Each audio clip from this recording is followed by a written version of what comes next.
Chapter 1. I, the Vexian. On a certain blue planet.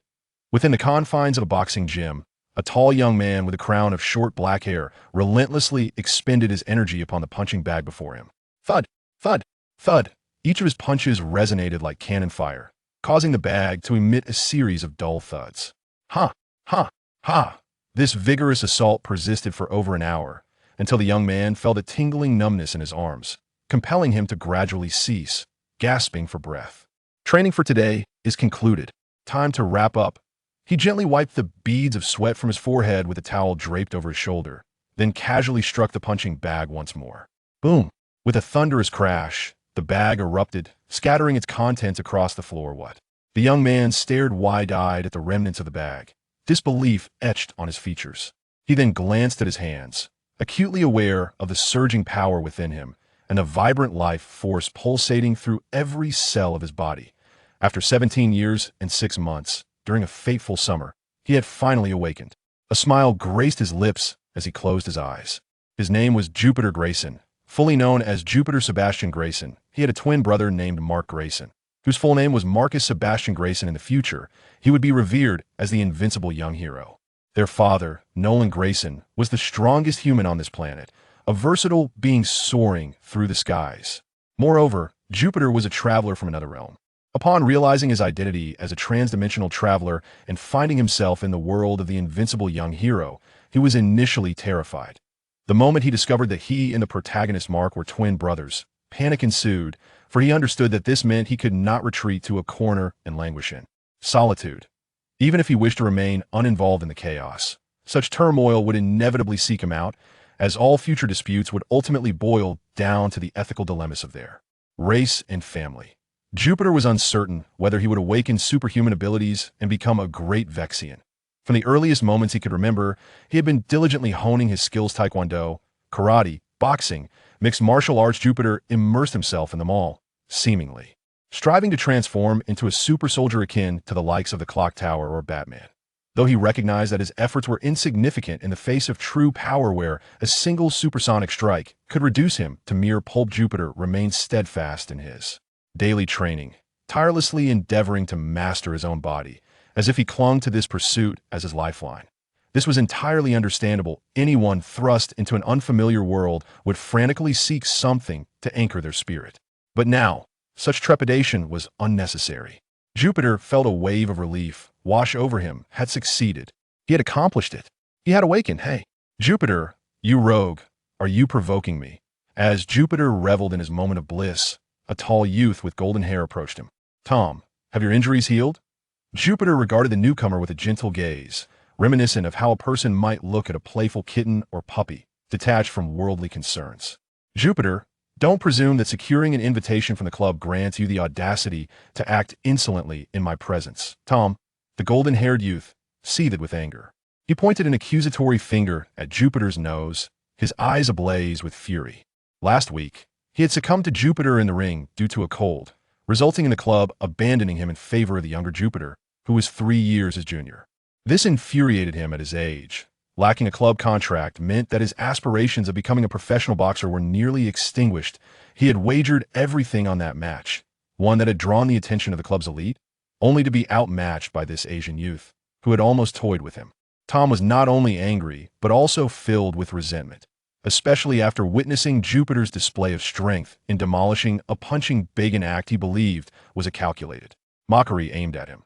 That club's trial and contract matter is yours to handle, Jupiter replied indifferently, fully aware of Tom's rage. In moments of madness, even the slightest provocation can be perceived as an affront. Jupiter remained unfazed. He had undergone a transformation. He could feel it in his very being. He was no longer merely a human from Earth, but had become a being from the stars.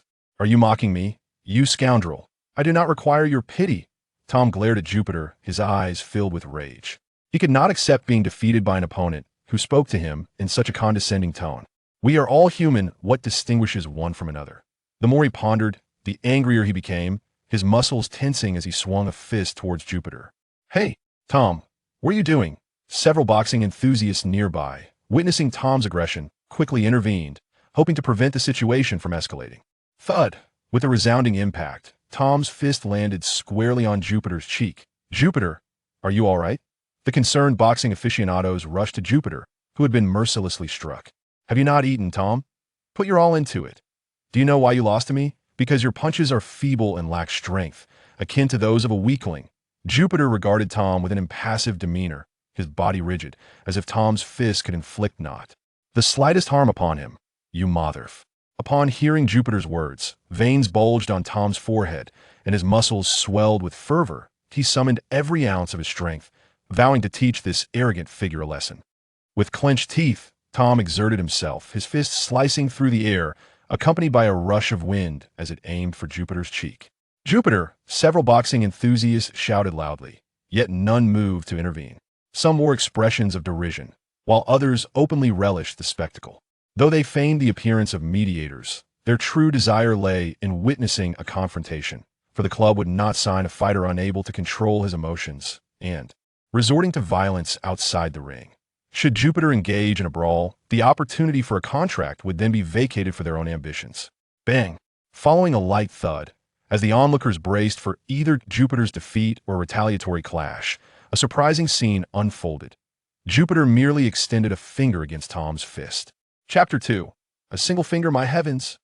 What on earth is happening? Did Jupiter just block Tom's punch with a single finger? The crowd gaped in disbelief, struggling to comprehend the spectacle before them. Is this it? Jupiter smiled faintly at Tom, then opened his palm, gently grasping Tom's fist before applying a slight pressure. Tom screamed as he felt the overwhelming force upon his knuckles, beads of sweat trickling down his forehead. The pressure was akin to two hydraulic presses crushing his hand from above, and below, he feared his fingers might shatter. Yet before Tom could react, a large hand suddenly pressed down on his shoulder, causing him to collapse to the ground in agony. Listen, Tom, I have no desire to compete for some trivial club training contract. If you wish to pursue it, then damn it, do so on your own, and clean up that pile of sand for me. Jupiter gazed sternly at Tom, his eyes cold and ruthless. Now tell me, do you understand? Jupiter inquired of Tom, seeking confirmation of his understanding. Yes, Tom nodded repeatedly, trembling in fear, unable to fathom the power possessed by Jupiter, who seemed nothing short of a superhuman. Understanding is all that matters. Now I must take my leave. Upon hearing this, Jupiter offered a faint smile, gently patting Tom's cheek before rising to address the gathering of boxing enthusiasts. Is there anything else you wish to discuss with me? Jupiter, with a warm smile reminiscent of a gentle spring breeze, inquired of the group. No, nothing at all. Please take care to... As the crowd felt the warmth of Jupiter's smile, each person harbored their own motives, retreating a step while fixating on the club's contract they had signed. Jupiter let out a cold laugh, disregarding the older individuals who still could not secure a club contract. He made his way to the changing room, donned his attire, and slipped on his headphones before exiting the boxing gym. In this gym, he had no acquaintances. He had always preferred solitary training. A lone tiger or leopard does not roam in packs, only cattle and sheep choose to gather in herds. Beneath the dim glow of streetlights, Jupiter proceeded towards his home. Arriving at his doorstep, he gazed at the bright interior, inhaled deeply, and in the next moment, strode forward, pushing open the door to his room. Hey, Mom, Dad, guess what? I've awakened superpowers. I did it. Inside, his twin brother Mark, who was nearly a head shorter than Jupiter, was eagerly showcasing his newfound abilities to their parents. Ring, ring. Hearing the doorbell, everyone turned in unison. Mom, Dad, and Mark. Jupiter greeted them with a warm smile. Jupiter, Mark's eyes widened with delight upon seeing his brother, unable to contain himself as he prepared to flaunt his superpowers to the sibling who had always overshadowed him. Mark, what amusing event has transpired today to elicit such excitement from you? Jupiter smiled knowingly at Mark, already aware of the source of his brother's enthusiasm.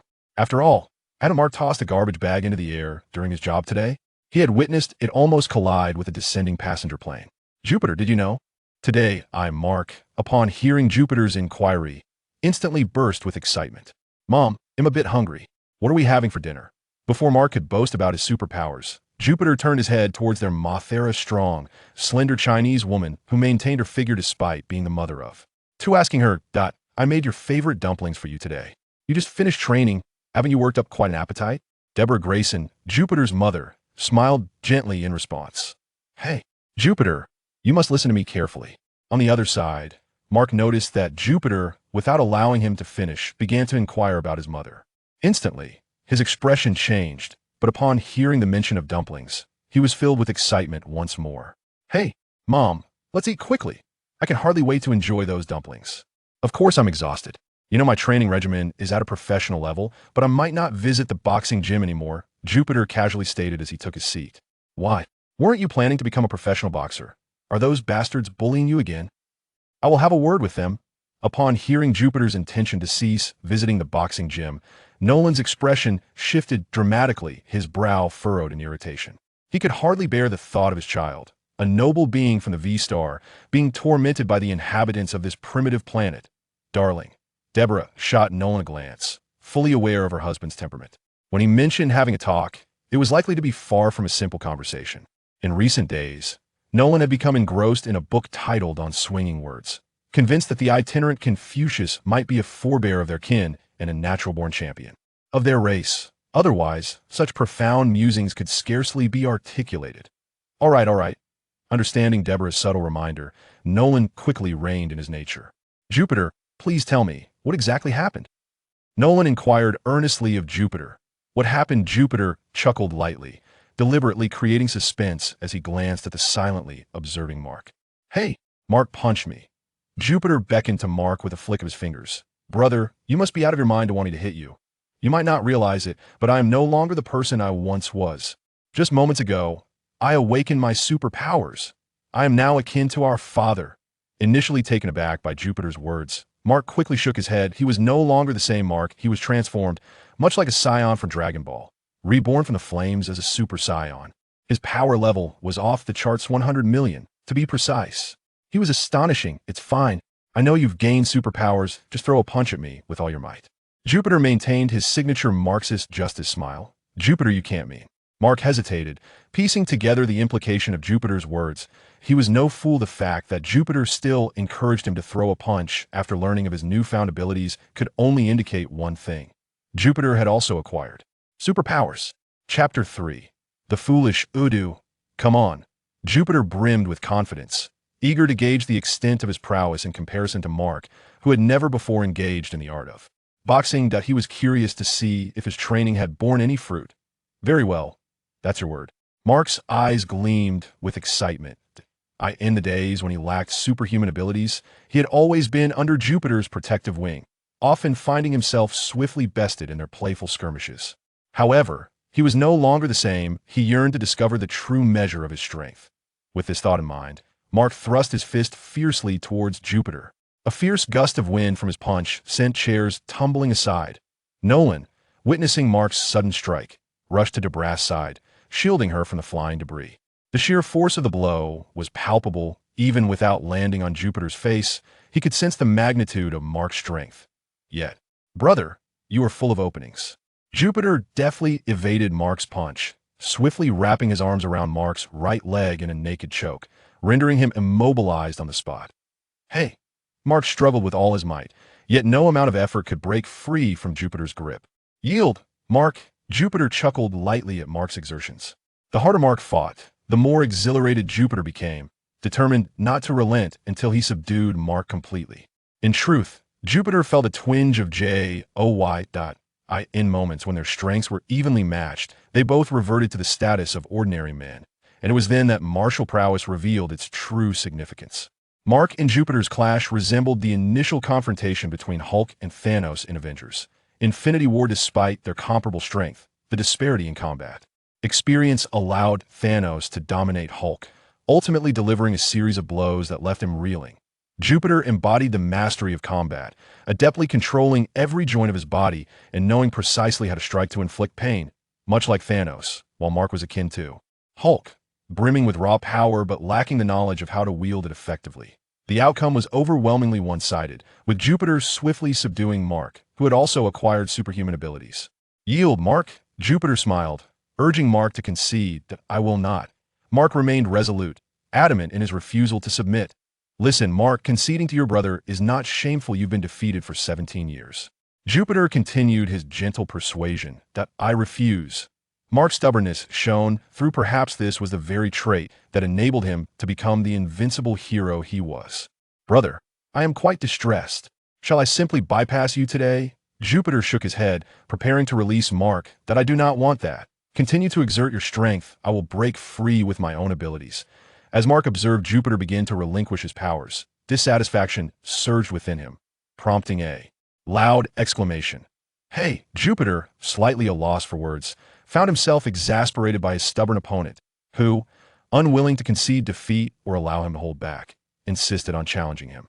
With the newly acquired superpowers, after all, Jupiter was a seasoned combatant, having triumphed in numerous youth competitions and poised to enter the professional arena. In that moment of uncertainty, Jupiter suddenly felt a formidable force on his shoulder, promptly separating him from Mark. Upon glancing up, he recognized Nolan, realizing that only Nolan possessed the strength to intervene between him and Mark. Nolan regarded Mark with a serious demeanor. Listen, Mark, I understand your desire to defeat Jupiter, but you cannot expect to triumph with powers you have only just acquired against someone who has honed his martial skills for a decade. I recall a saying from the distant ancient lands of the East. A fat man is not made in a day. Steel is not forged in a day. This implies that one must take small bites of food and forge steel gradually. Similarly, mastery in martial arts cannot be achieved overnight. Nolan imparted this wisdom to Mark, drawing upon ancient proverbs he had learned. I understand, Father, Mark replied after a moment of contemplation, grasping his father's intention. He did not wish to cause Nolan any concern and nodded gently to signify his comprehension. In Jupiter, remember, you are now different. Do not engage in combat within the house. Nolan nodded lightly, then turned to Jupiter, who had been spectating. Oh, I understand. Jupiter glanced at the cracked floor and the scattered dishes, acknowledging with a slight nod. Excellent. Now, you two young rascals, tidy up the house and prepare for dinner. Nolan acknowledged Jupiter's assurance with a smile and ANOD, to your command. Mark and Jupiter moved like beams of light, swiftly restoring the house, save for the damaged flooring. Let us not dwell on the lessons you both ought to have learned. Nolan has already articulated them. Now let us dine. Deborah, who had been shielded by Nolan, approached the table with dumplings, fully understanding that the brothers had been unable to contain themselves due to their recent acquisition of powers. Wonderful. Nolan, Mark, and Jupiter exchanged smiles as they took their seats, ready to relish the feast. So, Jupiter, have you abandoned the gym because of your newfound abilities? During dinner, Nolan inquired with genuine concern. Of course. Dad, you understand, with a single punch now, they would scatter like leaves in the wind. Jupiter gestured lightly, mimicking a punch, indicating that he could easily reduce his opponents to mere remnants. Indeed, Nolan nodded, deeply understanding the sentiment. Upon his arrival on this celestial body, he had struggled to contain his burgeoning powers, inadvertently causing the demise of several criminals who did not deserve such fate. Such a pity for my son, that was your dream, Deborah lamented for her son. She had witnessed firsthand the relentless dedication he poured into becoming a professional fighter, the immense effort he exerted to grow stronger. Yet now, ironically, he found himself unable to compete due to his extraordinary strength, a reality that was difficult to accept. And oh, I am thriving now. I have never felt better in my life. Jupiter vehemently shook his head. He harbored no resentment towards his newfound power. His previous struggles stemmed merely from a desire for self-preservation against the attacks of Earth's native criminals. Awakening the powers of the Vexians filled him with unparalleled exhilaration. Oh, are you implying that you have discovered your true calling? Deborah's eyes sparkled with anticipation at the thought of what her son might aspire to do in the future. Though Jupiter did not explicitly state it, she could surmise that he might wish to emulate Nolan and become a superhero. The notion brought her joy, having a husband and 2 sons as superheroes, an entire family of champions. Chapter 4. I wish to be a patriarch. I aspire to be a patriarch, Jupiter declared, feeling an unprecedented ease following his acquisition of superpowers. I can do whatever I desire. Those who wish to bully me, those who torment my brothers, and those who covet our family, let them all eat dirt. All the beautiful girls are mine. Those I despise deserve to suffer, and the entire world is my playground. Jupiter spoke the harshest words with the brightest of smiles. What did you say? Deborah gasped in shock at Jupiter's bold proclamation. Hey, brother, how could you say such a thing? Mark looked at Jupiter with bewilderment. Huh, I was merely jesting. Jupiter chuckled, observing the expressions of Stella and Mark, shaking his head with a smile. Phew. You startled me. Deborah exhaled slowly, relieved, as Jupiter's words had momentarily frightened her, leading her to suspect that a supervillain was about to emerge within their family. Brother, your words were undoubtedly the funniest joke of the year. Mark also assumed Jupiter was joking and couldn't help but give him a thumbs up, declaring it the best joke he had ever heard. Hee hee. Jupiter offered no response, merely smiling softly. Yet, unbeknownst to Mark and Deborah, Nolan regarded Jupiter with a gaze full of admiration, as if to say, "Did you hear that? This is my son, Jupiter. He truly lives up to the legacy of being Nolan's son, a magnificent Viltrumite." The Viltrumites are born conquerors, ruling over this cosmos as they please. Jupiter, at a moment when the family was basking in warmth, Nolan suddenly rose from his seat. Coming, Jupiter silently acknowledged his success, realizing that his earlier words were merely a ploy to lure out his father, the greatest aggressor among the Viltrumites dispatched to Blue Star. Indeed, the Viltrumites are nothing like the Kryptonians. They do not come to protect Blue Star, but rather to dominate it. This exceedingly rare minority in the universe has nearly conquered the entirety of the observable cosmos. Almost every member of their race can effortlessly rule a planet. The spacefaring civilizations appear as fragile as paper before the might of the Viltrumites. You must come outside with me. I need to discuss how such blasphemous thoughts could arise within you. Nolan grasped Jupiter's hand, preparing to pull him out of the house. Nolan, Jupiter was merely joking. Deborah, observing Nolan's intent to take Jupiter away, expressed her concern. Deborah, this is a conversation between father and son.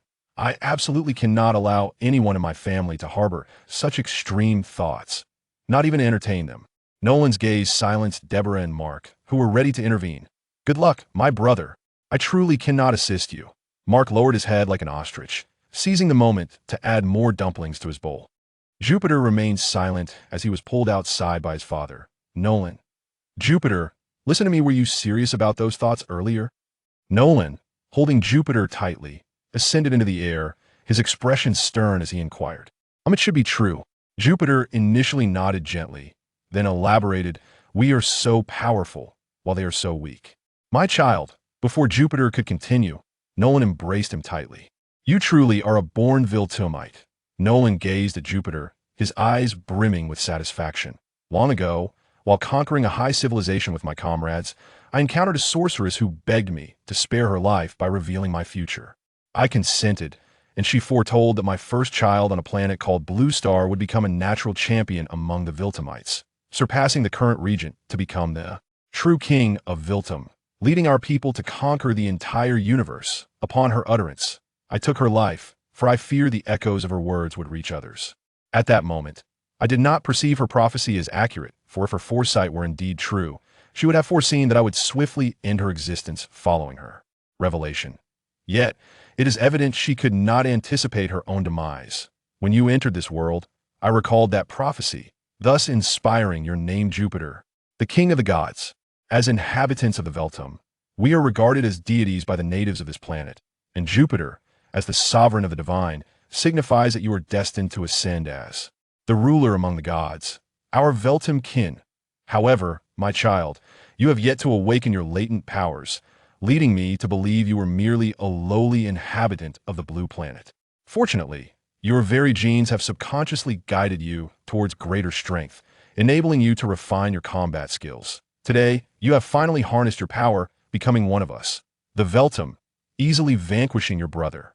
This has instilled in me a belief in the legendary prophecy, my son. You are the born champion of the Viltrum. Nolan spoke with fervor, his excitement surpassing even that of Jupiter. I find myself perplexed. Father, are we not a benevolent people, the Viltrum?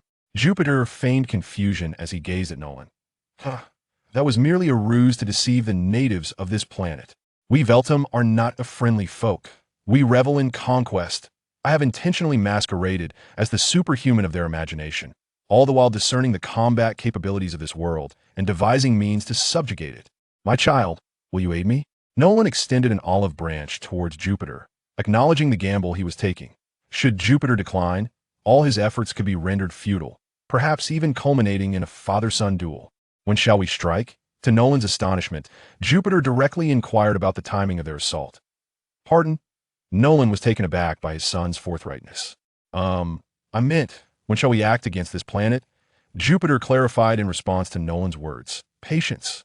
This planet is not as easily subdued as we might envision. Although its civilization is merely at a primitive spacefaring level, it is under the watchful eyes of countless bizarre entities, rendering it a formidable challenge to conquer. Our initial adversary stands before us, the Global Guardians.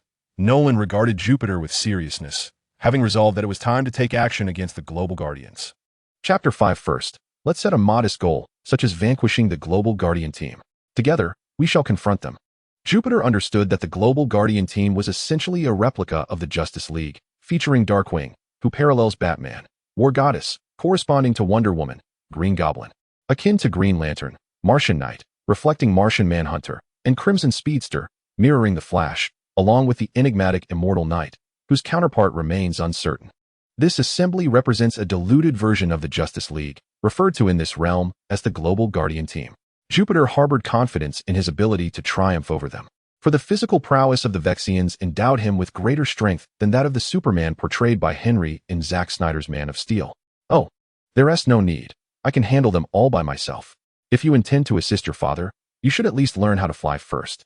Upon hearing Jupiter's words, Nolan smiled faintly, not out of mockery for his son's perceived weakness, but rather realizing that he did not require assistance. He was more than capable of tackling the Global Guardian team alone. Fly. Is that so? Jupiter gently pushed his father aside, and then a miraculous event unfolded. He soared effortlessly into the sky. My son, you are a genius. It took me an hour after gaining my superpowers to learn to fly, yet you mastered it in an instant? Nolan gazed at Jupiter with wide eyes, increasingly convinced that his son was a natural powerhouse, rivaling or even surpassing the Vexian regent, Craig. Flying is as simple as walking in the air, is it not? Jupiter could not comprehend why he was able to ascend into the heavens, yet he simply felt capable, and thus he was, as effortlessly as humans learn to drink, eat, and breathe from the moment of birth. I knew you were a genius. Let us race to see who flies faster. Son, you do realize the Earth is round, right? Nolan inquired excitedly. Of course, I learned that in elementary school, Jupiter replied, transforming into a streak of light as he shot off into the distance. Hey, you're cheating, Nolan exclaimed, closely trailing Jupiter. The two appeared as twin beams of light, dancing across the sky. 10 minutes later, boom, accompanied by a rush of air. Jupiter returned to his starting position first. He glanced back at the trailing light with a subtle smile, before flying towards his home. Dingling. Jupiter opened the door and stepped inside. Hey, Mom, could you prepare a bowl of dumplings for me? I'm absolutely famished, he said with a smile directed at Deborah. Sure, but where's your father?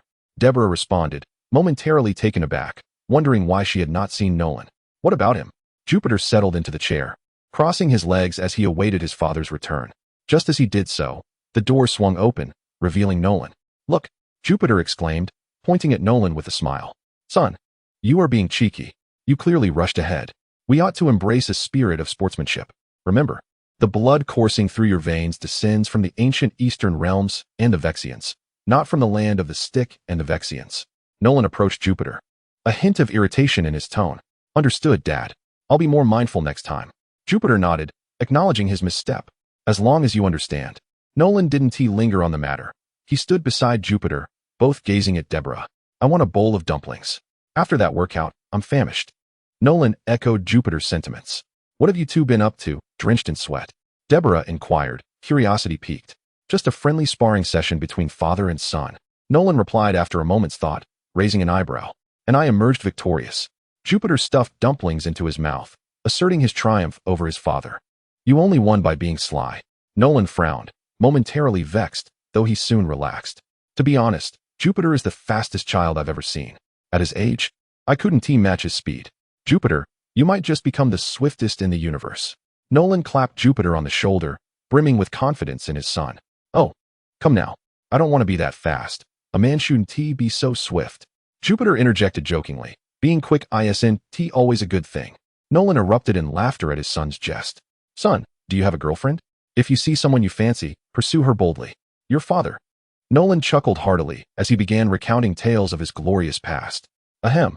Deborah coughed softly, interrupting Nolan's narrative. I meant to say, I have loved only your mother throughout my life. Realizing Deborah's presence, Nolan coughed lightly as well. When it's just the two of us, I'll share more stories. He winked at Jupiter, speaking in hushed tones. All right, Dad, Jupiter replied, raising an eyebrow, mildly intrigued. Since Nolan wished to boast, he was more than willing to listen. "I'm heading to my room," Mark said, having finished his meal. Observing the jovial exchange between Jupiter and Nolan, he opened his mouth slightly, but ultimately turned away, retreating upstairs to his room. "Dad, you should spend more time with my foolish brother," Jupiter remarked, watching Mark depart, his brow raised as he spoke softly. "Jupiter, Mark is different from you. He resembles a blue-skinned extraterrestrial. Thus, let us grant him some time to gradually acclimate." Upon hearing this, Nolan glanced around and leaned closer to Jupiter's ear to whisper, "Very well, you have the final say." Jupiter offered no rebuttal, for it was merely a casual remark. His foolish brother, as the protagonist of the invincible hero, embodies a sense of justice rivaling that of the greatest champions. "By the way, father, do I really have to don this attire to confront the global guardians?" Jupiter suddenly recalled something and inquired of Nolan. "Of course not." Nolan shook his head. "You require your own battle suit, akin to mine." Nolan expressed his intention to craft a combat ensemble for Jupiter, mirroring his own. "That would be splendid." Jupiter nodded, for he had no desire to wear such distracting clothing that required him to safeguard his biological stance while facing the planet's strongest guardians. Chapter 6. Educating Todd. "What are you two discussing?" Deborah approached, carrying 2 bowls of dumplings, and questioned the father-son duo engaged in hushed conversation. "We were merely sharing a little secret among men." Nolan winked at Jupiter, then turned to Deborah to speak softly. "Let us eat." Deborah placed her hands on her hips, urging the two to commence their meal. All right. Both Nolan and Jupiter nodded gently before indulging heartily. The following day, as Jupiter awoke to the sound of his alarm, he slowly opened his eyes. Upon drawing back the curtains, he beheld Nolan atop his foolish brother Mark's body in the yard. "What on earth is happening?" Jupiter raised an eyebrow, questioning the need for such an intense introduction. "Mother, what is going on?" He descended the stairs, seeking answers from Deborah, who was preparing breakfast. "Your father is teaching your brother the proper way to fly," Deborah replied. "Very well," Jupiter responded, choosing not to inquire further as he grasped the situation. "I am indeed not as capable as Jupiter." Without waiting for Jupiter to seek out Mark and Nolan, Mark stormed through the door, head bowed, and silently ascended the staircase. "Father, what is wrong with Mark?" Jupiter asked Nolan, who had just entered behind him. "I may have been a bit too forceful and uttered some hurtful words. However, Jupiter, you know that if Mark wishes to become someone like us, he must endure this," Nolan admitted, feeling a twinge of disappointment for his unremarkable son. It became evident that not everyone possesses the same innate genius as Jupiter. "Father, regarding my dear brother, perhaps you should consider a gentler approach." After Jupiter listened to Nolan's words, he offered his suggestions regarding Mark. "Perhaps a gentler approach?" Nolan's eyes widened at this. "Indeed, we have ample time. There's no need to rush. You may take your time with him. As for the other matters that require attention, leave them to me." Jupiter smiled faintly, indicating that he would complete the task set forth by the Vexans. "How fortunate I am to have you. After you finish school today, I shall take you to a delightful place." Upon hearing this, Nolan patted Jupiter's shoulder, feeling immensely reassured to have such a dependable brother. "All right, time for dinner," Jupiter reminded. "You still have to head to school." Deborah approached with food in hand, confident that Nolan would manage the father-son relationship with Mark on his own. "All right." Jupiter quickly finished his bread and ascended the stairs, knocking on Mark's door. "Hurry up and get to class," he gently urged. "You go ahead, I'll be there shortly." Mark, filled with respect for his older brother Jupiter, who had physically challenged him since childhood, reluctantly replied softly upon recognizing his brother's knock. "All right, I shall take my leave." Jupiter shook his head in exasperation. Such was his brother, sheltered under their mother's protection. If anyone else were to exhibit such adolescent frivolity, he would have swiftly reprimanded them, as their family had never tolerated such behavior. At school, Mark walked dejectedly, accompanied by a blonde little follower. "Hey, Mark Grayson, what will you do since Amber isn't here today?" Just as Mark was feeling downcast, a tall figure with slicked back hair and clad in a baseball jacket, embodying the archetypal school bully, approached him. "Todd." Mark regarded the newcomer with a lackluster demeanor. "I don't want to provoke you." He shook his head. Had he recently acquired superpowers, he would have relished the opportunity to teach the muscle-bound Todd a lesson. However, after being schooled by Jupiter and Nolan, he understood the vastness of the world and the existence of those more formidable than himself. Thus, he had no interest in confronting the ordinary Todd. "Ha, not provoke me? Are you suggesting I should refrain from hitting you?" Todd shoved Mark against a metal box used by students for changing clothes. "Listen, Todd, you need to stop this." Mark, feeling exasperated, gazed at Todd. "Stop? Ha. Todd appeared amused. "Today, I intend to hit you here. Let us see who can stop me." With that, Todd swung a punch towards Mark's cheek. Thud. Accompanied by a soft sound, Todd's wrist was effortlessly caught by another. Todd, it seems you haven't taken my words seriously. Jupiter gazed sternly at Todd, his eyes filled with an icy indifference. The moment Todd met Jupiter's gaze, his heart trembled. As a prominent member of the school's football team, Jupiter was not only revered like a celebrity within the institution, but he also boasted an impressively muscular physique, standing at an imposing height of 6 feet 3 inches, akin to that of a boxer. Indeed, his formidable presence rendered him invincible throughout the school. I have spoken, yet you choose to ignore me. That is a blatant disregard for my authority. Jupiter exerted a slight force. Todd's face turned ashen, beads of sweat trickling down his cheek.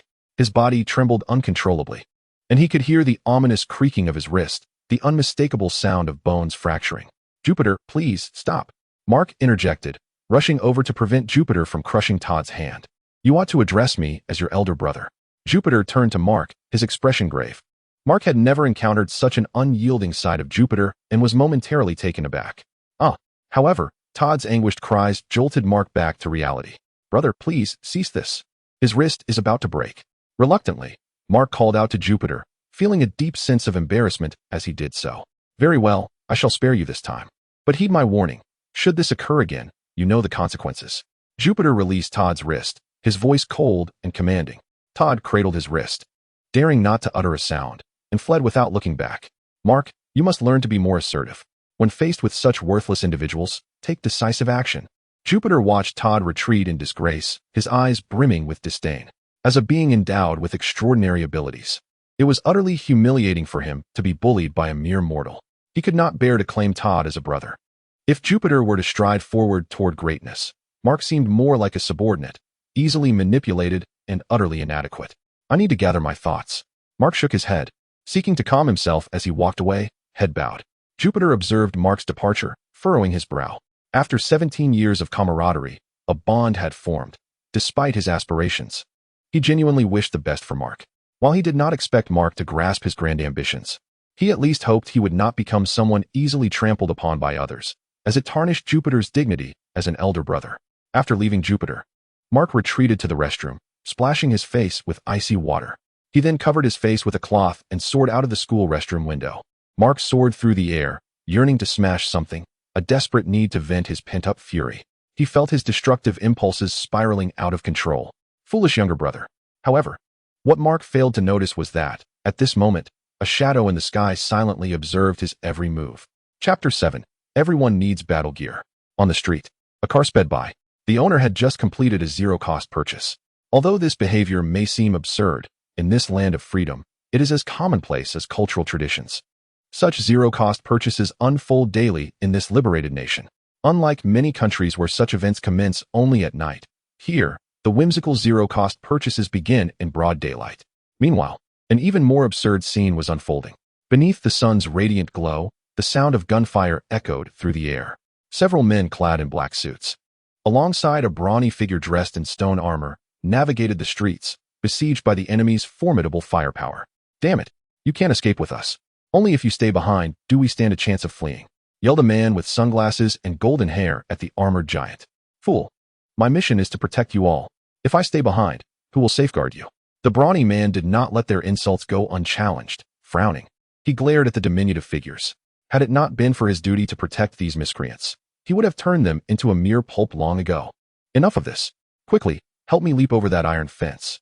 The black-clad man, growing impatient, turned to face the dead end blocked by a 2-meter-high iron barrier and coldly commanded the giant. Need you say it? The giant snorted, effortlessly lifting the two black-suited men like chicks in his hands, his legs propelling him forward as he leaped over the towering fence in a single bound. My heavens! The black-clad men felt themselves lifted into the air, soaring higher than any amusement park roller coaster, their hearts racing with exhilaration. With the gunfire trailing behind them, it was undoubtedly an extreme sport, though they wondered if there would be any interest in sponsorship.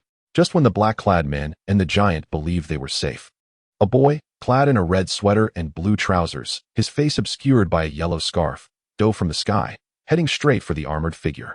Holy cow! The giant was momentarily stunned as he beheld the youth hurtling toward him. He hadn't anticipated such misfortune, encountering a superhero right upon his exit. Boom! With a resounding crash, dust and debris erupted, the air swirling chaotically. The giant was sent flying, along with the iron gate behind him. The robust man, after collapsing to the ground, swiftly leapt back to his feet. He gazed at the two black-clad individuals, who were now barely clinging to life. Realizing that he had utterly botched his mission.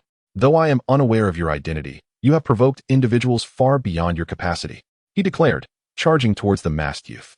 Above, Jupiter observed the unfolding scene with a quiet intensity. He witnessed the youth, Mark, foolishly naive and recently awakened as a Vertomian, being struck by a series of powerful punches. Rendered momentarily dazed, Mark, lacking any combat skills yet endowed with formidable strength, struggled to retaliate effectively against the robust man, suffering greatly from the onslaught. Ultimately, however, Mark harnessed his might, utilizing his speed and momentum to send the man flying, thus claiming victory. You have wronged the wrong person, Mark exclaimed, his face concealed as he looked upon the fallen figure, whose rock-like armor had shattered, revealing his true dark skin. In that moment, Mark's fury dissipated entirely, replaced by a burgeoning sense of accomplishment. He yearned for his father and brother to witness this triumph. He had indeed succeeded in vanquishing his foe. He was a superhero. Mark, are you truly a superhero? Your attire is rather amusing, Jupiter remarked, descending slowly, arms crossed with a smile directed at him. Hey, did you see that, Jupiter? I just defeated a supercriminal. I am a superhero. Mark's eyes sparkled upon spotting Jupiter, momentarily forgetting his earlier disappointment at the lack of admiration for his efforts. This was the perfect opportunity to showcase his achievements, a chance to satiate his vanity. Jupiter surveyed the overturned vehicle and the devastation of half a street, nodding appreciatively. Well fought, he praised, giving Mark a thumbs up. If Mark's intent was to wreak havoc upon the street, he had indeed excelled. He had accomplished his aim. Not a single superhero should dress like a circus clown. Follow me. You both need proper attire. Just as Jupiter and Mark were engaged in their brotherly banter, a man resembling a newspaper editor with a thin mustache descended gracefully from the sky, none other than the world's mightiest individual, the all-powerful one, who now regarded his two sons with a gentle demeanor. I have long awaited this moment, Jupiter responded, feeling a stirring within. He was in dire need of a robust outfit. Mark, equally eager, shared the sentiment. Without further ado, the trio soared into the sky, leaving the chaos below to be managed by designated authorities. In the suburbs, within a tailor shop, an elderly man with white hair diligently crafted the latest superhero costumes. A sudden thunderous noise prompted him to set aside his work. Long time no see, Atro. The omnipotent individual entered the tailor's shop, greeting the proprietor within. Indeed, it has been quite a while. The shop owner responded with a smile. Hello. Jupiter followed closely behind the omnipotent one, hands clasped behind his back, a warm smile adorning his face. Oh my goodness, this place is incredible. In contrast to the mature Jupiter, Mark resembled a child who had just discovered a beloved toy, darting around the room, admiring the various battle outfits on display. Are these two your children? The tailor glanced at Jupiter and then at Mark, turning to inquire of the omnipotent Nolan. Yes, Nolan nodded, gesturing towards Jupiter. This is my eldest son, Jupiter, and my youngest, Mark. He then looked at the exuberant Mark. It is a pleasure to meet you both. My name is Atro Sonbaum, but you may simply call me Atro. I have known your father for decades. I was his first friend on Earth. I had always hoped to grow old alongside Nolan, but later I learned that the great omnipotent one never ages. Atro began introducing himself to Jupiter and Mark, sharing the history of his friendship with Nolan. We, the residents of Vista, have not aged for thousands of years in order to fight. Upon hearing Atro's introduction, Nolan's expression turned somewhat proud. As a noble warrior of the Verdum race, he could live for millennia without succumbing to the ravages of time, always remaining at the pinnacle of his combat prowess. Chapter 8. It represents a word, Uncle Atro. You look remarkably youthful, Jupiter remarked with a perfect smile, warmly greeting Atro. This child is quite the charmer. He appears formidable, just like you. Atro observed Jupiter, sensing the shadow of the omnipotent Nolan within him.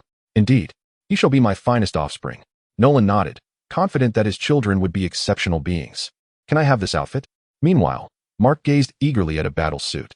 Of course, Atro replied to Mark's exclamation with a gentle smile. Compared to the seemingly flawless Jupiter, Mark embodied the essence of a typical child his age, a lively teenager. I have prepared outfits for you both, Atro declared, waving his hand, causing two spinning cabinets to abruptly open their doors, revealing two battle suits. How cool, Mark exclaimed, his outfit a vibrant orange and yellow bodysuit, which he donned while energetically moving about. A Jupiter observed Mark with a slight tremor in his gaze. Honestly, it's rather unappealing. Excuse me, I would like a white suit, preferably similar to my father's. Could you also print a letter on the chest? Jupiter began to inquire of Atro. Of course. Atro nodded, finding such a request simple. As a professional in crafting superhero battle suits, he received various suggestions from heroes daily, which he would then use to refine these suits. May I ask, why do you want a letter printed on the chest? Does it hold any significance? Atro regarded Jupiter with curiosity. It's akin to my father, the Omnipotent. Every hero has their own name, a code, right? Jupiter pointed to his father while explaining. Indeed, Atro comprehended Jupiter's intent. Every superhero possesses a unique code name, especially the child of the Omnipotent, destined to become one of the greatest superheroes in the world. Representative. Jupiter smiled slightly and proclaimed. What? Atro was momentarily stunned. Ha. The Omnipotent, Nolan, burst into laughter, his eyes toward Jupiter brimming with affection and pride. Precisely. This is the attitude a Veritumian should embody. Veritumians ought to do what Veritumians must, such as, Atro felt a bit flustered, perplexed by the situation. Shouldn't he, the child of the Omnipotent, be a superhero? This looks suspiciously like a supervillain. Just kidding, Representative. Jupiter reassured Atro, shaking his head, indicating that it was merely a jest. A free man, fighting for this free nation. Atro's eyes brightened upon hearing Jupiter's words. He nodded repeatedly, thinking to himself that Jupiter, the child of the Omnipotent Nolan, truly embodied a sense of responsibility that surpassed all. Jupiter was a born hero.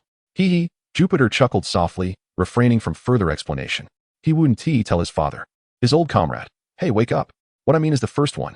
The more powerful one is, the less responsible they become. Be a perfect super jerk. I will work through the night to craft your battle suit.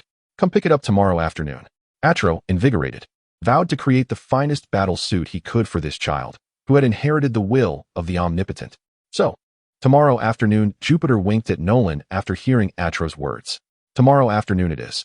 Nolan understood Jupiter's intent and smiled in return. Thank you, Uncle Atro. You will take pride in the suit you have crafted with your own hands.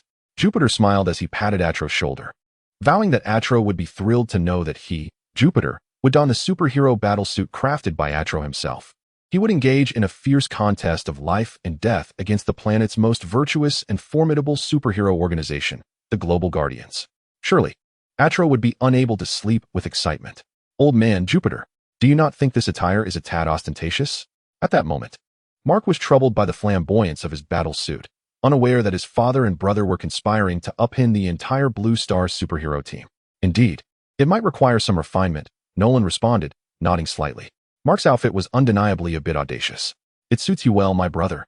However, I wish to remind you of one thing. I am your elder brother. Upon hearing Mark's remark, Jupiter nodded, emphasizing his role as the older sibling. All right, Jupiter, you merely emerged a few seconds before me. Mark retorted, feeling somewhat aggrieved.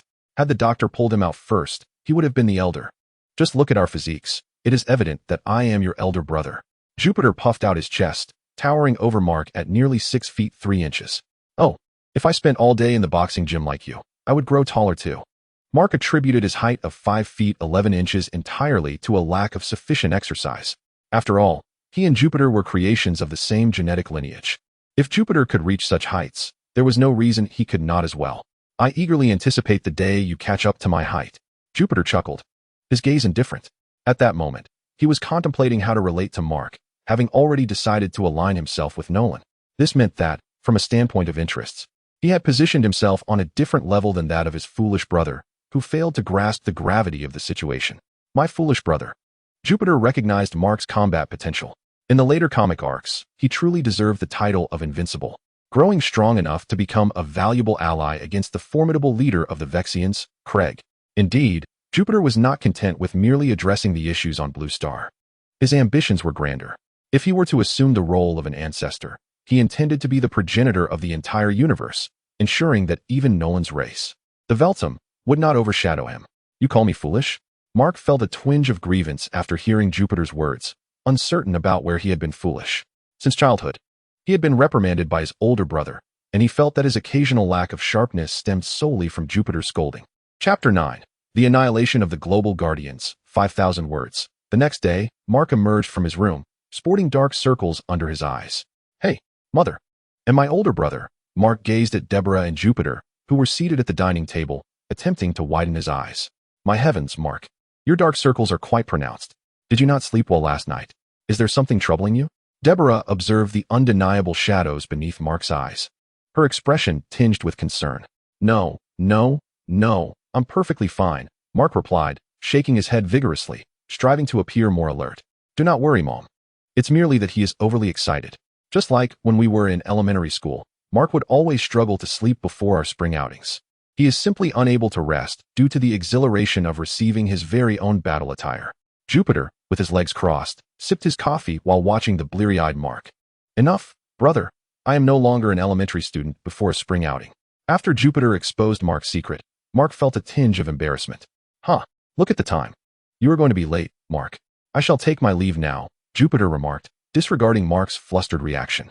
He stood, grabbed his school bag, and left with a nonchalant demeanor. Be safe on your way, Jupiter, Deborah said with a gentle smile as she watched him exit through the door. Oh, how did it get to this hour? Upon hearing Jupiter's words, Mark glanced at the clock, his eyes widening in realization. He was indeed running late. Mark, refrain from using foul language. Deborah's gaze hardened at Mark after he uttered an unspeakable word. I apologize, Mom. I can't afford to delay any longer. I must hurry. By the way, have you seen my clothes? Mark inquired, raising an eyebrow at Deborah. Find your own clothes, Deborah replied, crossing her arms with a hint of dissatisfaction. Today we shall continue with the material we did not cover last class, the bald-headed teacher proclaimed from the podium, his words punctuated by spittle. Jupiter appeared utterly disinterested. Not due to sleeplessness like Mark, but simply because he found the classroom discourse unengaging. Just as Jupiter was closing his eyes to prepare for the afternoon's battle, a sudden whistling sound pierced his ears. Instinctively, he glanced out the window, catching sight of a figure stealthily descending from above. The newcomer was none other than Mark. Freshly groomed yet late. That foolish brother of mine has ultimately arrived tardily. Jupiter gazed at the figure descending from the heavens and shook his head in exasperation. Even after acquiring divine powers, such impulsiveness was rather unbecoming. In the afternoon, as everyone reveled in the bliss of their midday respite, Jupiter seized the pretense of a bathroom break to slip out of the school. First, he retrieved his attire, while concurrently, an urgent assembly was convening, summoning the global guardians. On a picturesque hill, a beautiful woman was engaging in a rendezvous with an ambitious man. They exchanged sweet nothings, sipping beer and indulging in light conversation. Yet, at the moment she turned her head, the man unexpectedly donned an entirely new outfit, transforming from a checkered shirt, shorts, and casual shoes into a striking crimson leather ensemble. Good heavens, do you not even have a minute to spare for me? The woman glared at the man, irked by his attire, deeming it a sign of disrespect. Oh, my apologies, he replied, his expression shifting as he realized his blunder. He had completely forgotten to change back. In that fleeting minute, he not only altered his appearance, but also dealt with a band of ruffians 5 kilometers away. Regrettably, in his haste, he overlooked the necessity of changing his clothes. We need to talk, she insisted, her annoyance palpable. She wished to have a heartfelt discussion with her boyfriend, expressing her acceptance of his identity as a superhero and her unwavering support for him. However, she hoped he would understand that before being a superhero, he was first and foremost her boyfriend, and eventually, a husband and father. Beep, beep, beep. Just as she was about to voice her thoughts, the watch on his wrist suddenly chimed. I'm sorry, my dear, but I must leave. His countenance turned serious as he glanced at the watch. The guardians are calling me. Sighing resignedly, she murmured, go ahead. Before her words could fully escape her lips, the man, clad once again in his rubber suit, vanished from her side. She stared at the empty space beside her, cursing in frustration. She was furious yet helpless, for her boyfriend was the fastest man in the world, the illustrious Redspeed. Meanwhile, in the depths of the endless ocean, a figure seated upon a throne, gripping a trident, was dozing off. This was a merman, reminiscent of one of the characters from Stephen Chow's Mermaid, with a fish-like upper body and a human lower half, complete with a head identical to that of a fish. At this moment, he was exceedingly irritable, plagued by boredom. This man was not merely an ordinary merman. He was the ruler of these waters, the king of Atlantis, known as Aquaman. Beep, beep, beep. Just as Aquaman yawned, the watch on his wrist finally buzzed to life. Ah, splendid. A mission has arrived. Aquaman exclaimed joyfully, blowing a bubble and propelling himself swiftly through the water like an arrow, racing towards the Guardians' headquarters. Aside from the Crimson Speedster and Aquaman, the most prominent billionaire in the free nation, who operates as the masked vigilante known as Darkwing in the city that epitomizes freedom, has received news of a summons to the Global Guardian Alliance following the resolution of his adversaries.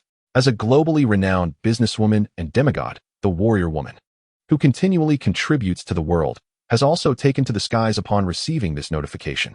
Meanwhile, Mars Man, who appears to be a photographer but is in fact the youthful Green Goblin, is engaged in play with children. All members of the Guardian Alliance, who transform into superheroes in times of crisis, lead their own lives, seamlessly integrating into the community of the citizens they protect on this azure planet. Upon receiving the call for assembly, they all set aside their personal affairs and made their way to the Guardian Hall, including the immortal hero, who typically soars through the skies and is ever vigilant. Whoosh! As a piercing sound sliced through the air, the superpowered Darkwing leaped from his aircraft, landing before the assembled members of the Guardian Alliance. Darkwing, what is the reason for summoning us? The superpowered members had been waiting in the hall for some time. Having deliberated amongst themselves, no one had called for them, implying that the one initiating the summons could only be Darkwing, who arrived via warplane instead of flying. I did not, Darkwing stated, causing a wave of unease to wash over the assembly. His first utterance upon descending was a denial of having called them together. Then who has summoned us? The immortal hero furrowed his brow, casting a puzzled glance at the crowd, pondering who could have gathered the most formidable superhero team in the world. At that moment, he remained unaware of the gravity of the situation. In his extensive experience spanning millennia, he regarded himself as the strongest being on the planet. The mere assembly of the Guardian Alliance rendered them invincible. No adversary dared to strike when they were united, let alone someone attempting to summon them with malicious intent. Just as the immortal hero was engulfed in confusion, a rush of wind surged from behind him. A figure exuding a terrifying aura was hurtling through the air at high speed, heading directly toward him. Watch out! The Crimson Speedster's sharp instincts detected the swiftly approaching figure, and he rapidly maneuvered to shield the immortal hero, saving him from what would have been a fatal blow. Omni-Man. At the same time, the others became aware of the assailant targeting the immortal hero. Their eyes widened in disbelief, for the menacing figure, brandishing fists toward them, was none other than the most powerful entity on the planet, the world's strongest superhero, Omni-Man Nolan. What has happened to him? The Green Phantom, upon gazing at the all-powerful, instinctively felt her legs weaken. As a comrade of the all-powerful, she understood the magnitude of his strength in the past. His presence had instilled a sense of security within her, yet now, facing him as an adversary filled her with dread. What is happening to you? The Battle Maiden inquired, her eyes filled with confusion. The all-powerful would never turn against me. He is most likely under some form of control. Damn it!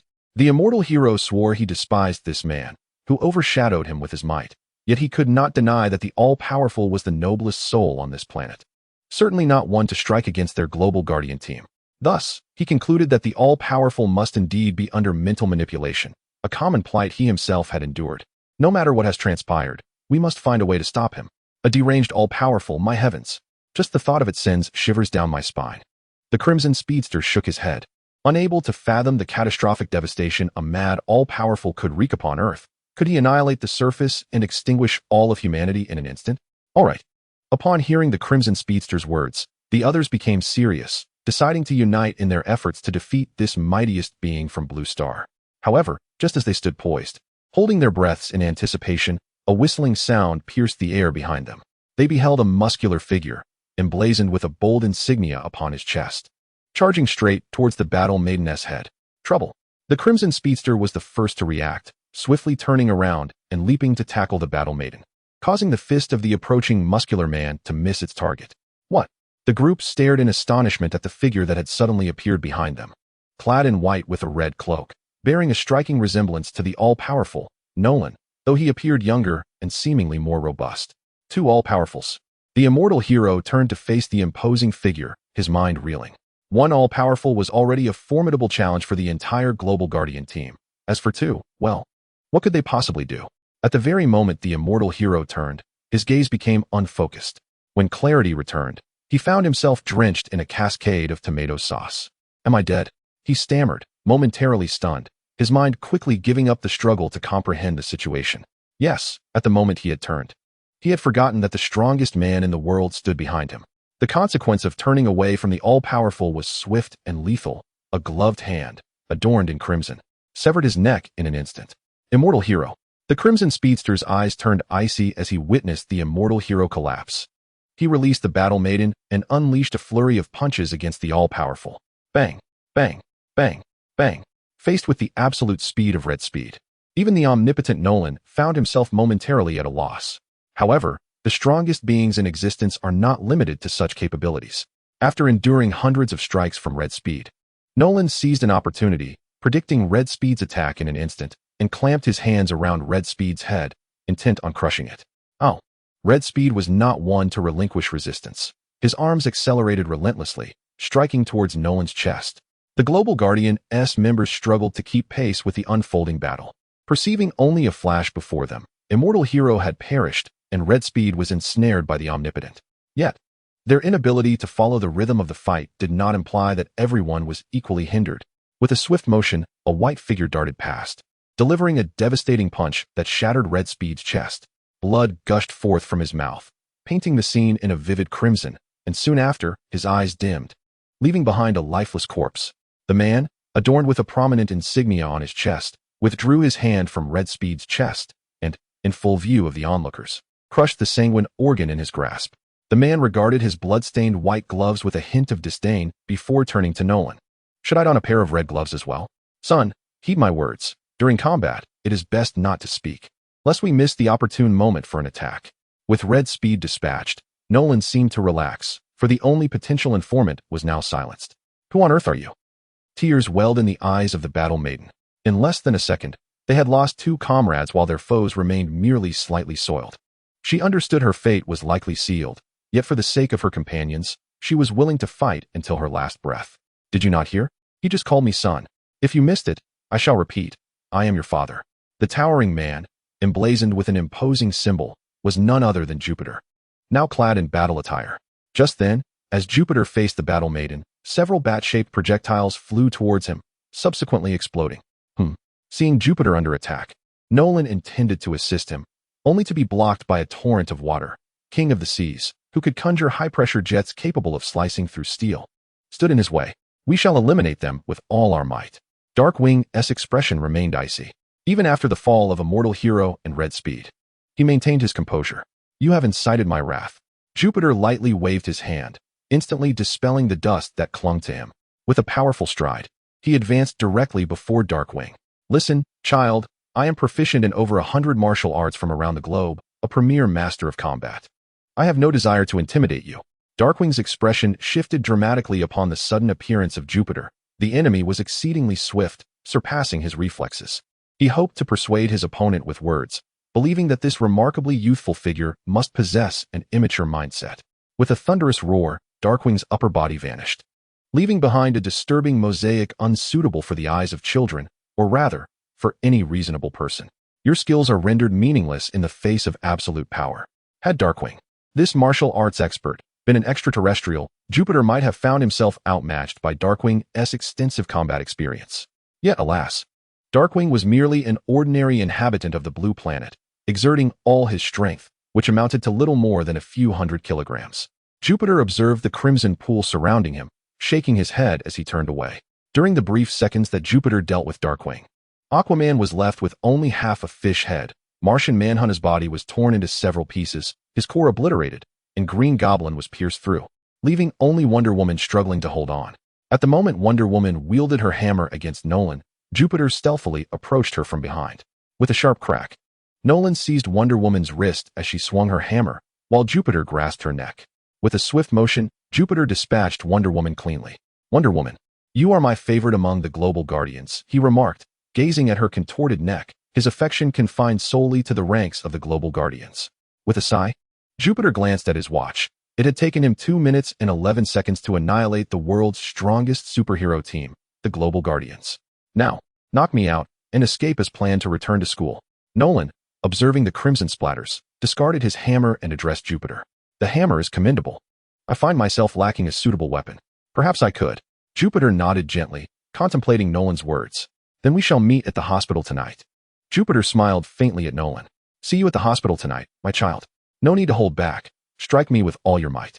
Encouraged, Nolan patted Jupiter's shoulder. Then, he found himself sprawled on the ground before Jupiter's flurry of punches. This kid's punches are rather heavy. Nolan's final thought before losing consciousness was one of realization. He had underestimated his son, for the weight of those punches exceeded his expectations. This chapter spans 5,000 words. A little investment recommendation would be appreciated. Chapter 10, Energy Level Whoosh. Whoosh. Whoosh. As silence reclaimed the Global Guardians Hall, fully armed warriors, clutching machine guns, materialized within the room. My goodness. Among the investigators, one man dressed in a suit, with slicked back hair and sunglasses, felt a shiver run down his spine as he beheld the horrific scene before him. The world's most formidable superhero team, the Global Guardians, had been utterly annihilated. He wished fervently that this was merely an elaborate April Fool's prank. Report. The Omnipotent may still exhibit physiological responses. Perhaps he is still alive. Several fully armed soldiers approached the unconscious figure of Nolan, the Omnipotent. After a thorough examination, they discerned that this most powerful superhero on the planet might indeed be clinging to life. Take him to the hospital at all costs. We must save him. Seal off all information regarding this incident, urged an elderly man clad in a suit, his long white hair flowing as he surveyed the grim tableau. Deep in thought, he pondered, though reluctant to believe, the troubling notion that a supervillain capable of vanquishing the Global Guardians and the Omnipotent had truly emerged. If such a being existed, he could only pray to the heavens for divine intervention to halt this merciless adversary. Meanwhile, Jupiter had returned to school. In the time it took the investigators to dawdle, he not only made his way back to the institution but also visited Sakura, discarding the heart and head of the immortal hero into the crater of Mount Fuji. He was eager to witness how this immortal hero could possibly resurrect himself. Did he truly believe that a mere head and heart could regenerate other body parts simply by drinking molten lava? What a ludicrous notion. Hey, Jupiter. I've been searching for you all afternoon. Where have you been? As Jupiter exited the restroom after washing his hands, he encountered a beaming Mark, brimming with pride. To the restroom, Jupiter replied, gesturing to the facilities behind him. Good heavens. You missed the spectacular show of your own brother just because you were in the bathroom. You have no idea how brave I was. I personally defeated a supervillain that could shoot lasers. Mark exclaimed, his excitement palpable as he looked at Jupiter, resembling a puppy eagerly awaiting praise. Jupiter gazed out the window, his senses suddenly heightened beyond the ordinary. So, this is your excuse for demolishing a building? He inquired, pointing towards a smoking structure 3 kilometers away. Don't focus on the details, Mark replied, a hint of embarrassment creeping in as he glanced at the billowing smoke. You know, the enemy was shooting lasers. Those swift, zipping ones that I couldn't stop. He mimicked the enemy's laser attacks comically. I understand. Nevertheless, you did well, Jupiter said, patting Mark on the shoulder as he strode down the corridor, determined to allow more people to see him and establish his alibi. Did you hear that? Even Jupiter said you did great. After receiving Jupiter's commendation, Mark clenched his fists in satisfaction and stomped his foot forcefully. Bang! With a resounding crash, a massive hole suddenly appeared in the floor beneath him. Oh no! Mark glanced at the gaping void, looked around to ensure no one had witnessed the mishap, and promptly made his escape. Jupiter had taught him that when faced with troublesome situations one wished to avoid, it was best to leave discreetly. Hello, Jupiter. Good afternoon, Jupiter. Shall we play ball together later? Throughout the campus, students continuously greeted Jupiter, who responded with a warm smile and nods, acknowledging each one. As a member of the school's football team, Jupiter was akin to a minor celebrity, receiving salutations from countless students wherever he roamed. Typically, he would engage warmly with those who greeted him, but today was different. He felt somewhat peculiar and his mind was preoccupied. Character: Jupiter Sebastian Grayson Race. Beltumian power level, strong surface, weak star, gene monitoring. No high-quality replicable genes, detected time-space, gate energy collection rate. 41 Jupiter gazed at the 3-character interface in his mind, his lips twitching slightly at the sight of that abysmal, browser game-style page. He recognized it well. It was a game he had designed prior to his transmigration. Titled The Ultimate Gene Evolution of the Multiverse, a trifling diversion where players could traverse countless films and series to defeat formidable foes, replicate their genes, and ultimately engage in the most mindless, relaxing pastime imaginable.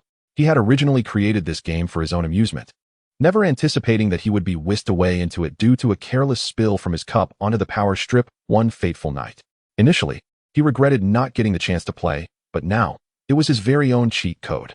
As the developer, no one was more adept at utilizing this system than he was. He could harness the energy from the bodies of those he defeated, choosing to replicate genes that would benefit him while channeling the rest to power the time-space gate. His original plans could be revised now. The concept of being the singular ancestor of the entire universe was outdated. He aspired to become the unparalleled ancestor of the entire multiverse. With his newfound cheat code awakened, Jupiter abandoned his previous intentions. He felt invincible now. Perhaps he could even acquire a pair of laser-firing eyes to play with.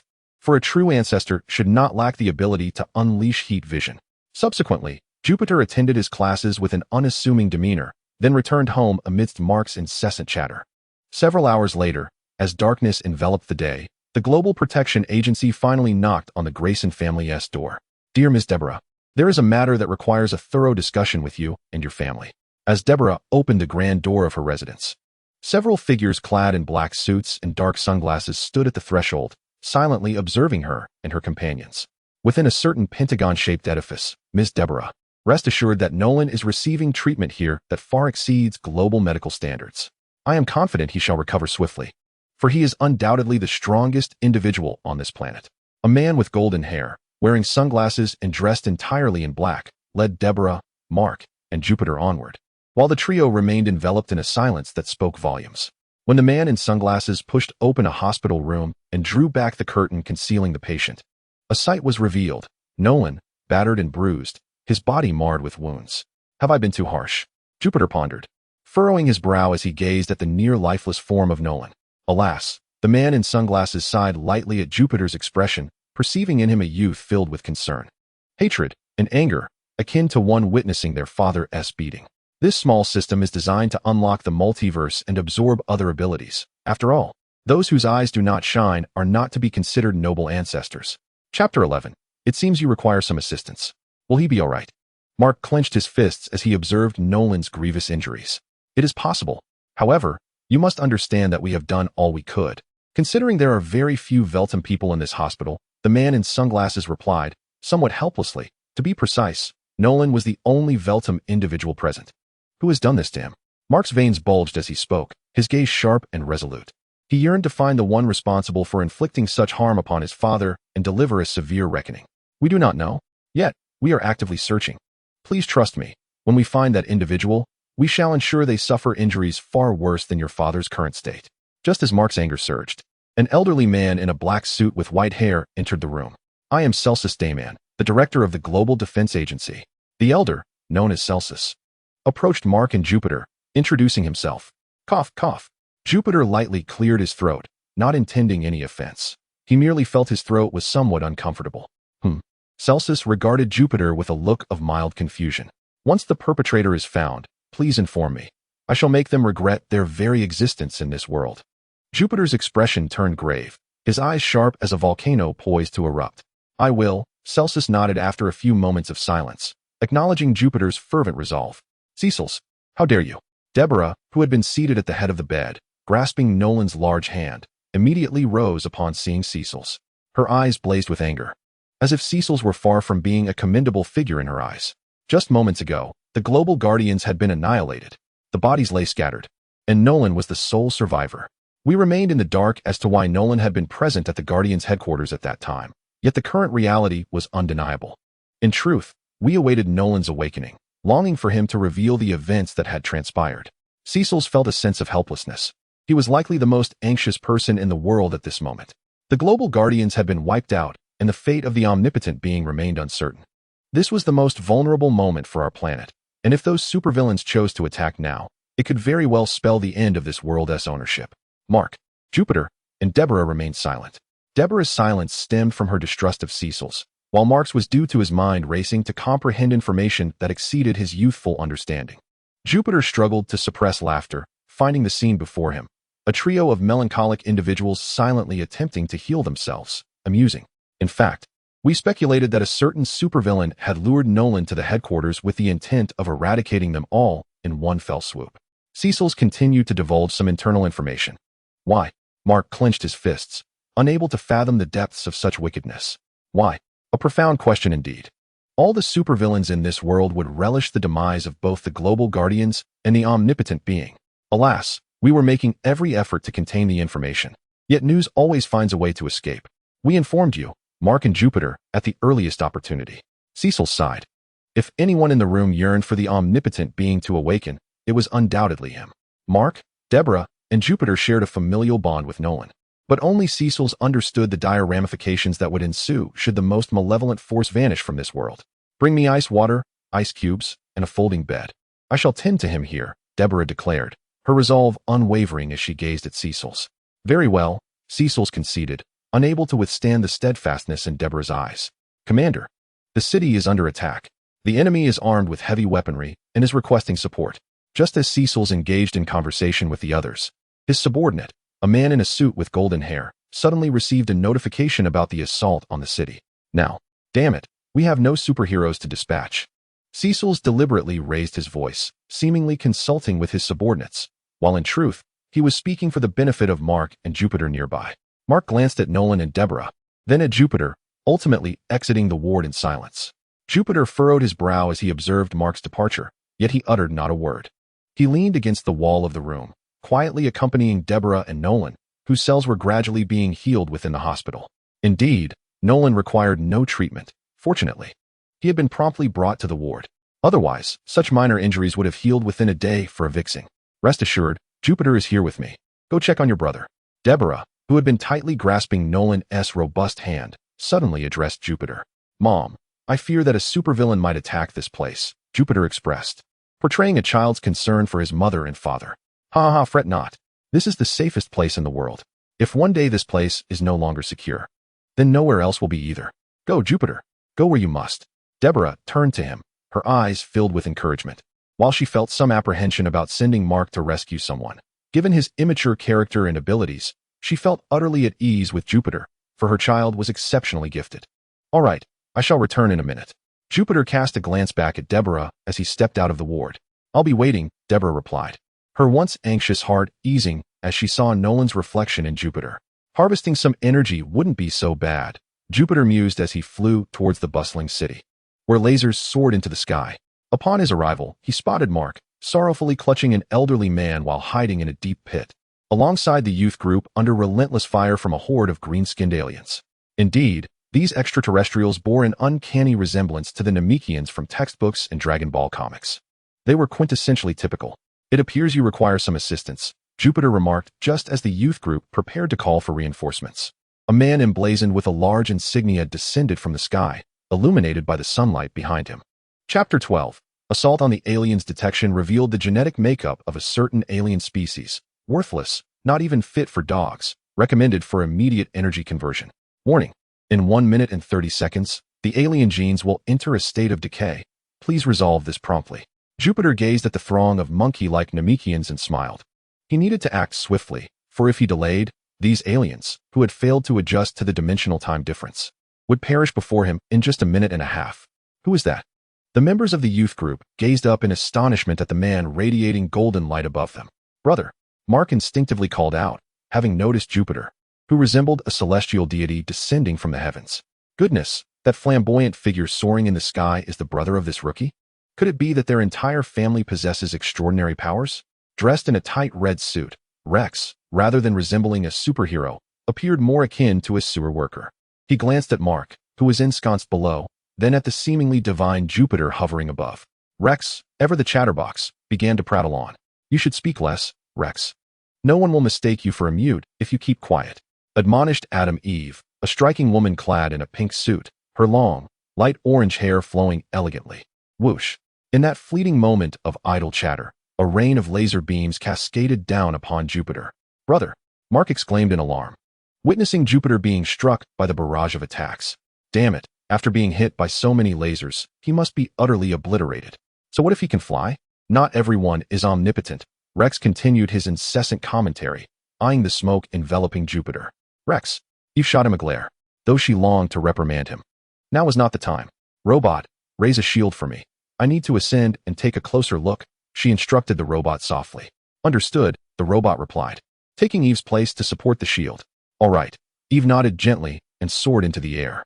"Rex, you really ought to speak less," the robot remarked, turning its attention to Rex as Eve departed. Fine. It's all my fault," Rex replied with a dismissive air, his usual demeanor unchanged. Phew.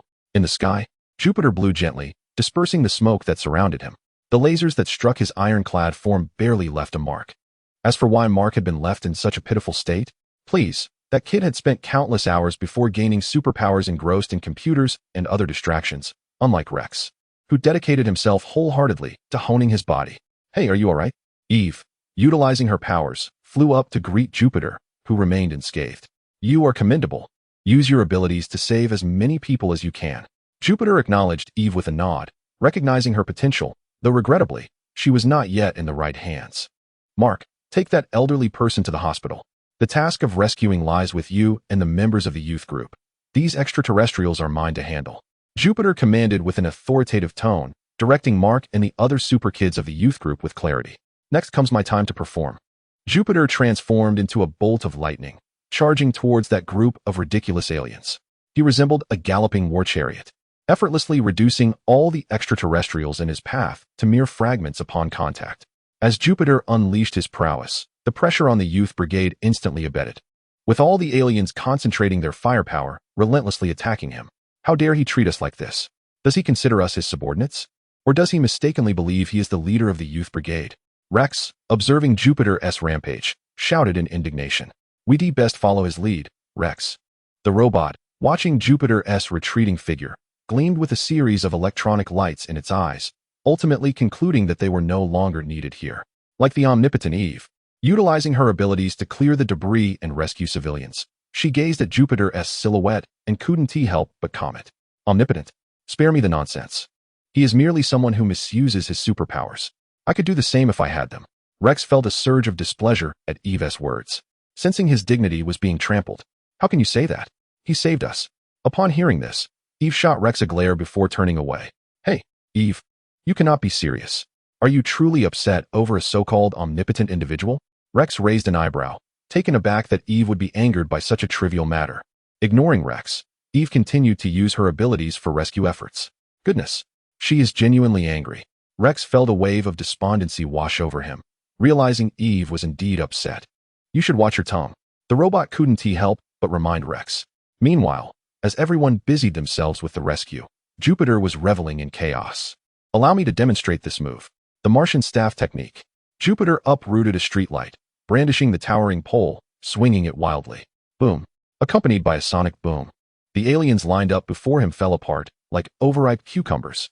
Seemingly dissatisfied with the weapon in hand, Jupiter switched to a signpost midway, swatting at the aliens like flies. Relentlessly striking, the extraterrestrial horde crumbled before Jupiter, unable to muster any resistance, until a glowing cannonball struck his back. The rampaging Jupiter turned his head to confront a terrified tank driver.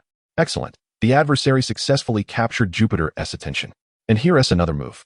Jupiter single-handedly lifted the Martian-S tank, disregarding whether it contained a driver. Invincible bowling. Jupiter, with a graceful demeanor, hurled the tank away, crushing the hundreds of armed extraterrestrials before him into mere fragments, ultimately plunging into the space-time portal behind them, which erupted in a cataclysmic explosion. Boom.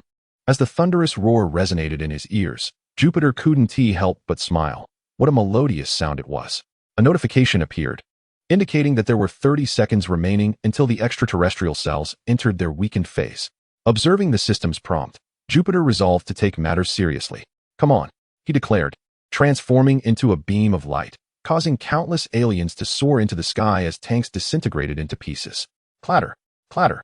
An alien, its eyes blinded, gazed at the chaos before it and shouted in fury, realizing that with Jupiter present, their plans had been rendered futile.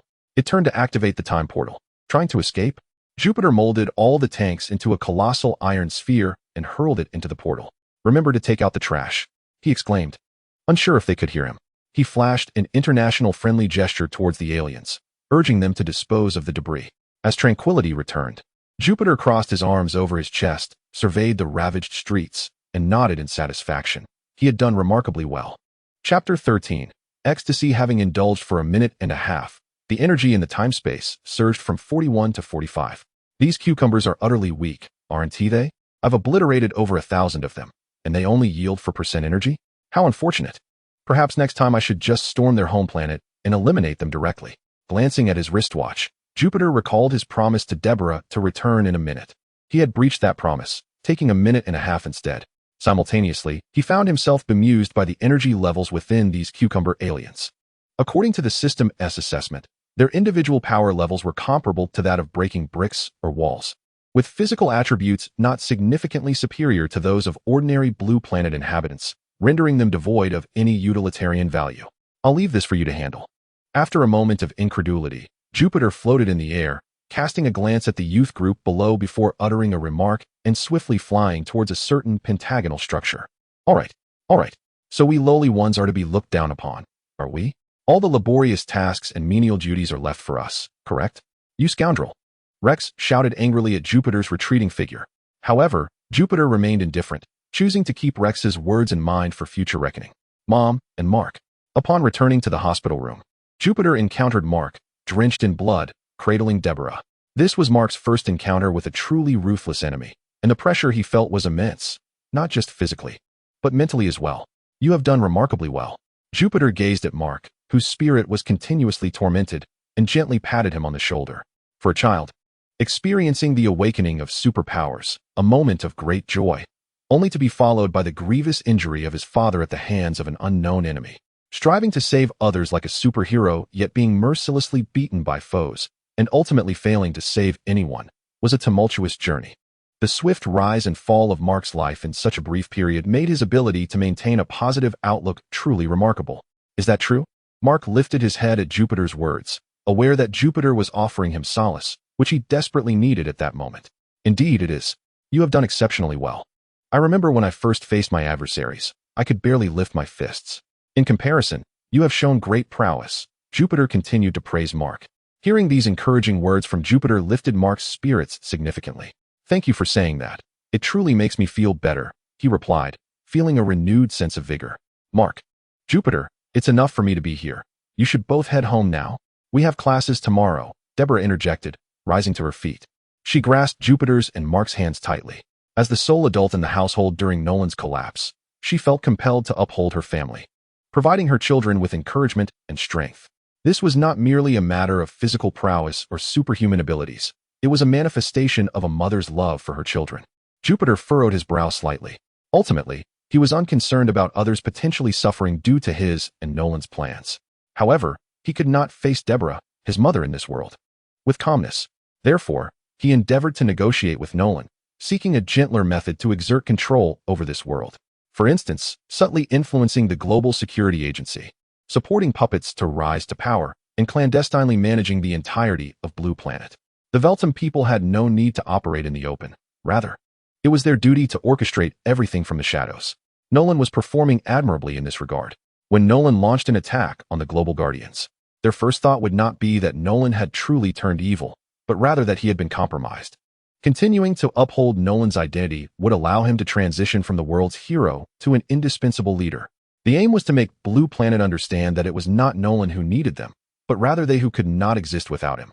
In essence, it was to stage a grand performance, to manipulate all of Blue Planet, while simultaneously satisfying Jupiter's dark whims and achieving their ultimate goal of dominion over Blue Planet. However, despite Jupiter's grand designs, the actual implementation depended on Nolan, who lay in the hospital bed, and how he envisioned proceeding. One thing was certain: they must incapacitate the Global Security Agency, led by Cecil's. This was absolutely indisputable. I will take Mark back, Jupiter stated, shaking his head to dispel unwarranted thoughts. He turned to Deborah, assuring her as he drew Mark behind him. All right. Deborah nodded gently, choosing to say no more, placing her trust in Jupiter. Let us go, Mark. Let us not burden our mother with worry.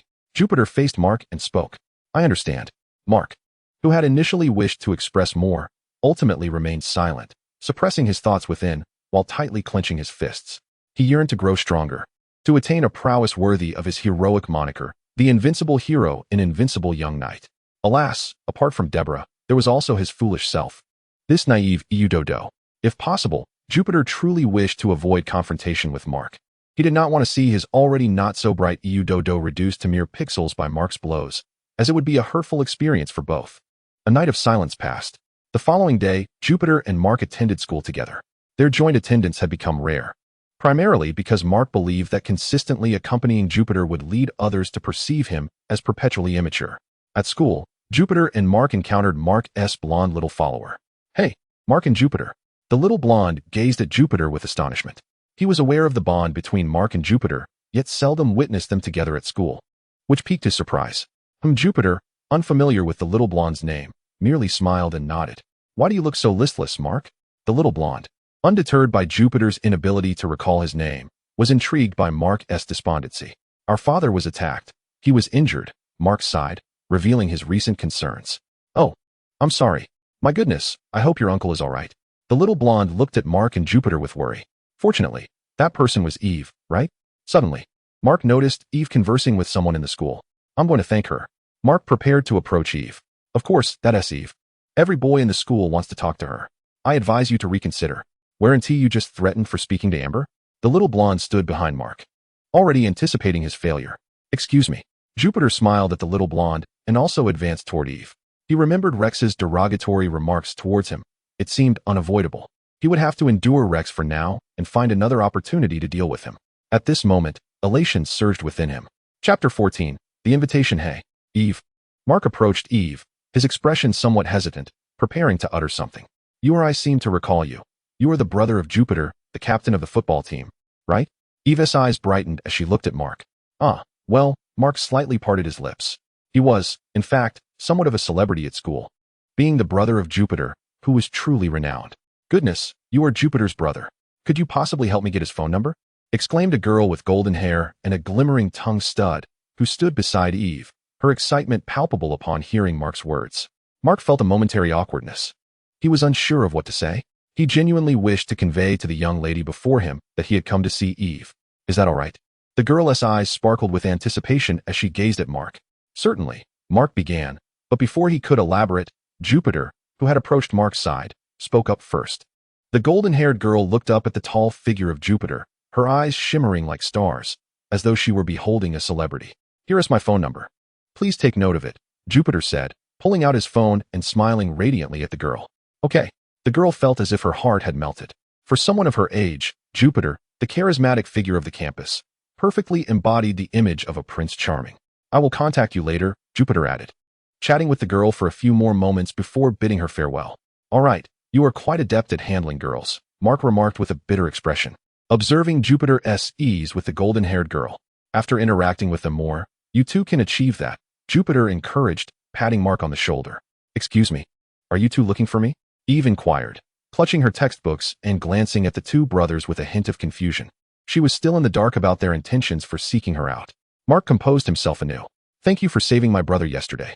Unfortunately, Jupiter was once again a step ahead of Mark. You saved your brother? Eve tightened her grip on her books, pondering whether her identity had been uncovered. Indeed, I was the one in the tight suit flying above yesterday, Mark said, feeling somewhat embarrassed as he recounted the previous day's events. To be rescued by a girl had been the most awkward experience of his life, without exception. You are that newly emerged hero. Eve suddenly connected the dots, realizing that Mark was indeed the new superhero. So you are? Upon discovering Mark's identity, Eve seemed to have an epiphany, covering her mouth in disbelief as she looked at Jupiter. Goodness, you are the one who saved us all, the little omnipotent one.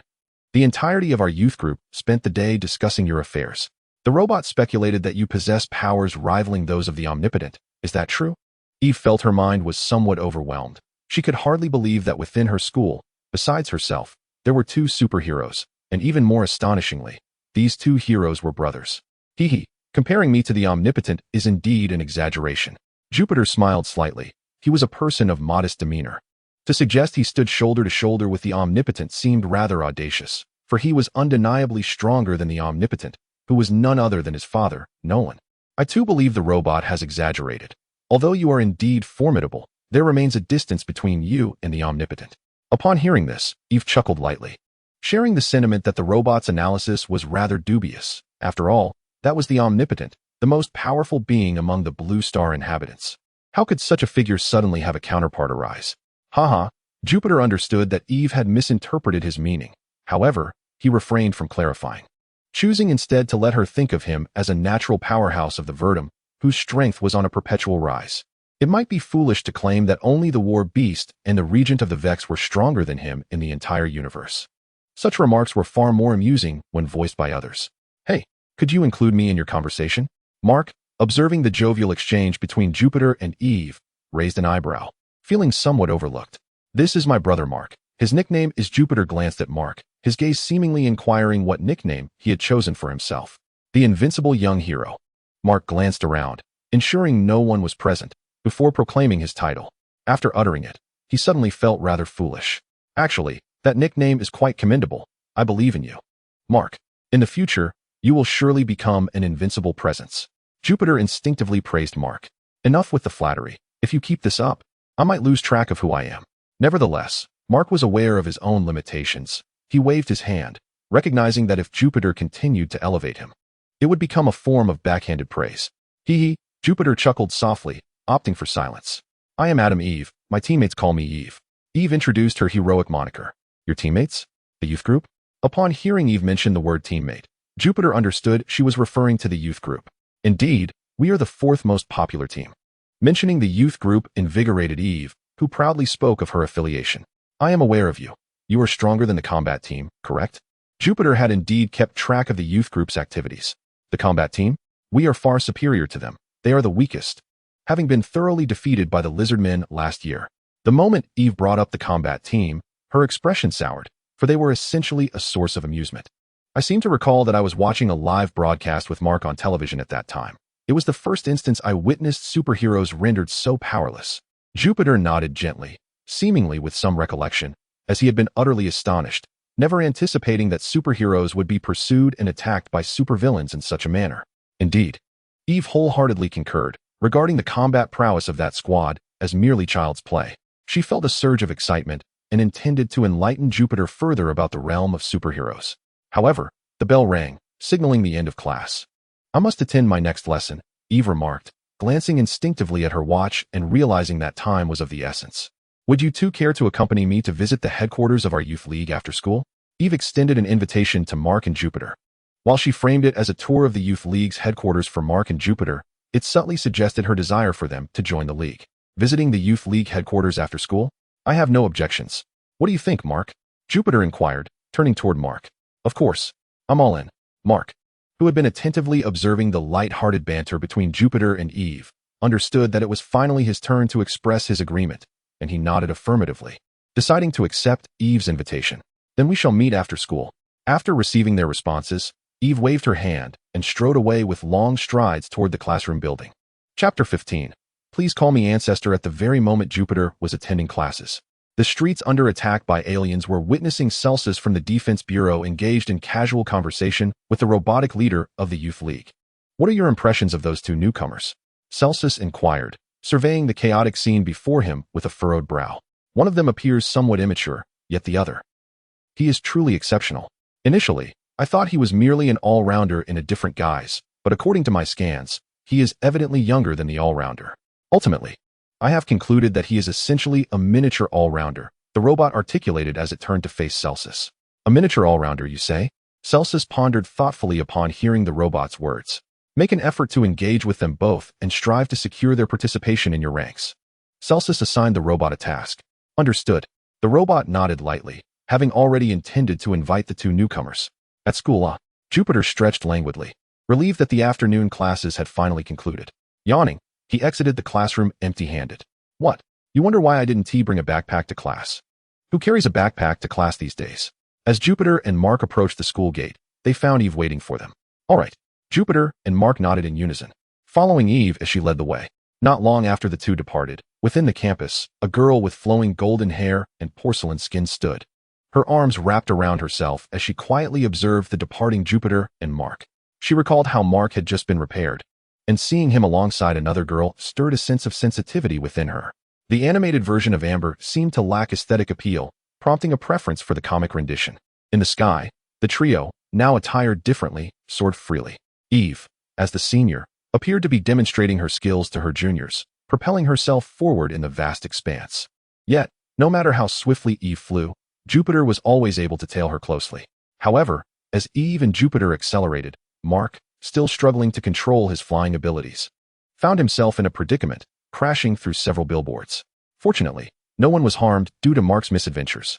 Eve, of course, caught the playful undertone in Jupiter's words, raising an eyebrow as she quickened her pace. The impact of a joke delivered by a handsome man contrasted starkly with that of an awkward one. The former elicited laughter, while the latter was deemed harassment. Jupiter, observing Eve's increased speed, followed suit, remaining unfazed as he trailed behind her. With a sudden whoosh, the two sliced through the air, eventually landing atop a grand sea bridge, the tallest of its kind. Well then, Eve remarked, glancing back at Jupiter, who remained steadfastly at her side. Jupiter smiled at Eve, then opened his arms wide. In the next instant, accompanied by a startled scream, a figure plummeted from the sky. Crash!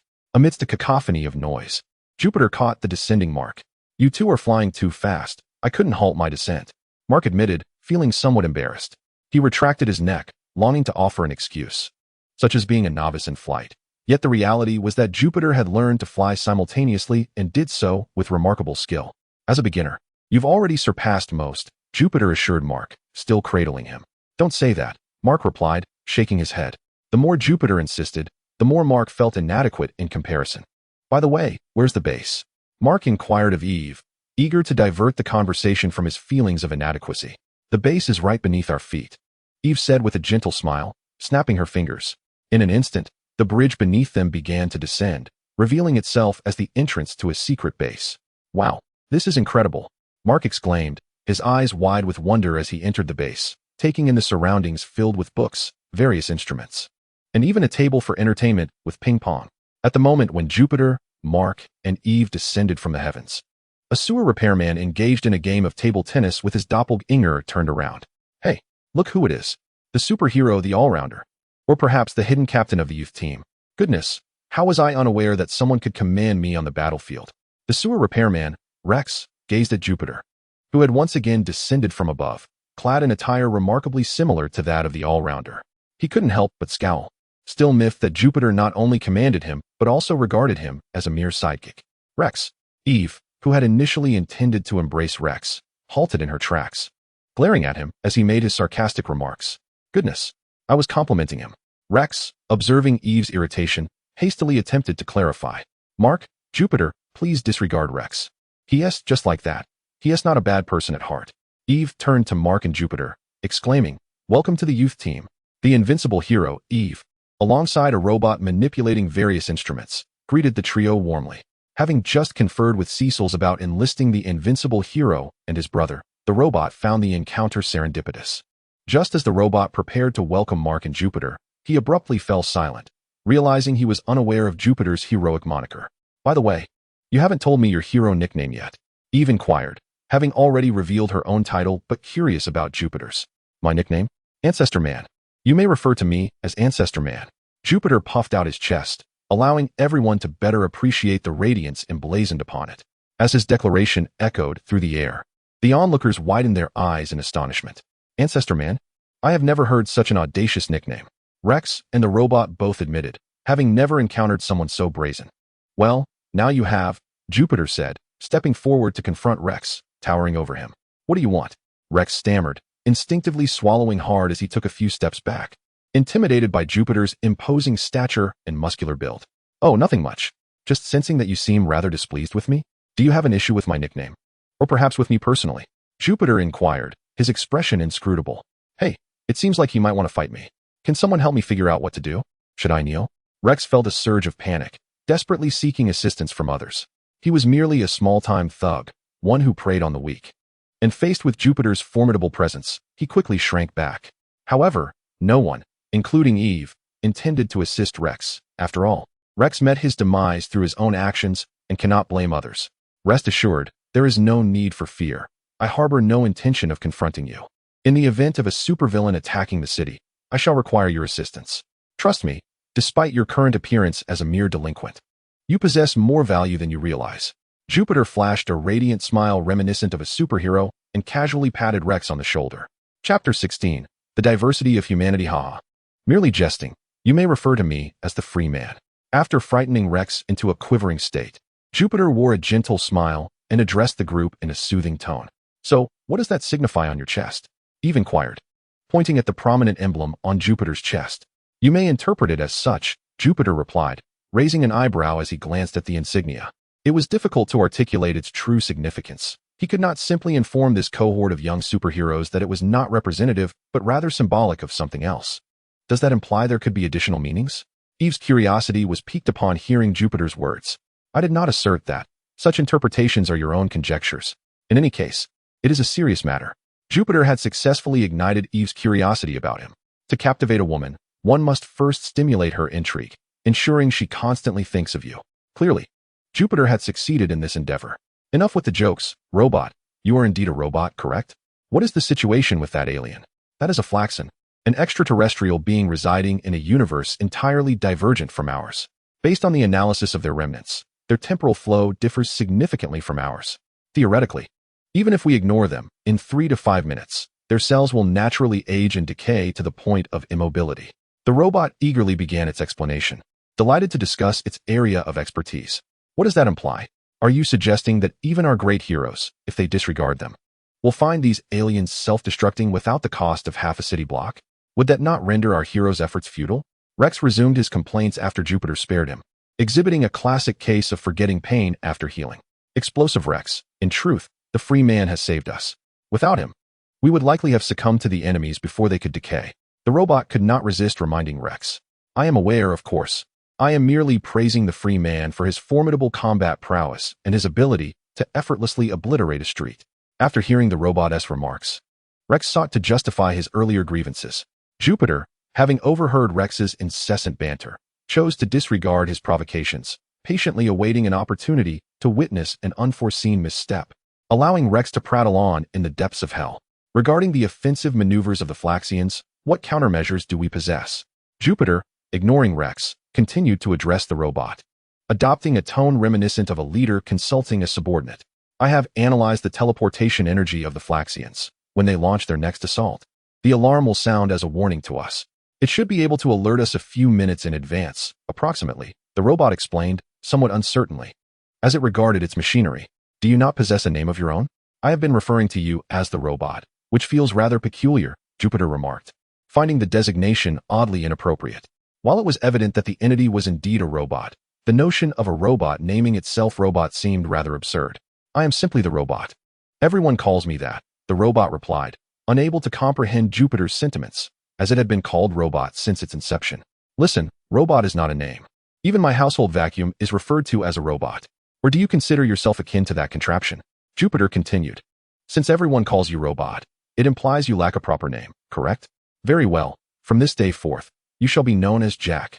Robot Jack. Jupiter declared with an air of command. His act of naming the robot bore no ulterior motive. He merely found the term robot unsatisfactory, believing that naming others need not carry significance.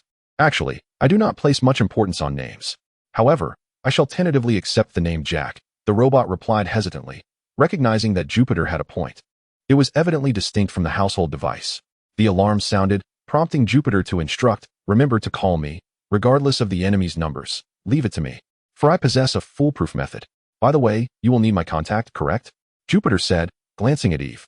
After departing from the youth group, Jupiter and Mark visited a certain pentagonal structure to check on their parents. After 2 days, Nolan was nearly recovered, still resting in bed while adjusting his condition to reach optimal health. Following a brief chat with Deborah, Jupiter and Mark returned home once more. A night of silence passed, and at dawn the next day, Jupiter and Mark once again set forth towards school, bracing themselves for yet another tedious and lengthy day. At midday, as a true enthusiast of meals, Jupiter, in the best of spirits, accompanied Mark to the dining hall. He filled 2 plates with food, as the tall Jupiter's appetite surpassed that of the average person by more than 2-fold. Hey, Mark and Jupiter were engaged in their activities when Frank, Mark's devoted follower, approached them. Jupiter was devouring his meal with little regard for Frank's presence. Meanwhile, Mark appeared somewhat disinterested in Frank as he contemplated how to grow stronger. Hey, Mark, don't be so distracted. I know Eve is quite remarkable, but let us not forget you've just encountered Amber. In comparison to Eve, you seem rather ordinary. Following Mark's vacant gaze, Frank happened to spot Eve, who was simultaneously eating and engrossed in her phone, leading him to misinterpret Mark's intentions. Frank, I am not gazing at Eve. I am merely pondering, Mark replied, his cheeks flushing as he attempted to clarify. He glanced at Jupiter. Sensing that Jupiter might also harbor feelings for Eve, he had resolved that if Jupiter indeed had an affection for her, he would graciously withdraw. After all, Jupiter had already yielded to him in many matters, and he wished to reciprocate in whatever way he could. Just then, amidst Mark's continuous explanations, Eve's phone emitted a sudden notification. Damn it, Eve remarked, raising her elegantly arched eyebrows as she glanced at her phone. She lifted her gaze and locked eyes with Mark, subtly blinking to signal him to take action. Brother, it seems that Frank is approaching, Mark quietly informed the preoccupied Jupiter. Jupiter swallowed the sausage in his mouth and downed the rest of his milk in one gulp. Mark, you know I absolutely detest being disturbed during meals. With a firm grip, Jupiter crumpled the milk bottle in his hand and stood up, following Eve as she departed. My goodness, is my eyesight failing me? Did Jupiter truly crush a hard plastic milk bottle? Frank stared in disbelief at the crumpled container. Perhaps my brother is simply quite angry at the moment. In any case, I must take my leave. See you later. Mark's gaze lingered on the obliterated bottle, a tremor in his eyes. Jupiter's aversion to interruptions during meals was well known, and anyone who dared to disturb him was bound to face unfortunate consequences. Frank, observing the mangled milk bottle, glanced at his own and squeezed with all his might. What a farce. Everyone else is furious. Why can't I crush my bottle? It was only when his hands turned crimson that he reluctantly discarded the milk bottle. As Mark was about to exit the cafeteria, he heard Frank's exclamation and shook his head. He could only conclude that in this world, individuals varied greatly from one another. Chapter 17. A solo assault on a planet boom. On the rooftop of the building, Rex, Kate, and the robot Jack were intently observing the unfolding situation. Suddenly, a fierce gust of wind swept over them. Draped in a pristine white cloak, Jupiter descended from the heavens. The situation appeared dire as the robotic Jack felt the swirling cold winds, lifting his gaze to report to Jupiter. Jack, Kate, Rex, organize the rescue. Jupiter spoke with a commanding demeanor to Rex, Kate, and Jack. As for those who dare disturb my lunch, I shall ensure they comprehend the consequences of provoking my wrath. In the next moment, Jupiter transformed into a fleeting shadow, resembling an unstoppable projectile, hurtling towards the group of green-skinned cucumber aliens emerging from the portal. Are you commanding me? Rex glared at Jupiter's retreating figure, feeling thoroughly exasperated by the constant orders. He was a member of the Youth Brigade, not merely someone's underling. Apologies for our tardiness. Just as Rex shouted at Jupiter's back, Mark and Eve finally arrived, descending from the sky. Jupiter seemed to be in a foul mood. Had someone angered him? Jack inquired of Mark and Eve whether they were aware of Jupiter's unusual demeanor. Perhaps it's because my brother was disturbed during his lunch? He has loathed interruptions to his meals since childhood, claiming it affects his mood for the entire day. As Jupiter's brother, Mark had a fair understanding of him.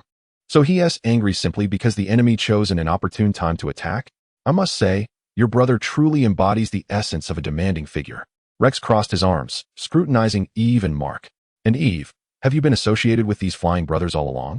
I believe an explanation is in order. Rex glanced at Eve, then at Mark, and finally at the departing Jupiter, sensing a hint of envy creeping in.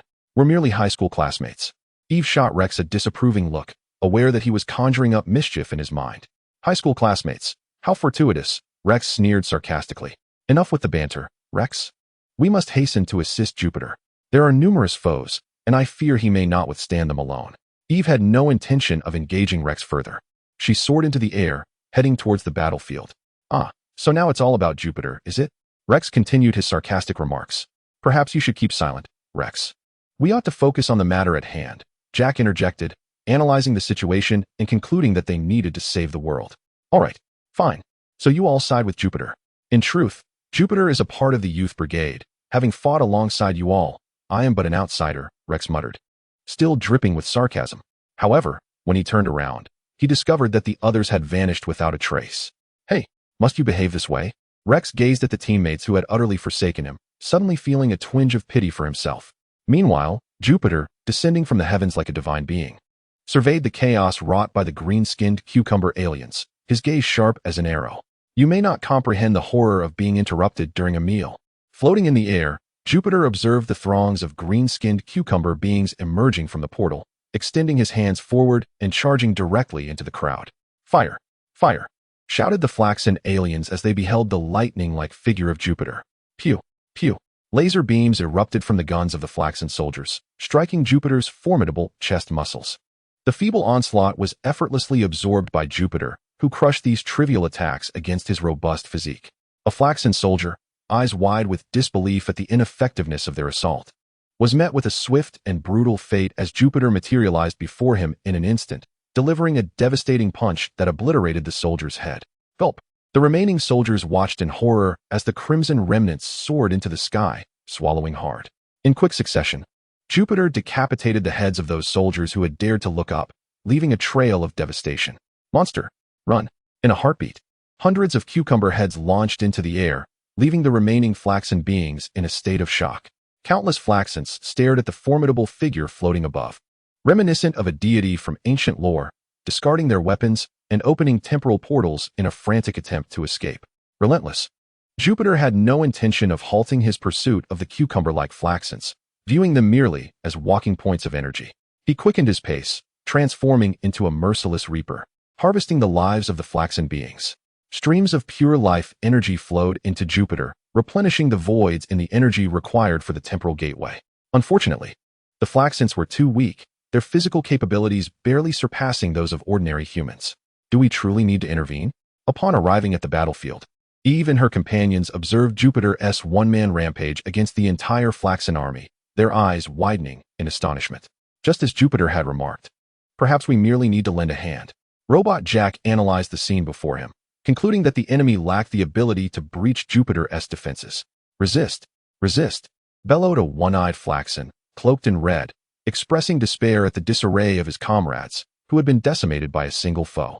He glared fiercely at Jupiter, seemingly intent on etching the image of Jupiter deeply into his mind. So unwilling to depart? Then let none of us leave. Jupiter regarded the Flaxen leader, resembling a chief of the Flaxens, his expression frigid. In the next moment, Jupiter transformed into a bolt of lightning, seizing the Flaxen leader's head and soaring into the time tunnel behind the enemy. Brother, Mark shouted anxiously as he watched Jupiter, gripping the Flaxen leader's head, plunge into the time tunnel. My heavens! Quickly informed Celsus. Eve, equally taken aback by Jupiter's audacious maneuver, felt her heart race with worry for his safety. Already in contact, Robot Jack seemed more concerned for Jupiter than anyone else. The moment Jupiter entered the time tunnel, he established communication with Celsus. Meanwhile, on the darkened Flaxen planet, Jupiter held the Flaxen leader's head in his grasp, gently stepping on the body of a Flaxen general. I shall make you aware of the cost of inciting my wrath. Jupiter surveyed the surrounding soldiers with an icy gaze. The next instant, he tightened his grip on the Flaxen leader's right hand, and in a heartbeat, the leader's head was crushed in Jupiter's grasp, bursting like an exploded star, splattering crimson everywhere. From this moment forth, I shall wage war upon this planet. You may attempt to resist. That I permit. In that instant, Jupiter single-handedly launched an assault on a planet. Chapter 18. I believe Jupiter is calmly reasoning with the enemy. Just as Jupiter transformed into lightning and plunged through the time portal, a sudden ringing erupted from Mark's phone in his pocket. I'm sorry, everyone, but I must take my leave. Upon hearing the voice on the other end, Mark's expression shifted dramatically, and before anyone could respond, he soared into the sky. So, the ruins must be dealt with by us, right? My word. I am genuinely curious about who their father is, capable of raising such similarly arrogant brothers. Rex, arriving late, shouted angrily at the departing Mark. Let's talk, Rex. Eve glared at him. Inside the hospital room of a pentagonal building, Mark transformed into a whirlwind, rushing into the innermost part. Hey, Mark. On the hospital bed, a tall man was engaged in casual conversation with Deborah, and upon noticing Mark, he immediately smiled and waved. Father. Mark dashed forward like a fleeting shadow, entering the embrace of the tall man at a speed imperceptible to human eyes. Mark, I worried for you. The tall man, the strongest of Blue Star, the all-powerful Nolan, gazed at his youngest son with a hint of tenderness, a genuine warmth emanating from him. Mark, Nolan has just recovered. Please do not harm him. By the way, where is Jupiter? Is he not with you? Deborah gently patted Mark's shoulder and began searching for Jupiter within the hospital room. Upon hearing this, Mark's expression betrayed a hint of concern. What has happened to Jupiter? Nolan, observing the worry in Mark's eyes, immediately grasped his shoulders and inquired earnestly. As the prophesied leader of the Vixing people, Nolan could not permit any harm to befall Jupiter. Jupiter has ventured alone into the alien's temporal tunnel. Mark, noticing Nolan's anxious demeanor, spoke softly. Yes. As Nolan comprehended the situation, he promptly released his firm grip on Mark's shoulders. Deborah, I crave the meals you prepare. Shall we visit the supermarket together today?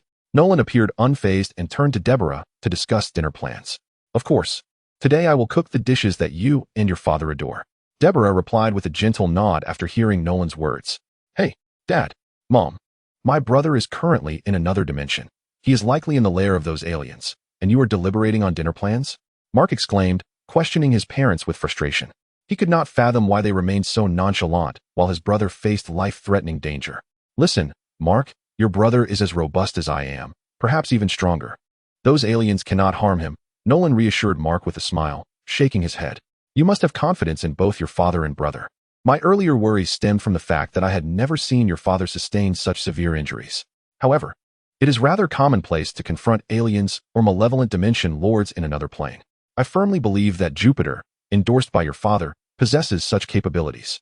At this very moment, he is likely emulating his remarkable father, calmly negotiating with those aliens, explaining why they cannot invade Blue Star. Deborah held unwavering faith in her eldest son, Jupiter, just as she believed in her husband, Nolan. On the planet Flaxon, a white figure stood amidst a sea of corpses. Surrounding this spectral figure was the crimson soil stained with tomato juice, as thousands of Flaxon soldiers had been reduced to mere remnants in an instant. At that moment, the white figure slowly lifted his head to gaze upon the urban landscape of the Flaxon people, revealing a smile as warm as sunlight.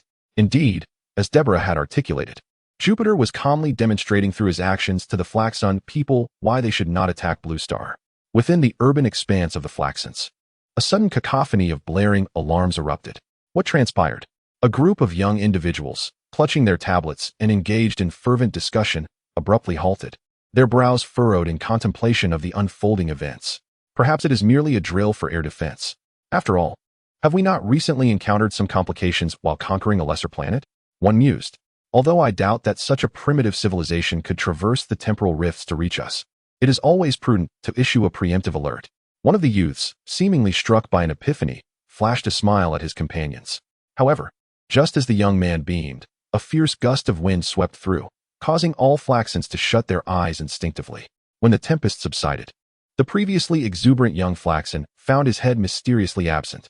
Oh my heavens! What has occurred? The group of Flaxon youths widened their eyes in horror, for they had encountered a whirlwind that claimed lives. In that moment of bewilderment, another gentle breeze unexpectedly arose, caressing their cheeks. A figure with slick-back hair, clad in a form-fitting white suit emblazoned with the visage of an alien male, materialized before them. My apologies, my skills are still lacking. I neglected to remove the heads atop your shoulders, the man expressed with a hint of contrition regarding his unrefined technique. What did you say? The Flaxons, struggling to comprehend the alien's incomprehensible tongue, furrowed their brows, utterly bewildered by his words. In truth, they need not decipher the man's speech, for in the next instant, they felt their heads spinning violently, only to behold their own bodies bereft of their precious craniums. Alert! Alert! We are under enemy attack. I repeat, this is not a drill. The adversary is exceedingly dangerous, having decimated a tactical assault force of 5,000 armed with advanced weaponry. All residents are urged to seek shelter immediately. The announcements echoed from their extraterrestrial televisions, emphasizing the gravity of the incursion. Is there but a single enemy? What is the military playing at? Questioned a somewhat aged Flaxon, observing the alarming broadcast. Just one person? Can they truly be invulnerable, a one-man army? Have our technological advancements failed to eradicate such a foe? His voice dripped with disdain, lamenting the Empire's growing ineptitude. Not only had they faced setbacks in their conquests, but now they were compelled to issue the highest level of alert due to the incursion of a lowly alien. A preposterous situation indeed.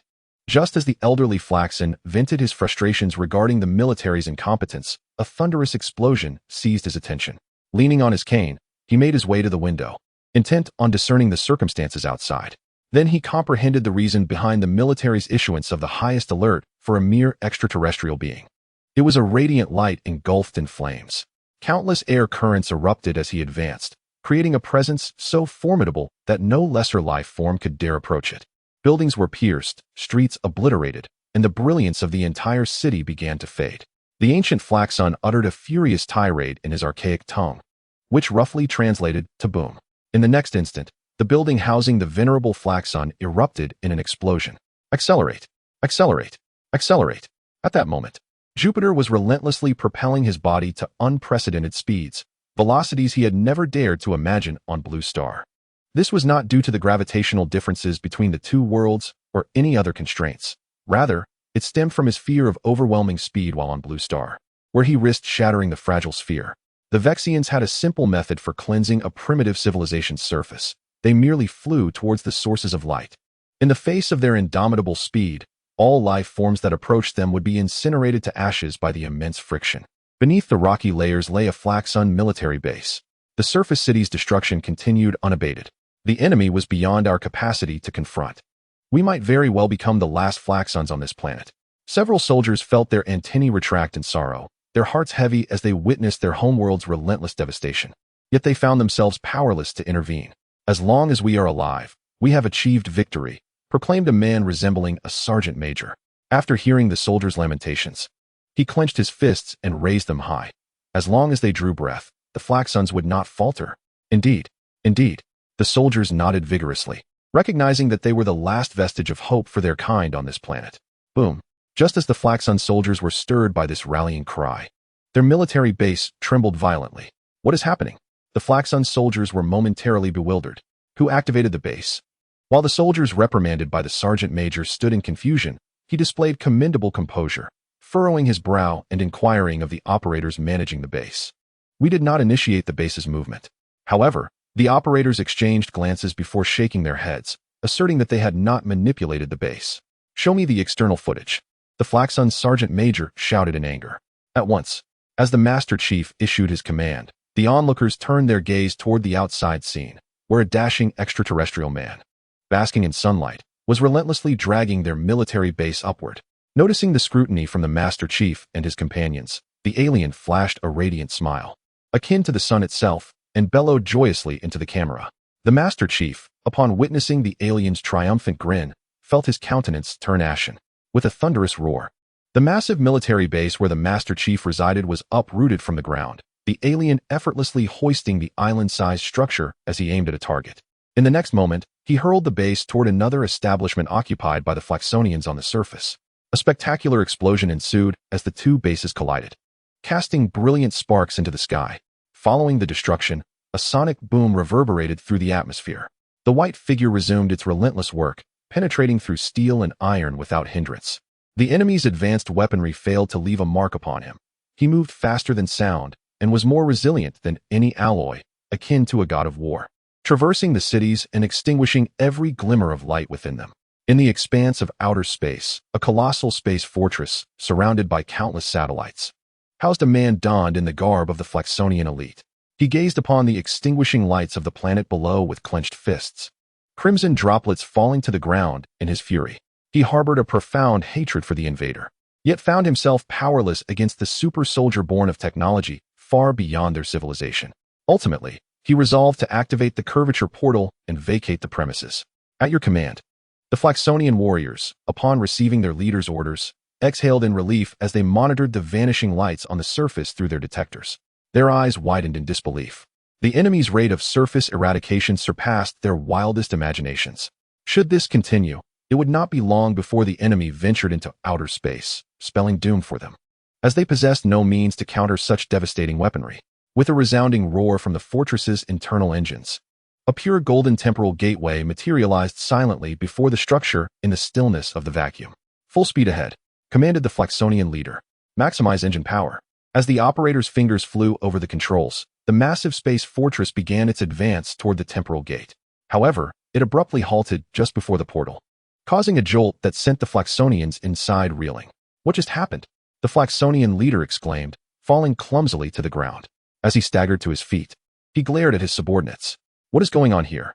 At the moment of the leader's bewilderment, a white figure appeared, standing between the space fortress and the time portal, silently greeting the leader of the Flaxon people. The Flaxon leader gazed upon the alien clad in a tight-fitting white suit, his face turning ashen. Then, farewell. The white-clad extraterrestrial floated in the vacuum, propelling the space fortress with incredible speed towards the Flaxon homeworld. Report to the leader. Our engines have failed. We have a 99.9% chance of colliding with our planet. The operator conveyed the machine's grim conclusion to the leader. I need not your words. I have anticipated this. The Flaxon leader clenched his fists, raising them high above his head, a gesture akin to the international sign of goodwill from Blue Star. Boom. The white-clad Jupiter thrust the space fortress into the atmosphere. Observing the fortress engulfed in flames as it descended, he retreated back into the cosmos, then raised his right hand, extending the middle finger towards the falling fortress, adhering to his principles of decorum. Let it all go to waste.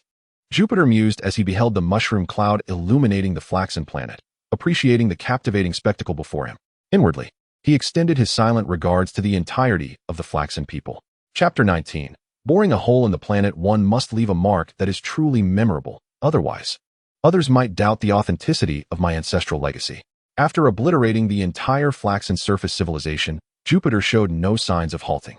As a natural-born warrior of the Veltum race, he was compelled to surpass the ordinary Veltum in perfection. For instance, the extraterrestrial Jupiter transformed into a radiant arc, hurtling towards the deep crimson surface of the Flaxon planet, accompanied by a thunderous roar. The The remaining Flaxan inhabitants lifted their heads to the sky, witnessing a meteor streaking through the atmosphere, hurtling towards their homeworld. May we be blessed. The Flaxan people clasped their hands in prayer. Though entirely different from the Blue Star inhabitants, it was remarkable that these advanced beings had evolved beliefs strikingly similar to those of earthly civilization. Then boom, a colossal mushroom cloud erupted upon the surface of the Flaxan planet, sweeping outward in all directions. All who had knelt in reverence were instantaneously reduced to dust by the radiant explosion. The shockwave reverberated across the continental plates of the planet. Yet, these were merely the visible assaults upon the surface. The true onslaught originated from within the Flaxan world. A humanoid entity advanced at an astonishing speed that surpassed the speed of sound, reaching a velocity so extreme that it eluded the detection of even the most advanced radar systems of the spacefaring civilization. In the blink of an eye, this figure penetrated the crust, the outer transition layer, the liquid layer, and the inner coating of the planet inhabited by the Flaxonians, ultimately arriving at the core of their world. Dressed in white, this figure immersed itself in the molten core, fervently unleashing its energy, igniting a cataclysmic eruption within the planet's core. It then transformed into a fleeting shadow, continuing its relentless journey. Boom. Shortly thereafter, a deafening explosion echoed from the opposite side of the planet. A man clad in tattered white battle attire, with eyes ablaze, soared into the sky, propelled by the molten lava erupting from the core, returning to the vacuum of space. Boom.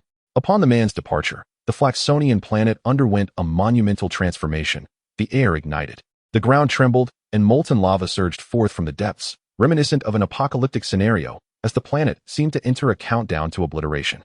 I hope you enjoy the grand spectacle I present to you. Jupiter stood in the vacuum of space, hands on his hips, his posture erect. A true man faces explosions head-on, unlike those who shy away. Regrettably, he lacked sunglasses, a smoking pipe, 2 fine steeds, and a beautiful maiden riding alongside him. Jupiter silently observed the Flaxonian planet. Witnessing the ongoing explosions, the countdown to destruction had commenced. After a moment of admiration, he retrieved the time-space transmission device he had previously cast into the void, pressing it gently. Instantly, a golden portal materialized silently in the cosmic vacuum. Homeward bound, Jupiter swiftly darted into the time-space portal. On the other side, at the Global Defense Bureau headquarters, Director Sicelus, while reviewing reports, suddenly sensed something amiss, his expression shifting. "Everyone, out," he commanded coldly, addressing his staff. The personnel promptly halted their tasks and expertly exited the headquarters, their familiarity with such scenarios evident. "What is the situation? Have you uncovered any findings?" Sicelus inquired, glancing towards a corner of the room. Heh. Accompanied by a low chuckle, the lights in the room dimmed slightly. From the shadowy corner emerged a crimson-skinned demon, clad in a classic British trench coat and topped with a detective's hat, resembling a great sleuth. "I have acquired some intriguing investigative results, which I believe you will find quite appealing," the demon declared with a sinister smile adorning its scarlet visage, feigning mystery before Sicelus. "Enough of the theatrics. Just reveal the results," Sicelus urged impatiently. Cecil's gazed at the demon before him, his eyes devoid of any trace of trust. He had never placed his faith in any demon, including the detective standing in front of him. What a hasty old fool. "However, since you wish to know, I shall recount the tale." The demon regarded Cecil's with a knowing smile. "Firstly, congratulations. My previous conjecture was erroneous. It was not the Omnipotent who orchestrated the annihilation of the Global Guardian Corps." The demon began with words that brought immense relief to Cecil's. At the moment when the Omnipotent and the Guardians were gathered, another individual was present. Theoretically, that person was the true culprit. Intriguingly, while that individual engaged with the other members of the Guardians, they encountered varying degrees of resistance.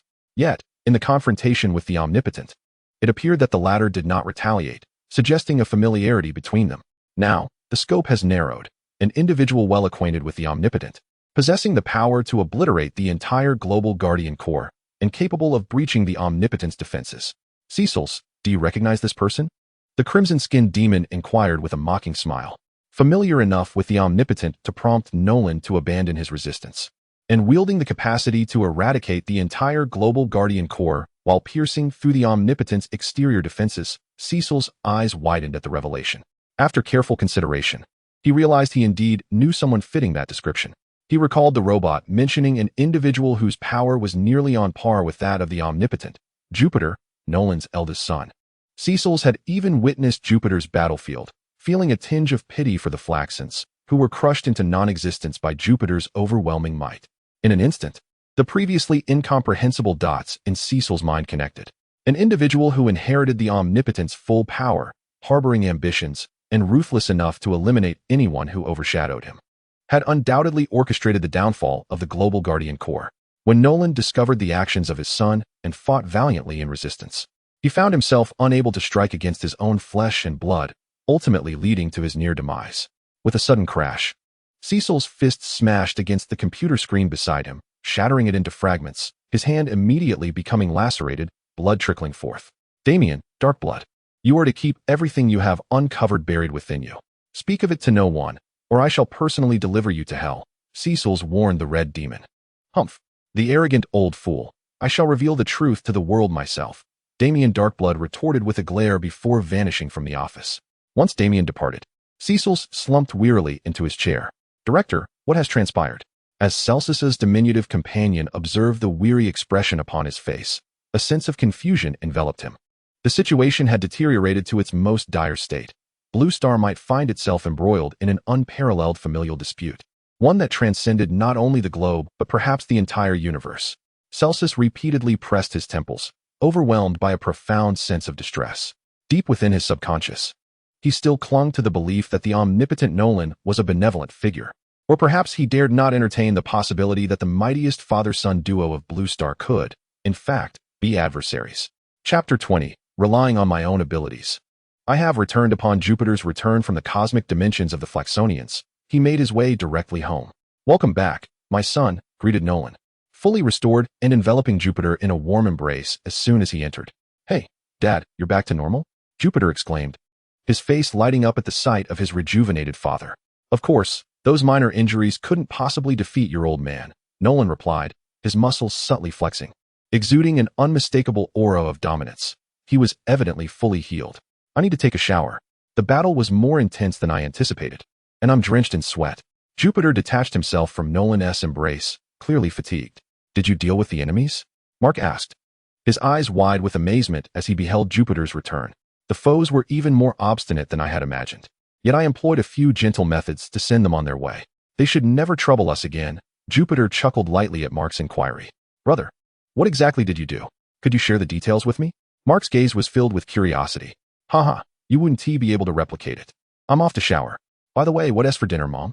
After my shower, I'm craving something fresh, Jupiter inquired, directing his attention toward Deborah, who was diligently working in the kitchen. Rest assured, it will certainly be something you love, Deborah replied with a gentle smile upon hearing Jupiter's words. All right. Jupiter nodded and proceeded into the bathroom, leaving Mark standing there with a long face. Mark, don't always wear such a glum expression. Your father and brother have returned safely. You should be a bit happier. Tomorrow, I'll dedicate a whole day to training with you, Nolan said, patting Mark on the shoulder, who appeared somewhat disheartened. Okay, Dad.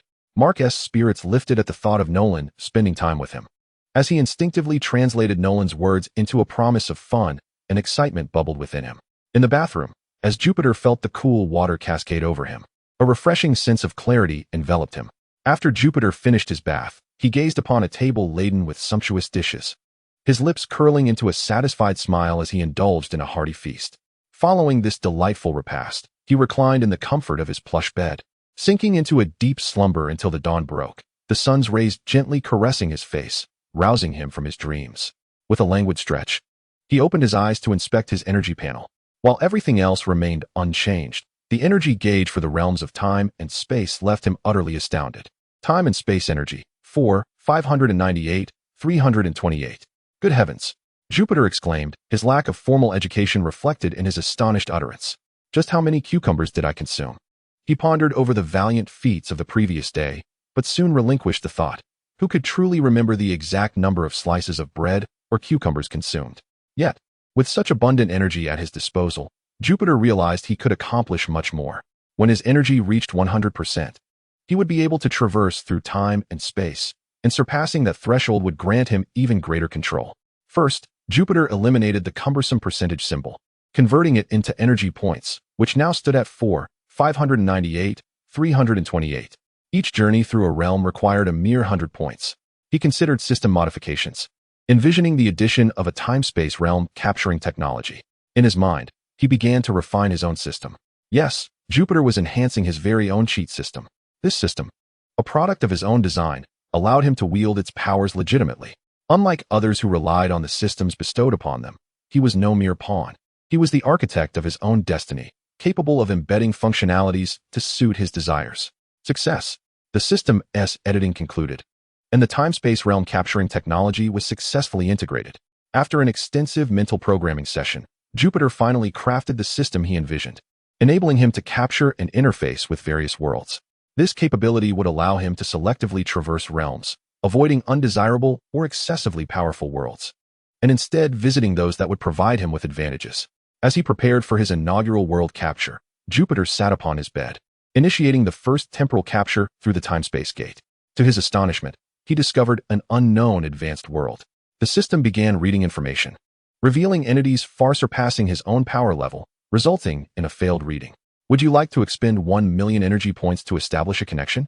Goodness, the first world is an advanced one. Jupiter mused, uncertain whether to consider himself fortunate or unfortunate. The probability of randomly entering an advanced world in his previously established game settings was akin to drawing a rare card in a card game. And now, having retooled his system, he found himself confronted with an advanced world right from the outset. With a decision made, he prepared to forfeit 1 million energy points to connect with this advanced realm. Jupiter, without a hint of hesitation, established a connection to the enigmatic higher realm. Opportunities to encounter such elevated worlds are rare and fortuitous. Even if he refrains from venturing forth now, reserving this chance will surely prove advantageous in the future. The acquisition of this higher world comes with a grave warning. It harbors numerous entities whose power levels far exceed that of the master, posing a significant threat to his very existence. The danger level of this world is deemed extreme. Now is not the time to embark on such a journey. It is prudent to wait until one is adequately prepared and the opportunity arises. Jupiter yearned to explore a realm of unparalleled combat prowess, either upon the surface of a robust planet or amidst the chaos of a formidable star. Upon assessing the situation, Jupiter shook his head vigorously. The risk factor was exceedingly high. If this were a series of animated tales, the combat abilities would be elevated to several tiers, with formidable figures such as Odin, the Ancient One, Dormammu, Thanos, the Eternals, and the Celestial Pantheon, alongside other mightily powerful beings from the comics, presenting considerable challenges. As Jupiter contemplated his next move, a commotion outside seized his attention. Ceaselessly, Celsus engaged in conversation with Nolan, Mark, and Deborah, their discourse laced with tension. An unidentified life form was approaching Earth at supersonic speeds, and with the absence of the guard, Celsus expressed the urgent need for Nolan's assistance. Listen to Celsus. Nolan has only just begun to heal. Deborah interjected, her hands firmly planted on her hips, casting a piercing glare at Celsus, her distrust palpable. Yet, at this juncture, Nolan was the sole individual capable of confronting the looming threat, as Celsus underscored the formidable nature of the adversary. Perhaps, Mark, who had been silently absorbing the conversation, perceived a glimmer of hope. He could step in for his father and confront the entity above. Perhaps I can take my father's place, he mused. Just as Mark prepared to volunteer, Jupiter soared from his second-floor window, decisively opting to confront the lost, pitiful being in the sky. With a glint of determination in his eyes, Jupiter was ready to eliminate the cyclopean foe above, for he coveted the creature's abilities, each battle only serving to enhance its strength. Akin to a reincarnation of a scion, he would not relinquish this perfect quarry to anyone else. Jupiter, you have just emerged from a fierce battle, Deborah observed with concern, her maternal instincts urging her to shield her son from further strain. I'm fine, mother. I am not fatigued at all, Jupiter reassured her, dismissing her worries with a wave of his hand. On the contrary, he was invigorated and eager to seize the opportunity to snap the creature's neck and absorb its powers. Yet, Deborah remained hesitant. Let him go, Deborah. That alien is not formidable, Nolan consoled, wrapping his arm around Deborah's shoulder with a gentle tone. Very well, she conceded. Deborah felt a sense of helplessness as she realized she could not contend with the father and son before her. Cicero's heart sank as he observed the menacing Jupiter. Just as he had envisioned, the figure before him emanated pure malevolence. At this moment, Jupiter was firmly characterized in Cicero's mind as a rebellious, bloodthirsty little demon. While Cicero contemplated how to rid himself of this calamity, Nolan stroked his chin, pondering methods to dismantle the Global Security Bureau. The next world awaited, ready to engage with the Black Robe and seize the heat vision. Chapter 21. The Vanished Half-Moon Boom. As Jupiter tore through the air, transforming into a blazing fireball soaring into outer space. A man clad in battle attire, possessing a single eye, appeared before him. Haha, let us commence the trial. The alien, with his solitary eye, chuckled lightly, his voice echoing directly within Jupiter's mind. Telepathic abilities, how delightful. I now have another reason to obliterate you, Cyclops. Jupiter's eyes sparkled upon hearing the voice, and he immediately donned a benevolent smile. Cyclops, are you insulting me? Everyone on my planet possesses but one eye. The alien's expression fell at this remark. He was being called a Cyclops by an apprentice, a blatant affront to his esteemed position as a planetary evaluator. All the inhabitants of your planet are Cyclopes, Jupiter retorted, transforming into a streak of lightning, instantaneously appearing before the one-eyed alien and extending his middle finger towards its lone eye. You scoundrel! You have wounded my eye. The alien clasped its solitary eye in pain. This is merely the beginning. Jupiter observed the droplets of crimson staining his finger and gave it a gentle shake, declaring that the game had only just begun. As the alien shielded its eye, its vision blurred, Jupiter swiftly flickered to the alien's front and delivered a powerful kick to its chest. Scoundrel! The tremendous force propelled the alien at a speed surpassing sound, crashing it against the moon behind. Die, trash! Jupiter pressed his advantage, casually seizing 2 satellites from the Lighthouse Nation and hurling them at the fallen one-eyed alien on the lunar surface. Just as the alien attempted to rise, the satellite struck, sending it sprawling back to the ground. You despicable little man, you are unworthy. I will never allow you into the Planetary Alliance. The one-eyed alien glared at Jupiter, who floated in the cosmos, its voice resonating in Jupiter's mind, conveying its furious sentiments. Do you think I care about that worthless alliance? Jupiter rummaged through his ear, and in the next moment, like a meteor, he collided directly with the one-eyed alien. The terrifying force caused countless cracks to erupt on the lunar surface where Jupiter and the alien had been. Evaluator, you have come to the wrong place. Jupiter grasped the alien's neck, his eyes glinting with ferocity. I have come to the wrong place. The one-eyed alien, feeling the immense strength constricting his throat, gritted his teeth, veins bulging in his arms, desperately attempting to pry Jupiter's hand away. Yet, no matter how hard he tried, he found his efforts futile. Indeed, this is the planet of the Viltaments. Jupiter pressed the alien's head firmly beneath him, leaning in closer to its large eye, seemingly hoping for the alien to see his true visage. You are a damned Viltamen. The one-eyed alien finally realized that the weight upon him was that of a Viltamen. By the way, does your planet have games? While Jupiter endeavored to distract the alien, he tightened his grip even further. To hell with you. The one-eyed alien, a seasoned warrior, gritted his teeth and concentrated all his strength in his legs, executing a powerful kick that sent Jupiter flying. I must leave this place at once. The alien, in a frantic state, ascended from the lunar surface, intent on reporting to the Galactic Federation that Blue Star was a trap, a place devoid of those seeking to join the Federation, only housing a formidable Viltamen. Where do you think you're going? Just as the alien prepared to depart, he suddenly felt a grip on his foot. You despicable Blue Star Viltamen. The one-eyed alien turned to see the man who had seized his foot with one hand, cursing angrily. However, before the alien could retaliate, an unseen force hurled him back to the lunar surface. That immense power caused the entire moon to tremble. Fool, this is Blue Star, not Blue Star. And your luck has run out. In your next life, pay attention to the names of the planets on the map before deciding your course. Jupiter mounted the one-eyed alien once more, but this time, instead of choking him, he began to rain down punches upon the alien's face. Each blow from Jupiter wrought significant destruction upon the lunar surface, crimson blood staining his gloves. 1 punch, 2 punches, 3 punches, 4 punches. Initially, the one-eyed alien resisted. But as Jupiter's speed and strength escalated, the alien's struggles diminished until he lay motionless upon the ground.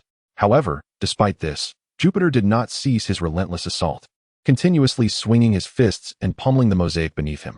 He struck the body of the one-eyed alien as if kneading a lump of vivid red dough, transforming it into a mass of pulp, shattering every bone into dust, until every organ and cell of the extraterrestrial was obliterated.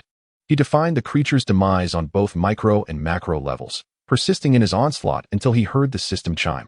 Ding. Detecting high-level alien cells. Should optimization and fusion proceed? Of course. Wiping the liquid, whether sweat or the blood of his foe, from his brow, Jupiter reclined beside the mangled remains. The blue planet is truly beautiful. Lying on the lunar surface, he awaited the system notification of completion before rising.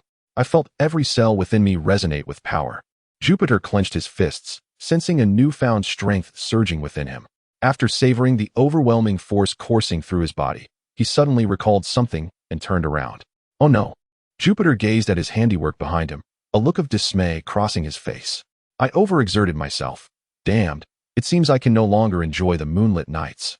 Frowning at the moon, now reduced to half its former glory, he pondered how to explain this magnificent, albeit altered, masterpiece to others. Chapter 22. Celsus's Concern My Heavens. Celsus beheld the images relayed by the satellite, feeling as if his head might burst. He swore he had never encountered such a brutal and formidable being. A creature that would engage in combat at a moment's notice, not only annihilating its adversaries, but also devastating half of the moon. Presently, Celsus was utterly perplexed by this monster's motives. He did not even know whether Jupiter fought for Earth or simply sought to exhaust the aggression within him. Nolan, we need to talk. Celsus gazed intently at Nolan. Nolan raised an eyebrow, sensing that Celsus had made a significant discovery. Very well, how would you like to discuss it? Nolan nodded gently, inquiring how Celsus intended to proceed. Without responding to Nolan, Celsus glanced at Mark and Deborah behind him. Deborah, Mark, would you kindly step aside? I need to discuss some work-related matters with Celsus. Nolan understood the unspoken message in Celsus's eyes and turned to his beloved son and beautiful wife. All right, Deborah, seemingly accustomed to such occurrences, began gathering her belongings and ascended the stairs, as it was nearly time for her to attend to her work. Mark cast a suspicious glance at Celsus and Nolan, harboring doubts about the clandestine dealings that might lie behind the two individuals before him. However, adhering to the principle of keeping adult matters at bay, he retreated to his own chamber. Now, could you enlighten me about the situation? Nolan inquired after Mark and Deborah had returned to their respective rooms, turning his attention to Celsus. Listen, Nolan, tell me what transpired at the headquarters of the Global Guardians. Celsus pressed once again. I have recounted this numerous times. I received a distress signal from the Global Guardians and rushed to their aid. When I arrived, everything seemed normal. And suddenly, the lights went out. I fought with that individual until I collapsed, and upon regaining consciousness, I found myself in a hospital bed. It is as simple as that. Nolan continued to reiterate his flawed narrative. Listen here, Nolan. Cease your fabrications, before matters escalate to their direst. Put an end to your abysmal performance. Celsus's gaze sharpened as he spoke gravely to Nolan. What do you truly know? In an instant, a surge of murderous intent flooded Nolan's heart. Celsus had always been astute. Though devoid of superpowers, his intelligence was remarkable. Nolan was uncertain whether Celsus had uncovered something regarding his dealings with Jupiter. If discovered, alas, the originally gentle plan would necessitate alteration. I possess knowledge far beyond your imagination. Celsus warned darkly, his expression somber. Nolan remained silent, his features darkening further, unresponsive to Celsus's words. Just as Nolan tensed, preparing to resolve the matter with Celsus before he could react and utilize the spatial teleportation device, Celsus suddenly spoke again. Jupiter's condition is akin to an illness. He requires treatment. Should you continue to feign ignorance, it will ultimately jeopardize the entire world. Currently, only the Global Guardians have suffered. I hope it remains confined to them. I dread the day when Jupiter's wrath is unleashed not upon the moon, but upon our very Earth. I understand that, as a father, you find it difficult. Yet you must confront reality. Celsus persistently urged Nolan. Upon hearing Celsus's words, Nolan's body stiffened momentarily, realizing that Celsus's astuteness had veered into the realm of misunderstanding. Yet, this turned out to be fortuitous for him. Sighing, Nolan's previously taut muscles relaxed, and a look of despondency washed over his face. Resembling a father at a loss with a rebellious son, I hope you will reach out to me. We shall employ the pinnacle of global technology to treat Jupiter's volatile symptoms. Nolan, you must remember that Jupiter's condition is a malady, one that likely did not commence after he acquired his superhuman abilities. Perhaps this affliction had been plaguing Jupiter long before he unleashed his strength in the boxing ring, rendering his opponents nearly lifeless. It is our duty to have recognized this. Celsus's mind incessantly analyzed Jupiter's data, leading him to surmise that Jupiter's increasingly volatile and destructive persona may have originated long ago. Thank you, Celsus, Nolan sighed, his expression oddly contemplative. Just as he intended to utter more, a thunderous sound resonated from the yard, heralding Jupiter's return to Earth after vanquishing the one-eyed extraterrestrial. What are you discussing? Jupiter inquired as he entered the house, casting a glance at Celsus and Nolan. Oh, nothing. Celsus replied with a light chuckle, feigning nonchalance as he approached Nolan and patted him on the shoulder. We will be in touch. With that, Celsus slipped his hands into his pockets, smiling as he departed from Jupiter's residence, entering a sleek black luxury car parked outside. Jupiter watched Celsus's retreat in silence, feeling a sticky sensation on his skin that urged him to take a shower. Mom, is there any food left? I'm starving. He called up to the second floor before heading to the bathroom. I have work to do, Jupiter. You'll need to fend for yourself. Deborah replied, already dressed and preparing to head out, the sales champion resolute in her pursuit of clients seeking to purchase homes. Fine, Jupiter murmured, entering the bathroom without further comment. He had little interest in the conversation between Celsus and Nolan. His sole desire was to cleanse himself and then continue his lottery endeavors in search of worlds that might aid him. As for Viltum's mission and Nolan's plans concerning the takeover of Blue Star, those matters could wait, at least until he felt adequately prepared to confront the berserker who might unexpectedly appear on Blue Star. Sighing as he soaked in the tub, feeling his muscles relax, Jupiter contemplated the ceiling while his thoughts wandered. Indeed, it was hard to believe that someone who appeared to be a third-rate villain summoning a fifth-rate henchman could stand as the pinnacle of combat prowess in the universe. Chapter 23. The perfect Jupiter. After cleaning himself and consuming 5 beef burgers, Jupiter realized with dismay that it was, regrettably, Wednesday. What a disaster, he muttered, glancing at his wristwatch and noting that he was already half an hour late. Given his tardiness, Jupiter decided against attending class. Indeed, he did not even attend class, rendering his tardiness inconsequential. Thus, Jupiter donned his uniform and meandered aimlessly through the city, meticulously tracking the time. During the intermission before the second period, he nonchalantly entered the classroom, feigning innocence regarding his lateness. However, as the balding teacher entered and commenced the lesson, Jupiter felt a pang of regret. He should not have attended class today. Yawning, he endured the teacher's monotonous lecture, and the moment the bell signaled the end of class, he exited the room.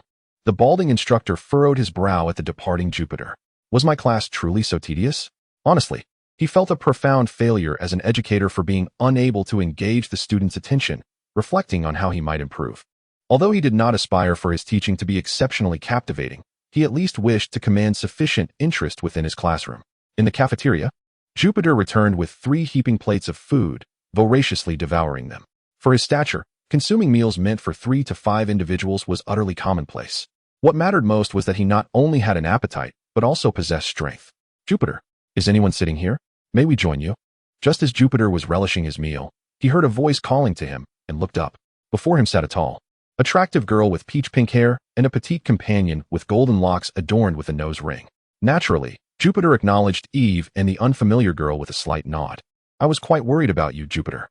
You didn't show up this morning, and yesterday, Eve began, her voice filled with concern, but as she spoke, she seemed to recall something and glanced at the blonde girl beside her. All right, I see I'm interrupting you. Please, continue. I shall take my leave. The blonde girl appeared to be quite perceptive, casting a knowing smile at Eve, as if to say she understood everything and that her daughter had finally grown up. Before carrying her plate to a nearby table, it seemed she had misunderstood. Jupiter glanced at the blonde girl and discerned that she likely had misconstrued the situation. Though he was indifferent, he turned to Eve, his gaze questioning, inquiring whether she was bothered by the misunderstanding. I am not particularly concerned, Eve replied, her cheeks tinged with a hint of crimson. Jupiter gazed at Eve, resolved to expedite the plan to eliminate Rex. By the way, the funeral for the Global Guardians was imminent. Jupiter decided to seize this opportunity to dig a grave and bury Rex alongside the heroes. For whether 7 or 8 were laid to rest, it mattered little. The funeral would be spared, and how fitting it was for Rex to be interred with such illustrious figures. He envisioned himself standing before Rex's grave, imparting the true essence of Eve's affections. A jest, of course. He was not a man of ill intent, merely fulfilling his duty to lay Rex to rest. Jupiter, as you traversed the portal, I felt a profound concern, Eve confessed. Though I am aware of your formidable strength, our adversaries are not to be underestimated. The world feels increasingly unstable. The Global Guardians have vanished, and the Omnipotent has also gone missing. Just now, I saw on the news that the moon has undergone a dramatic transformation, now only half of its former self. Astronomical experts claim this is a commonplace celestial phenomenon. How audacious of them. I fail to comprehend how any ordinary phenomenon could result in the moon's disappearance. Surely, the adults are concealing the truth. The moon must have been obliterated by some force, and the most disheartening part is that we shall never again witness a full moon. Eve's words dripped with an anxious concern for humanity's future. Jupiter remained silent, for he could not disclose to Eve that the reason for the Guardians' disappearance was their demise, his doing. Indeed, the Omnipotent's absence was due to an injury, and he was recuperating in the hospital, also a consequence of Jupiter's actions. The moon had not been ravaged by an unknown entity, nor was it the result of any so-called normal celestial phenomenon. It was merely a mishap on Jupiter's part. Rest assured, all will be well. I have a premonition that the Omnipotent shall soon return to the skies, continuing his guardianship of our world against extraterrestrial threats. As for the moon, at least from now on, werewolves will no longer transform under the full moon, which is a silver lining. Jupiter endeavored to focus on the positives. Eve laughed at Jupiter's comment regarding the werewolves, her spirits lifting as she felt a weight lift from her heart after their conversation. Will you be visiting the Youth League headquarters today? Eve unexpectedly inquired, regretting her question almost immediately. She was uncertain why she had asked Jupiter this, yet she harbored a hope that he might agree. Certainly. Jupiter raised an eyebrow and nodded. He was indifferent. After all, he had little to occupy himself with. Most importantly, heading to the youth group meant he would encounter the loquacious Rex, thus providing him an opportunity to eliminate his rival. Very well, let us meet after school, he said. Eve waved goodbye to Jupiter, then took her food and settled next to a blonde girl at the adjacent table. Back again, the rumored girlfriend of the star. The blonde teased, glancing at Eve. Stop it. We are not in that kind of relationship, Eve replied, feeling somewhat exasperated by the blonde's jests. Oh, come on. Do you have any idea how many people saw you both leave together after school yesterday? Impressive. I never realized it before. I truly wonder how you managed to win over Jupiter. The blonde girl rested her chin on her hands, gazing at Eve with curiosity. You are the amusing one. Eve thought, unsure of how to explain her situation to the blonde, and chose instead to focus on her meal. It's you who is amusing. Do you have any idea how many students are vying for a spot next to Jupiter? As an all-star player renowned for his talent on the high school football team, Jupiter was even regarded by the likes of Super Bowl champion Tom Brady. The blonde girl continued to extol Jupiter with a hint of exaggeration, yet it undeniably illustrated his esteemed status among the students. Is Jupiter truly that exceptional? Eve was taken aback, having never paid much attention to school matters. She had been unaware of Jupiter's legendary status, though she had heard from Mark that both he and Jupiter had recently awakened their superpowers, indicating that Jupiter had attained his current standing solely through his own capabilities. Exceptional, he is tall, handsome, comes from a privileged background, and has a promising future. He seems almost too perfect to be from this world. The blonde girl cradled her face in her hands, mesmerized as she watched Jupiter eat. Eve refrained from contradicting her. To be honest, these were indeed truths. While engrossed in his meal, Jupiter seemed to sense the gazes of Eve and the blonde girl upon him. He turned his head and flashed a radiant smile at them.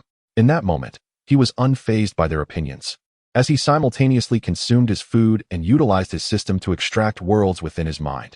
Amidst his hearty meal, he had already identified the worlds best suited for him. Chapter 24.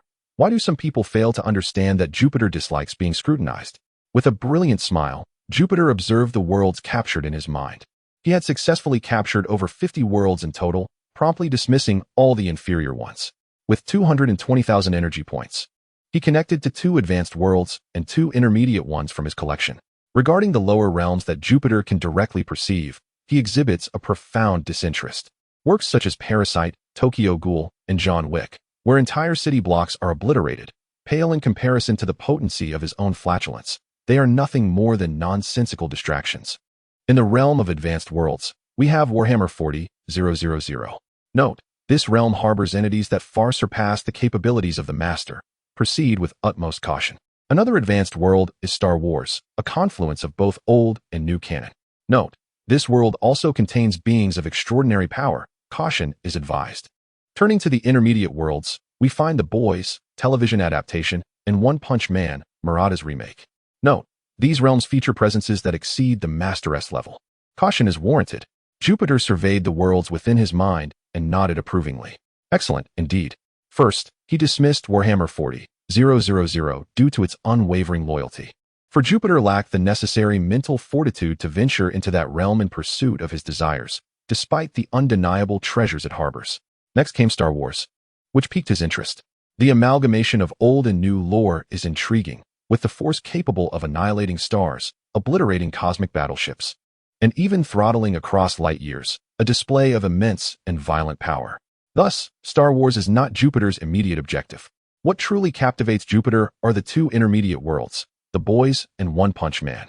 From The Boys universe, he seeks the fervent attention of the Homelander, while from One Punch Man, he desires the explosive power of Boros's collapsing star cannon from the first season. A charismatic figure adorned with the gaze of admiration is what constitutes a true Homelander.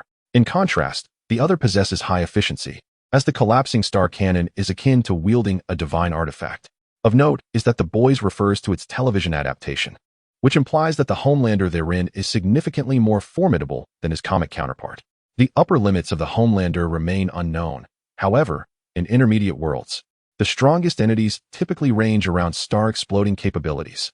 Based on Jupiter's impressions of the television version of the Homelander, he has not displayed any potential for star-exploding abilities. At most, he could devastate an island and perhaps push his might to a continental scale, thus allowing Jupiter a stable upper hand. As for Murata's One Punch Man, if we consider that the strongest in conventional intermediate worlds merely exceed the capacity to explode stars, this realm is of a slightly different caliber. It features an individual named Saitama, who exists in an entirely different echelon. Nevertheless, this should not pose significant trouble, provided he does not provoke Saitama. The latter typically will not seek him out, allowing Jupiter to traverse One Punch Man with relative ease.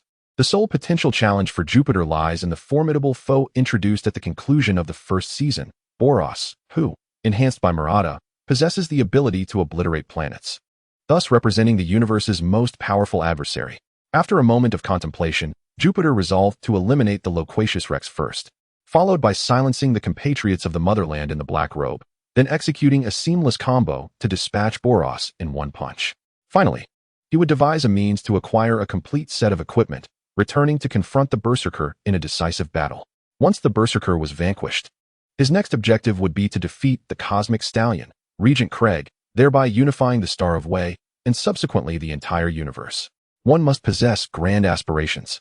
From being a progenitor on Blue Star to becoming a progenitor across the cosmos, the next step would be to invade the multiverse.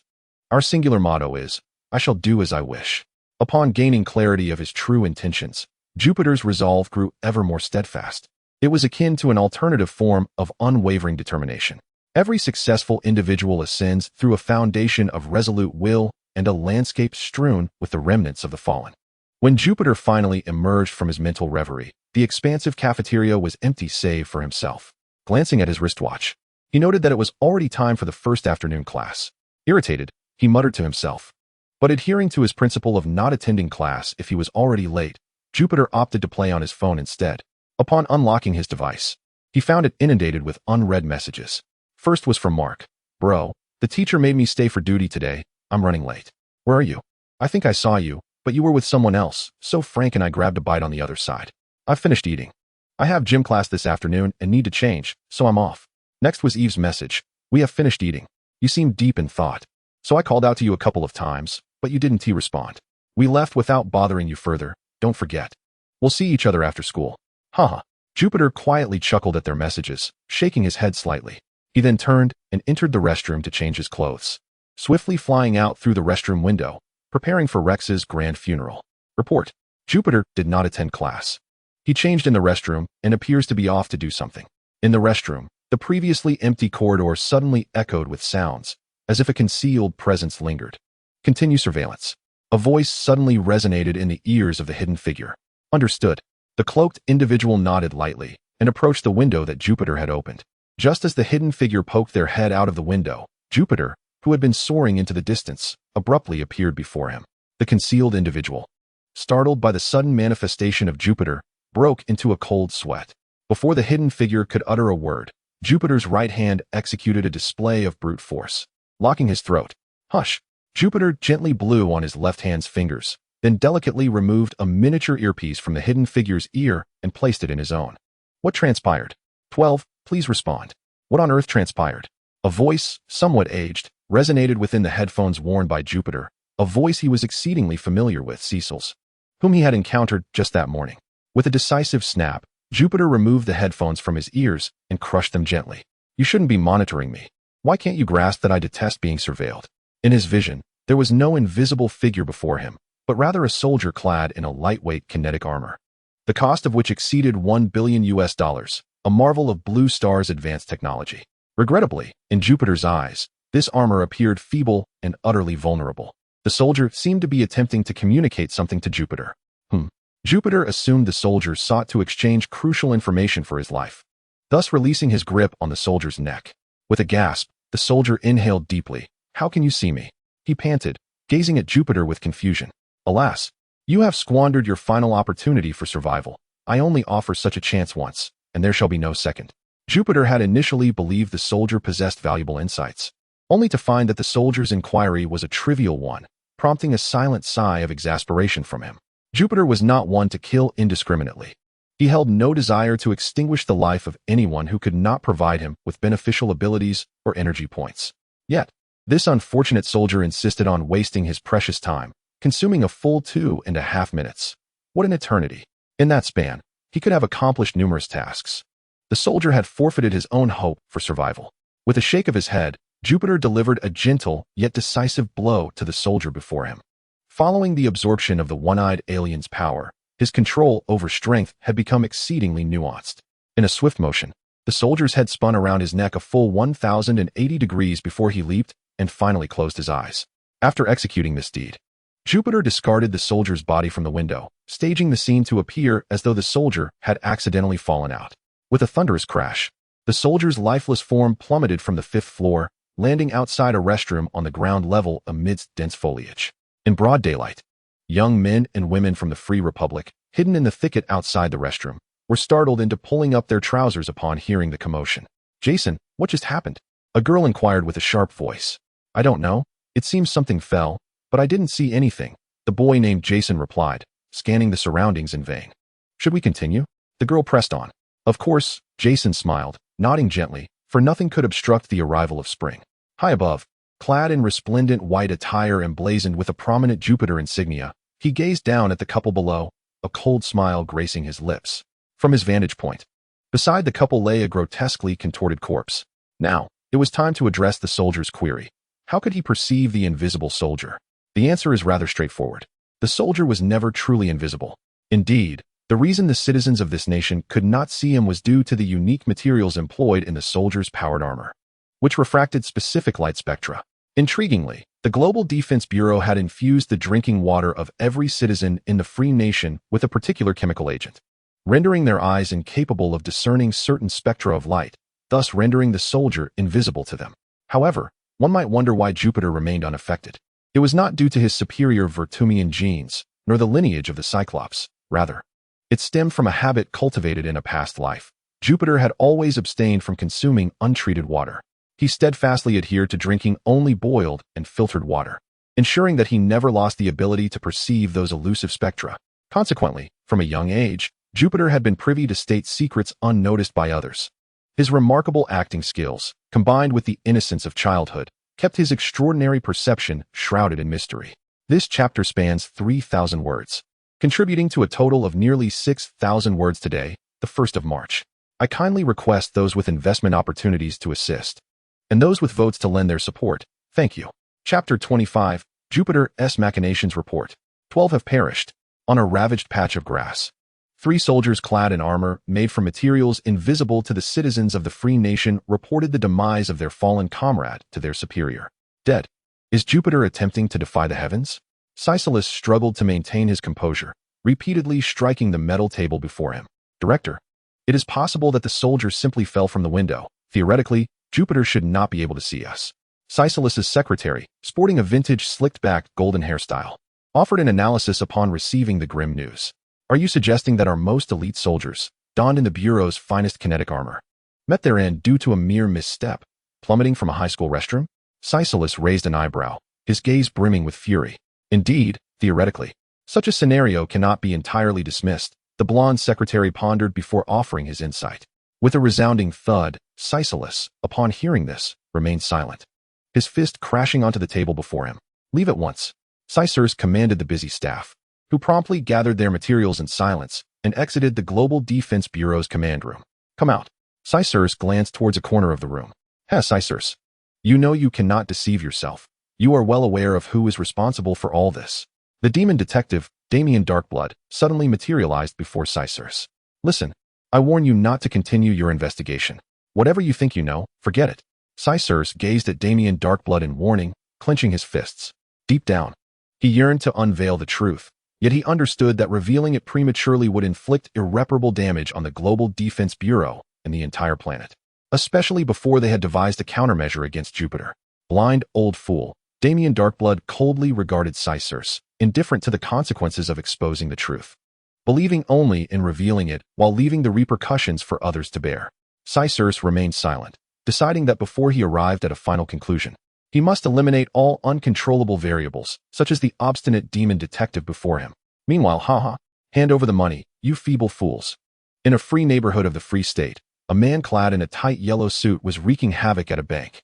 Damn it, if only the security team would arrive. The bank's security and police were no match for the man in the tight suit, cowering behind cover while hurling curses. In the absence of the global guard, this supervillain seemed to bask in the dawn of opportunity. As the city suffered dozens of bank robberies each day at the hands of supercriminals. In short, the city's superheroes were utterly insufficient. Goodbye, amateurs. The man in the yellow suit, carrying a bag brimming with cash, flashed a friendly gesture at the security and police before vanishing like a bolt of lightning. The detective, witnessing the audacious criminal, struck the hood of his police car with a punch, creating a sizable dent, remarking that vehicles were increasingly being made with subpar materials. However, just as the supervillain made his escape and the detective sighed in frustration, a white figure stood above the clouds, silently observing all below. Haha, this is a windfall. It's delightful to have the global guard's pesky interference out of the way. In a suburban area far from the city, the electrifying supercriminal was exhilaratedly counting his cash. It seems you've struck it rich. Just as the supercriminal reveled in the sight of the green bills, a voice, slightly raspy, whispered in his ear. Indeed, I have made a substantial profit. The euphoric supercriminal, momentarily dazed by his elation, initially nodded gently, only to suddenly sense something amiss. This was his private hideout. How could anyone else be present? Realizing the anomaly, the supercriminal swiftly turned around to inspect his surroundings. Good afternoon, my friend, came the voice of a robust man clad in a tight, white suit emblazoned with a large emblem, who smiled back at him. Damn it, the supercriminal cursed, immediately unleashing his most formidable lightning strike. Crash! Yet before he could successfully launch his attack, a tremendous force seized him by the throat, dictating his fate. Listen, I am not here to apprehend you, but rather to propose a business deal. I am not a tyrant. Hence you are afforded the opportunity to choose. Accept this proposition with a nod, or face your demise here. You have 5 seconds to decide. 5. Jupiter tightened his grip around the electric man's neck, his voice icy. Upon hearing that refusal would lead to his death, the electric man, without a moment's hesitation, nodded vigorously. Excellent. Now, gather your comrades, and at 3 o'clock, assault the largest bank in this city. Jupiter glanced at the time, directing his command at the electric man. What? The electric man was taken aback, not expecting that Jupiter's directive involved robbing a bank. Rest assured, I will not interfere with your endeavor. And I guarantee that neither the Guardian, the Omnipotent, nor the Invincible Hero will be present. As for my reasons for asking you to undertake this task, that is not for you to know. You merely need to confirm. Will you proceed or not? Jupiter floated in the air, addressing the electric man. Ha. If the Omnipotent and you aren't coming, why on earth would I refuse this deal? The electric man laughed heartily, believing that without Jupiter and his allies, no one could thwart him. Very well, I await your triumphant report. However, remember this. Should you dare to violate our agreement, I will hunt you down. Even if you escape to Mars, I will find you and eliminate you. With that, Jupiter transformed into a blur, accompanied by a sonic boom, soaring into the sky. I envy his abilities, the electric man thought, watching Jupiter ascend with a glimmer of admiration in his eyes. Chapter 26. The Headless Knight Rex, for 1,000 words, at 3 o'clock. An explosion resonated throughout the entire block. The periphery of the city's largest bank was engulfed in billowing smoke. Report. A supercriminal has attacked the largest bank in the city. If the assault succeeds, our losses will be incalculable, a bewildered intelligence officer at the Global Defense Bureau headquarters exclaimed, casting a terrified glance at Celsus behind him. A bunch of nonsense. Upon receiving the intelligence, Caesar's eyes were aflame with not just anger, but a tempest of fury. Just days after the Global Guardians departed from this realm, these wretched criminals could hardly contain themselves. Informed the omnipotent Nolan, Caesar commanded his subordinates without a moment's hesitation. Director, Nolan is currently engaged in battle with a fire-breathing serpent in England, one of the staff reported, casting an awkward glance at Caesar. Damn it. Who can we possibly dispatch now? Caesar ran his fingers through his hair, visibly exasperated. Mark is in school. Perhaps we could reach out to the elusive Jupiter. His secretary suggested. What about the youth brigade? What are they doing at this moment? Caesar's gaze sharpened, ignoring the secretary's previous comment. At that very moment, Eve of the Youth Brigade was also occupied with her studies. Presently, only the robot, Explosive Rex, and the doppelganger Kate remained on standby at the base. The secretary manipulated her tablet and responded to Caesar's inquiry. Let those three go. Caesar felt as though his head might explode. He had yet to resolve Jupiter's situation. And now, these despicable supervillains were wreaking havoc. Understood, Director. We have already notified the Youth Brigade. The secretary nodded gently, confirming that the situation had been communicated. Meanwhile, within the Youth Brigade, the robot conveyed Caesar's orders to the group. Everyone, we have a mission. Really? I just finished training, Rex exclaimed, hastily wiping the sweat from his brow with a towel before donning his sewer work attire and rushing to the robot's side, ready for action. The enemy has attacked the largest bank in the city. With Mark and Eve at school, and the Omnipotent engaged in saving the Earth. We are the only ones who can thwart them, the robot explained the mission to Rex. So, that pompous Jupiter is absent, right? Ha ha ha, leave it to me. It's time for Rex to shine. Rex laughed heartily, believing he had finally found his chance to prove himself. In the past, every battle had felt like Jupiter's personal showcase, leaving him as merely a supporting role, an outcome he had longed to change. Now, the opportunity had arisen. I hope you approach this with caution. After all, this time we are acting without Jupiter, and each of us faces the possibility of sacrifice, the robot stated sternly to Rex. You need not remind me, Rex waved dismissively. I am well aware. Observing Rex's prideful demeanor, the robot recognized that Rex was oblivious to the gravity of the situation. Yet, he was not Rex's guardian and bore no obligation to educate him. Furthermore, excessive admonition might provoke Rex's defiance. The robotic jack manipulation system summoned a magnetic levitation hoverboard, which they would use to confront the formidable supervillains. Meanwhile, at the grandest bank in the city, the notorious Lightning Man tossed bundles of cash into the air, the verdant notes cascading down like rain. Hey, stop playing around. The superheroes will arrive any moment, and we'll be finished. At Lightning Man's side, a supercriminal wielding an electric fusion gun and a man exuding endless molten lava, reminiscent of a weakened version of the Red Dog, cautioned him. Rest assured, today we shall not be disturbed. With a confident stride, Lightning Man reveled in the ease of the heist, feeling no pressure whatsoever. The Lava Man and the Electric Gunner exchanged puzzled glances, bewildered by Lightning Man's words. Haha, I have my sources, you need only follow my lead. Observing the confusion in their eyes, Lightning Man felt a twinge of pride, knowing that even if he revealed the truth, no one would believe him. The so-called heroes who relentlessly pursued malefactors were not as noble as they appeared. They were merely a collection of self-serving individuals, far less honorable than the supervillains who openly acknowledged their motives. Now, unleash your molten power to breach those vault doors. I mean all of them. Lightning Man commanded the Lava Man, all right.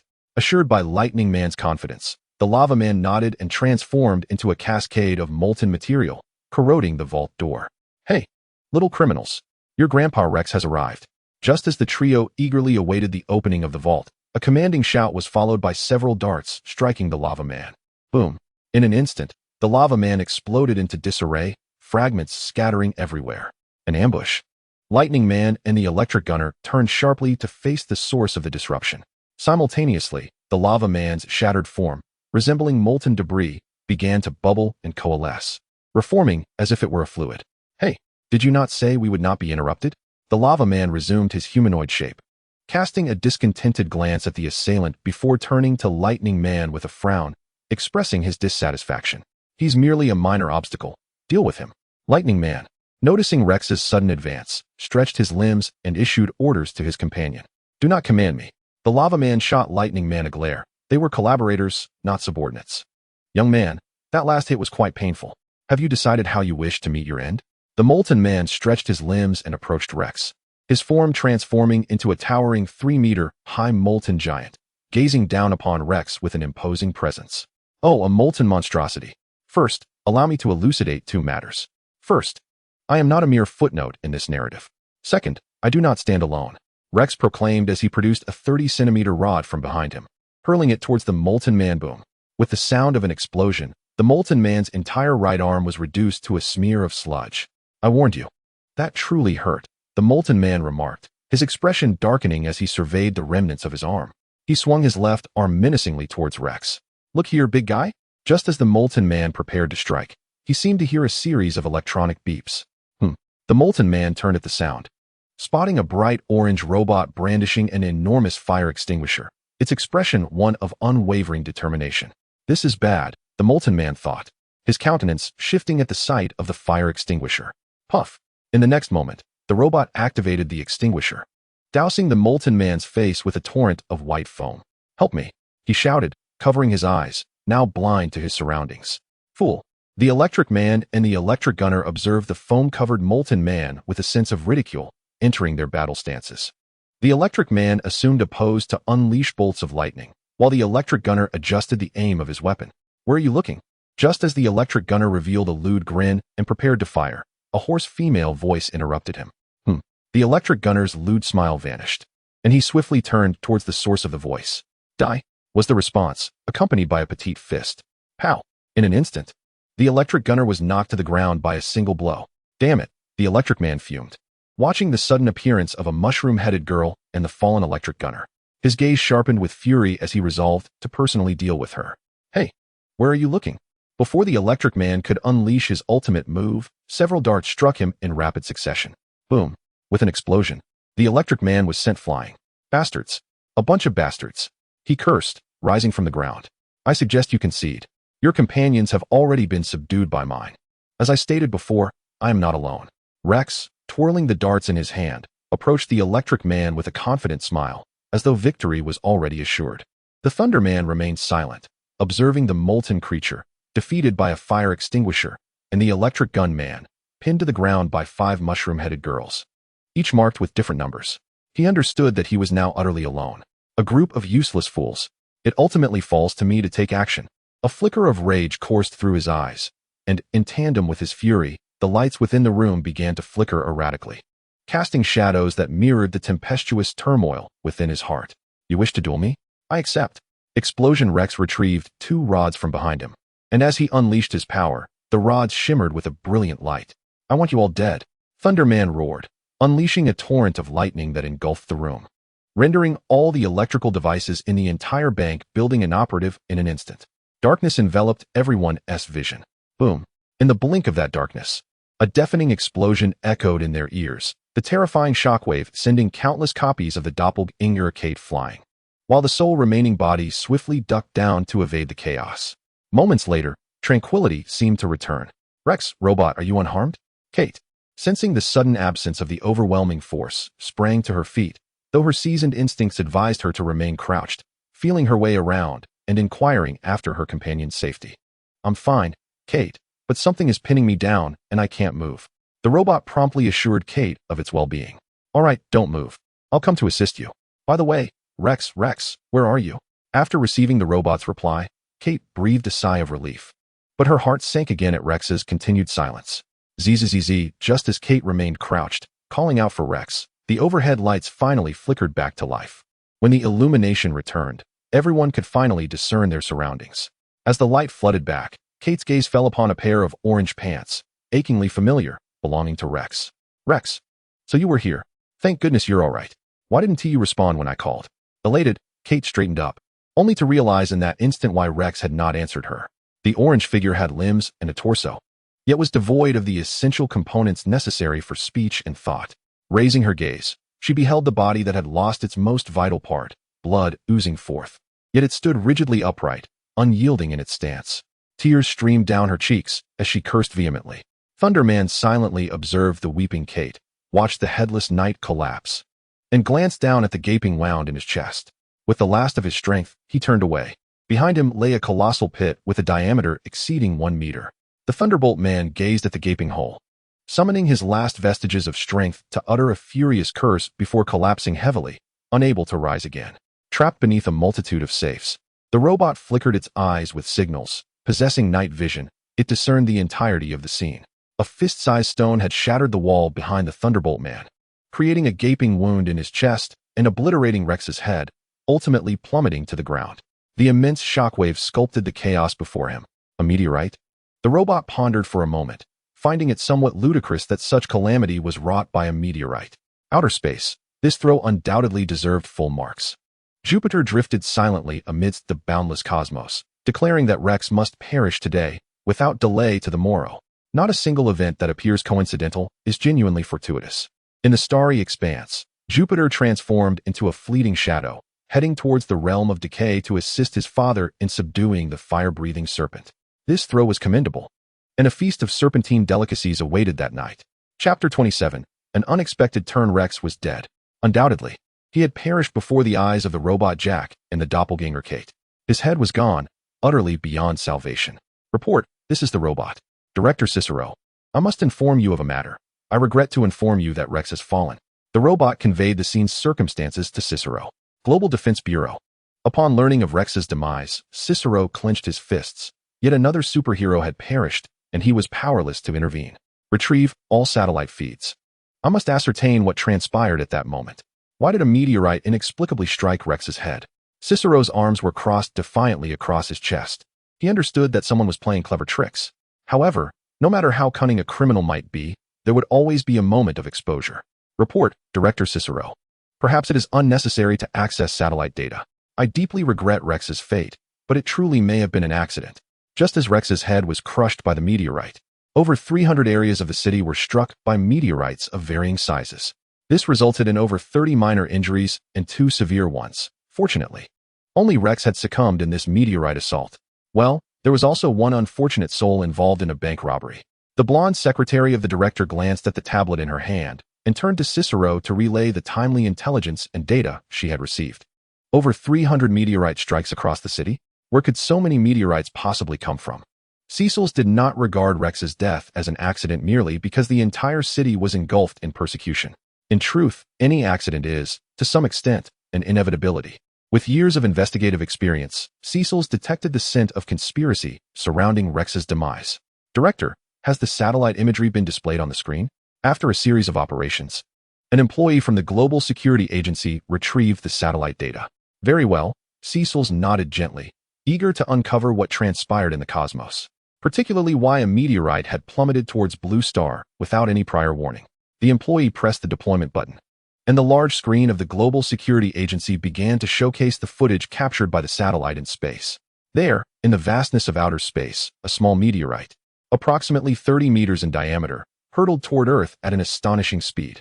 Upon detecting the meteorite, several interception satellites deployed by the Global Security Agency activated their automatic interception mode. Given the meteorite's relatively modest size, the satellites did not issue an immediate emergency alert. Instead, the lower-level program sent a secondary warning to the higher-level system. Just as the meteorite entered the satellite's capture range and the automatic interception mode was engaged, a white figure dashed through the satellites, colliding forcefully with the 30-meter meteorite. In an instant, the small meteorite was reduced to countless fragments by a single punch from the figure, whose terrifying strength annihilated the majority of the meteorite into dust. Only insignificant remnants entered Blue Star's atmosphere, igniting in flames as they broke through the sky, transforming into meteoric debris that afflicted the city. As countless meteorite fragments scattered in all directions, the satellites that were impacted briefly displayed a pixelated image for less than a second. The moment the automatic interception satellites detected the destruction of the meteorite, the system logic dictated the retraction of the previously issued secondary warning, returning to observation mode. With clarity akin to blue light, the scene recorded the white-clad man standing resolutely in the cosmos. Under the sunlight and the vacuum of space, the man appeared to emanate a faint glow, embodying an almost divine presence. Subsequently, after confirming the meteorite crisis was averted, the white-clad man adjusted his trajectory, becoming a fleeting shadow as he continued his mission to save Blue Star. Without a doubt, the man who shattered the meteorite was none other than Jupiter. What are your thoughts? Cecil's felt a throbbing headache. Everything before him seemed so natural that even he began to question whether it was an accident. Yet, based on his experience and sixth sense, he knew this was no mere coincidence. It resembled a meticulously planned and organized assassination. However, his rational mind insisted this was simply an accident. It is abundantly clear that the incident involving Rex was merely an accident.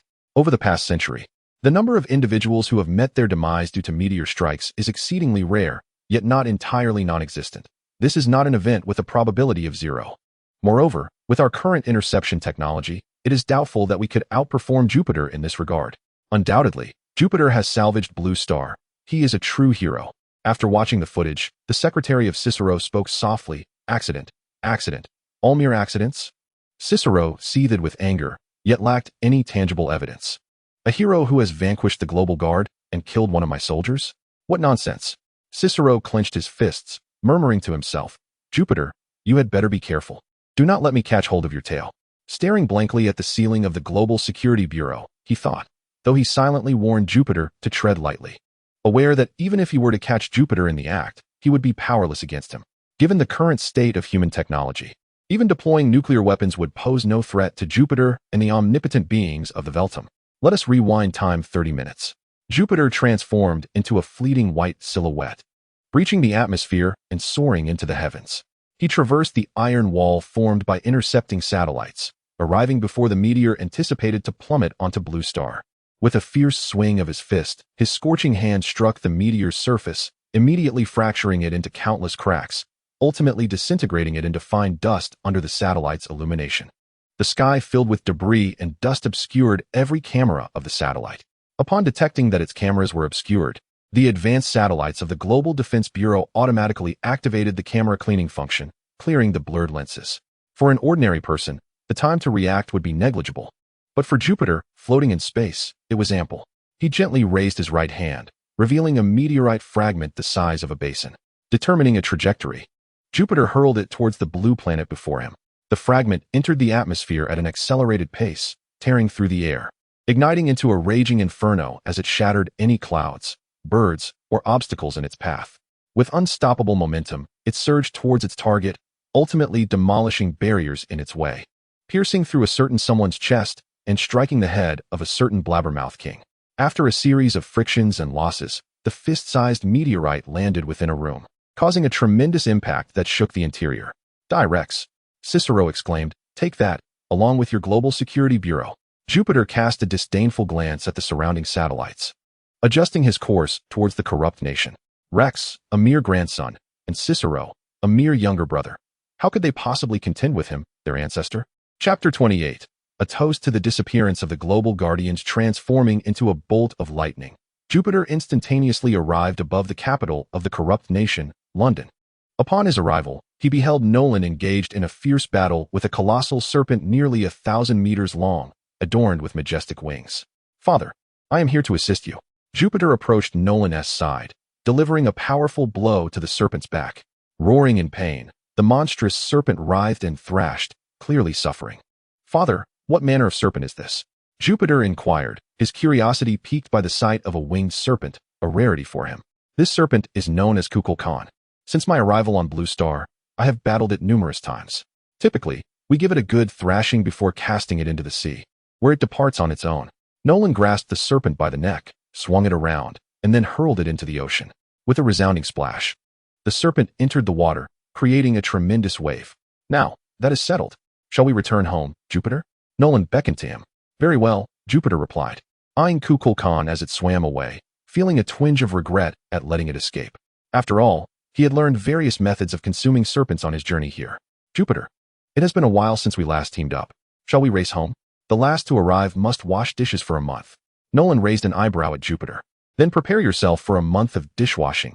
Jupiter smirked, transforming into a fleeting shadow as he soared into the sky. "Cunning little devil," Nolan mused, a smile gracing his lips as he closely followed Jupiter. Boom. Jupiter accelerated, flying faster and faster, the sheer force of his flight carving deep gashes across the ocean, as if attempting to cleave it in two. 1 minute later, Jupiter declared, "It seems I am the quicker one today." He landed gracefully in the yard of the Grayson residence. "It was I who allowed you to win," Nolan remarked, landing beside Jupiter less than a second after him. "I didn't exert my full strength either," Jupiter emphasized, indicating that he had indeed held back. The two locked eyes for a moment, and then, in unison, they burst into laughter. "Let us go. A shower awaits, followed by a hearty meal. By the way, would you care for a drink?" Nolan inquired, looking at Jupiter. "Am I not still underage?" Jupiter replied. Jupiter felt that this could be acceptable. However, the issue lay with Deborah, who was difficult to convince. "I was inquiring whether you wished to drink, not questioning your maturity. Moreover, according to the customs of our kind, the moment you acquired your powers, you became a mature Vertumian bearing immense responsibility." Nolan patted Jupiter on the shoulder and remarked, "In that case, I shall indeed partake." Jupiter nodded gently, knowing that if Nolan could persuade Deborah, all would be well. Thus, the father and son, after taking turns in the shower, settled down to watch the recent news while savoring their red wine. "Oh my goodness, I must interrupt with breaking news," announced the beautiful host. her face paling as she received a message while recounting the meteor incident. Ladies and gentlemen, I implore you to remain calm and listen attentively. I have just received a report. Our heroes, the members of the Global Guardians, Aquaman, Darkwing, War Woman, Martian Manhunter, Immortal Man, Green Goblin, and Red Flash, have been attacked by an unknown enemy and have perished. My heavens, how I wish today were April Fool's Day, and this were merely a jest, the lovely host continued, tears streaming down her cheeks. Cheers, my son, Nolan said, lifting his wine glass as he gazed at the news report. Let us toast to the demise of the Global Guardians, Jupiter responded, shaking his goblet and clinking it gently against Nolan's. In the next moment, both father and son erupted in laughter, while the entire world mourned the passing of the Global Guardians, silently paying tribute to their cherished heroes. The mightiest father-son duo on this planet raised their glasses in revelry, drinking away their joy. It must be said, today was indeed a sorrowful day. When Deborah returned, she beheld the wine glasses scattered about the room and the seemingly inebriated Jupiter, who remained unaffected due to his superhuman constitution. Her brow furrowed in disapproval. Nolan, I need an explanation. Deborah crossed her arms defiantly, glaring at Nolan, believing he had set a poor precedent by allowing Jupiter to indulge in alcohol at such a tender age. Deborah, let's not make a fuss today. Nolan gestured toward the television, where the news of the Guardian's demise was being reported, his expression heavy with sorrow. Sighing, Deborah glanced at the broadcast and then embraced both Nolan and Jupiter. May the suffering in this world come to an end. Her heart was filled with anguish. She truly felt the weight of her pain. May the suffering in this world come to an end. Nolan and Jupiter exchanged a glance, echoing Deborah's words. Both appeared to be in pain, one concealing it, while the other struggled to suppress laughter. Cicely had just informed me that tomorrow I would deliver the eulogy for the Global Guardians, and given the current fragile state of the world, it is imperative that I bear this responsibility to instill confidence in the populace.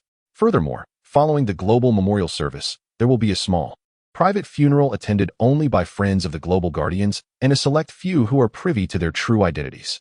You should join us, too. Nolan patted Jupiter and Deborah on the shoulder. Of course, Jupiter nodded. It would be a disservice to his ancestry if he did not participate in such a grand spectacle. Just as Jupiter, Nolan, and Deborah were enveloped in their sorrow for the impending funeral of the Global Guardians, the door swung open, and in walked Mark, humming a cheerful tune, seemingly in high spirits. Mark observed the somber atmosphere among the three, his brow furrowing. Did I miss something?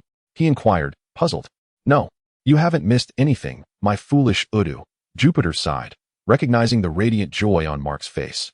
It was clear he had fallen in love. As for the object of Mark's affections, Jupiter could easily deduce it was the golden-haired girl named Amber.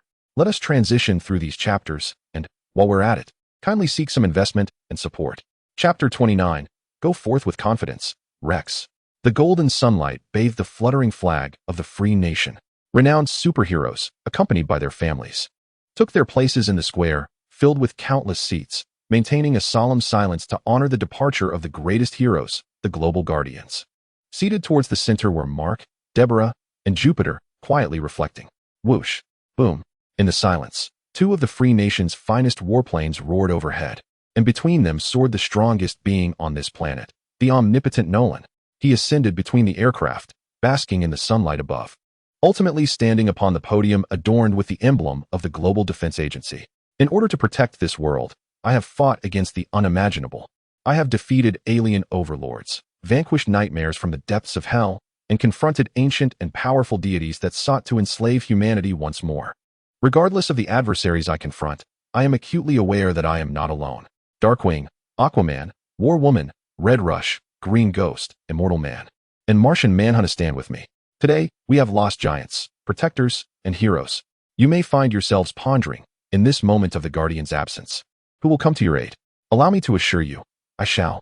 Alongside my children, new heroes are heeding the call. At this moment, Nolan cast a glance towards Jupiter from the podium. Mark, we are prepared to take the stage. Jupiter understood Nolan's intent and rose to pat Mark on the shoulder.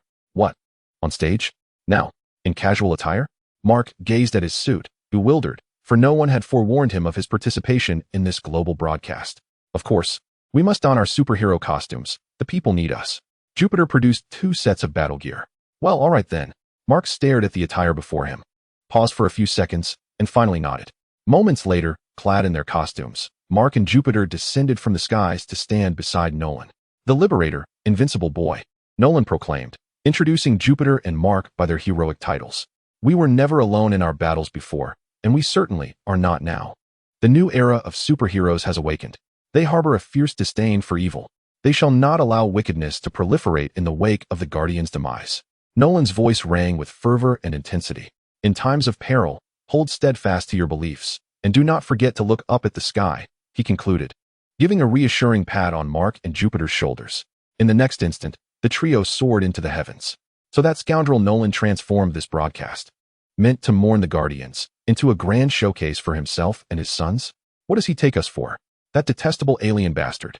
Indeed, it was not just Mark who was unaware of his impending appearance. Even Celsus was caught off guard by Nolan's decision to introduce his two sons to the world. It was as if Nolan intentionally elevated his children upon the demise of the Guardians. Celsus's countenance darkened, reminiscent of the sky outside, shifting from clear to ominous. He was compelled to contemplate Nolan's perspective on Jupiter while simultaneously questioning whether Nolan had any involvement in the Guardians' downfall, suspecting that perhaps Nolan's entire family was intertwined with their tragic fate. Following the morning's broadcast, a gentle rain began to fall, as if the world itself mourned silently for the fallen heroes of the Guardians. In the cemetery of heroes, Nolan, Mark, Jupiter, and Deborah donned solemn black suits. Standing alongside the families of all the superheroes, umbrellas in hand, silently gazing at the burial of their comrades. Raindrops fell steadily, echoing like a melancholic drumbeat against the hearts of those present. 8 coffins lay arranged upon the verdant lawn, indeed, a total of 8. In addition to the illustrious members of the Global Guardians, including Darkwing, Aquaman, Red Flash, Green Goblin, War Woman, Martian Manhunter, and Immortal Man, there was an additional coffin for Rex. Ordinarily, Rex would have lacked the merit to partake in the funeral of such esteemed heroes. However, at Jupiter's fervent insistence, Rex was granted the honor of being interred alongside these 7 world-renowned superheroes. Thank me, Rex. From this day forth, you shall no longer be an obscure figure. At least when mourners visit the cemetery to pay their respects, kind-hearted souls will inquire why there are 8 coffins for a team of 7. With the staff's explanation, perhaps a few lovely flowers will be laid upon your grave as well, Jupiter mused with a hint of mockery in his gaze as he observed Rex's resting place. Eve looked upon Rex's grave, her expression tinged with sorrow. Reflecting on the past month, she regretted her silence towards him. Had she known his fate, she would have been more magnanimous. As she stepped closer to the grave, the rain-soaked ground was not only damp, but also slick. In her high heels, Eve stumbled slightly, her body tilting precariously. Watch your step, Eve, Jupiter gently cautioned, steadying her with a supportive hand. Eve, on behalf of the Youth League, I thank you for ensuring that Rex receives the same honor as the heroes, she said, wiping away her tears as she looked at Jupiter with gratitude. There is no need for thanks. Rex was a hero in his own right. Though he often jested inappropriately, I knew he possessed a good heart. I shall uphold the will of the Guardians and carry forth Rex's legacy, so you need not worry, Jupiter reassured, enveloping Eve in a warm embrace while his calm gaze remained fixed on Rex's burial. Thank you, Jupiter. Your presence brings great comfort, Eve replied, initially hesitant about his embrace. But she soon surrendered to the solace his words provided. Fear not, Rex, Eve, and the Youth League shall be under my care. You may rest well in the underworld, where the magma will cleanse that loose tongue of yours, which speaks indiscriminately. Jupiter gazed upon the interred Rex, his demeanor remarkably serene amidst the assembly of global guardians. The superheroes. After all, those lying here were primarily victims of his own hand. As for whether Jupiter felt guilt and anguish for having extinguished the lives of all these heroes, he indeed felt a profound torment, stifling laughter to the point of suffering. If this damned funeral did not conclude soon, he feared he might inflict internal harm upon himself. Chapter 30. The tragic superheroes in the young Guardian's base. Eve returned from the cemetery, confronted by the desolate emptiness of the space before her. The once vibrant atmosphere now felt cold and hollow, as if all that had transpired was merely a relic of the past. The robots had been summoned away by Celsus, and the doppelganger, Kate, was secluded in her room, quietly weeping. With Rex now laid to rest, the vast halls of the young Guardians were left with only her solitary presence. With her arms wrapped around herself, Eve pondered for a moment before departing the young Guardian's base, soaring towards the Grayson residence. Ultimately, Jupiter remained the victor. Meanwhile, at the Global Defense Agency, the individual most fraught with anxiety was neither Nolan nor Jupiter, nor the countless inhabitants of Blue Planet. It was Celsus, the head of the Global Defense Agency, who found himself in a state of distress. In the end, it falls upon me to rectify this mess. This planet cannot survive a single day without the Guardians. I yearn for new candidates. Yet Celsus, clutching his aching head, lamented that, in the present circumstances, few were fit to join the Guardians in his eyes.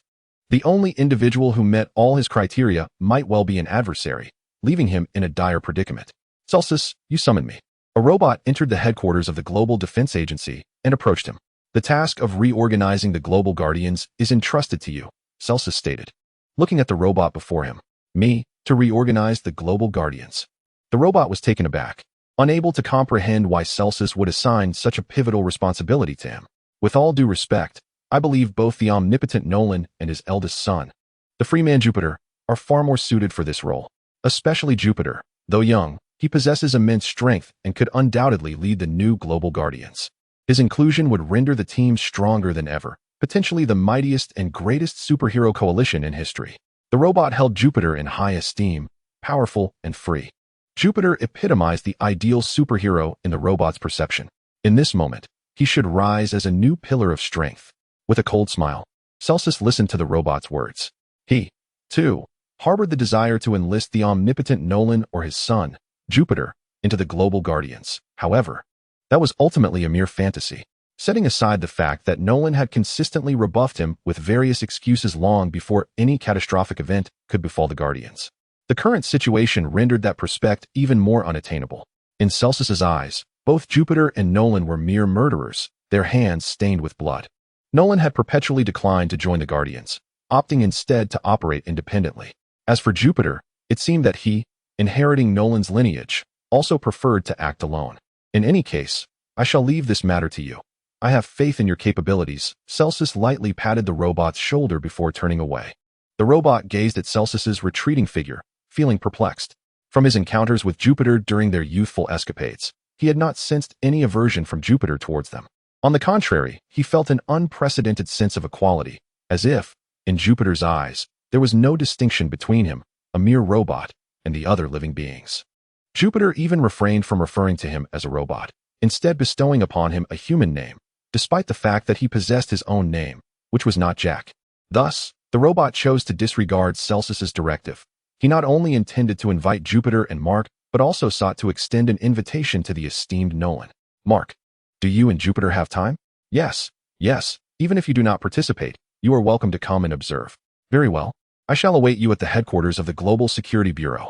After a spirited conversation, the robot successfully invited Jupiter and Mark, along with the uncertain attendance of Nolan, to the election of the new Global Guardians. On the day of the election, wow, is this really the headquarters of the Security Bureau?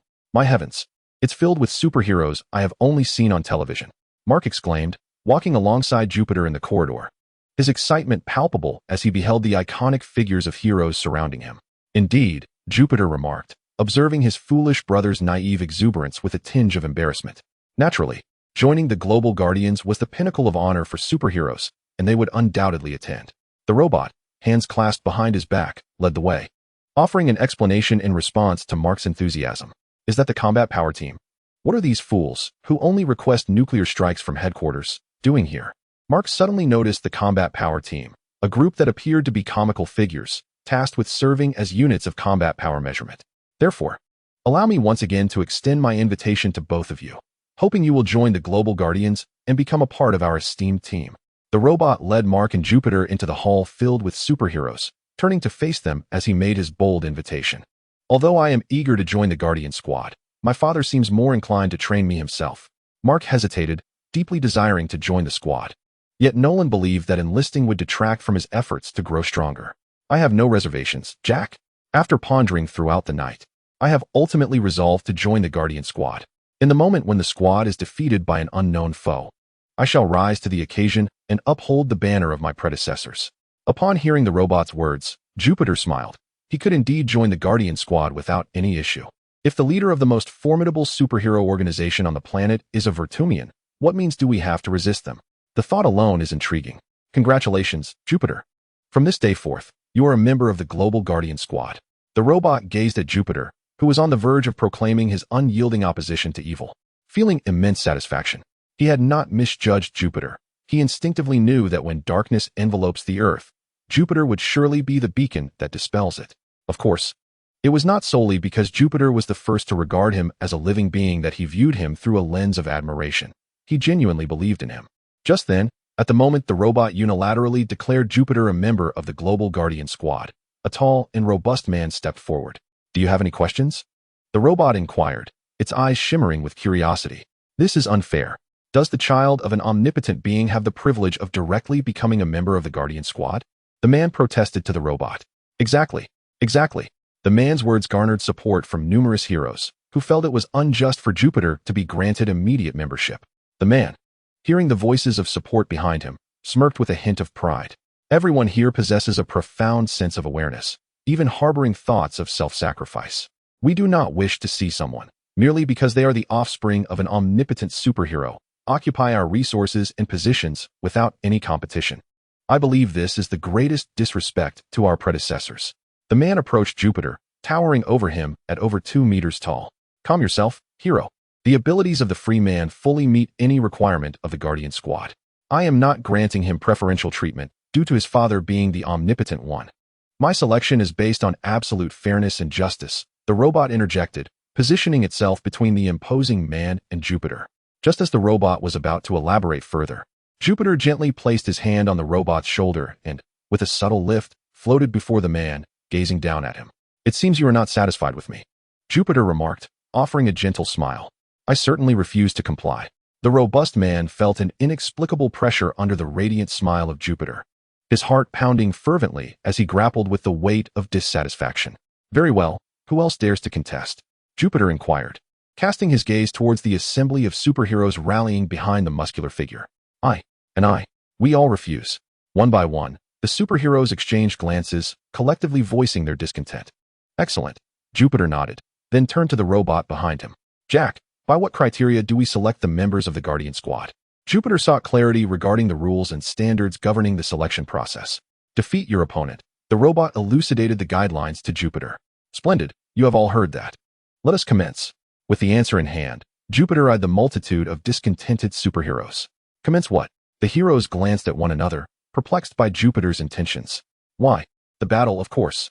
You lot." The moment his words fell, Jupiter placed his hand upon the shoulder of the towering man. Boom.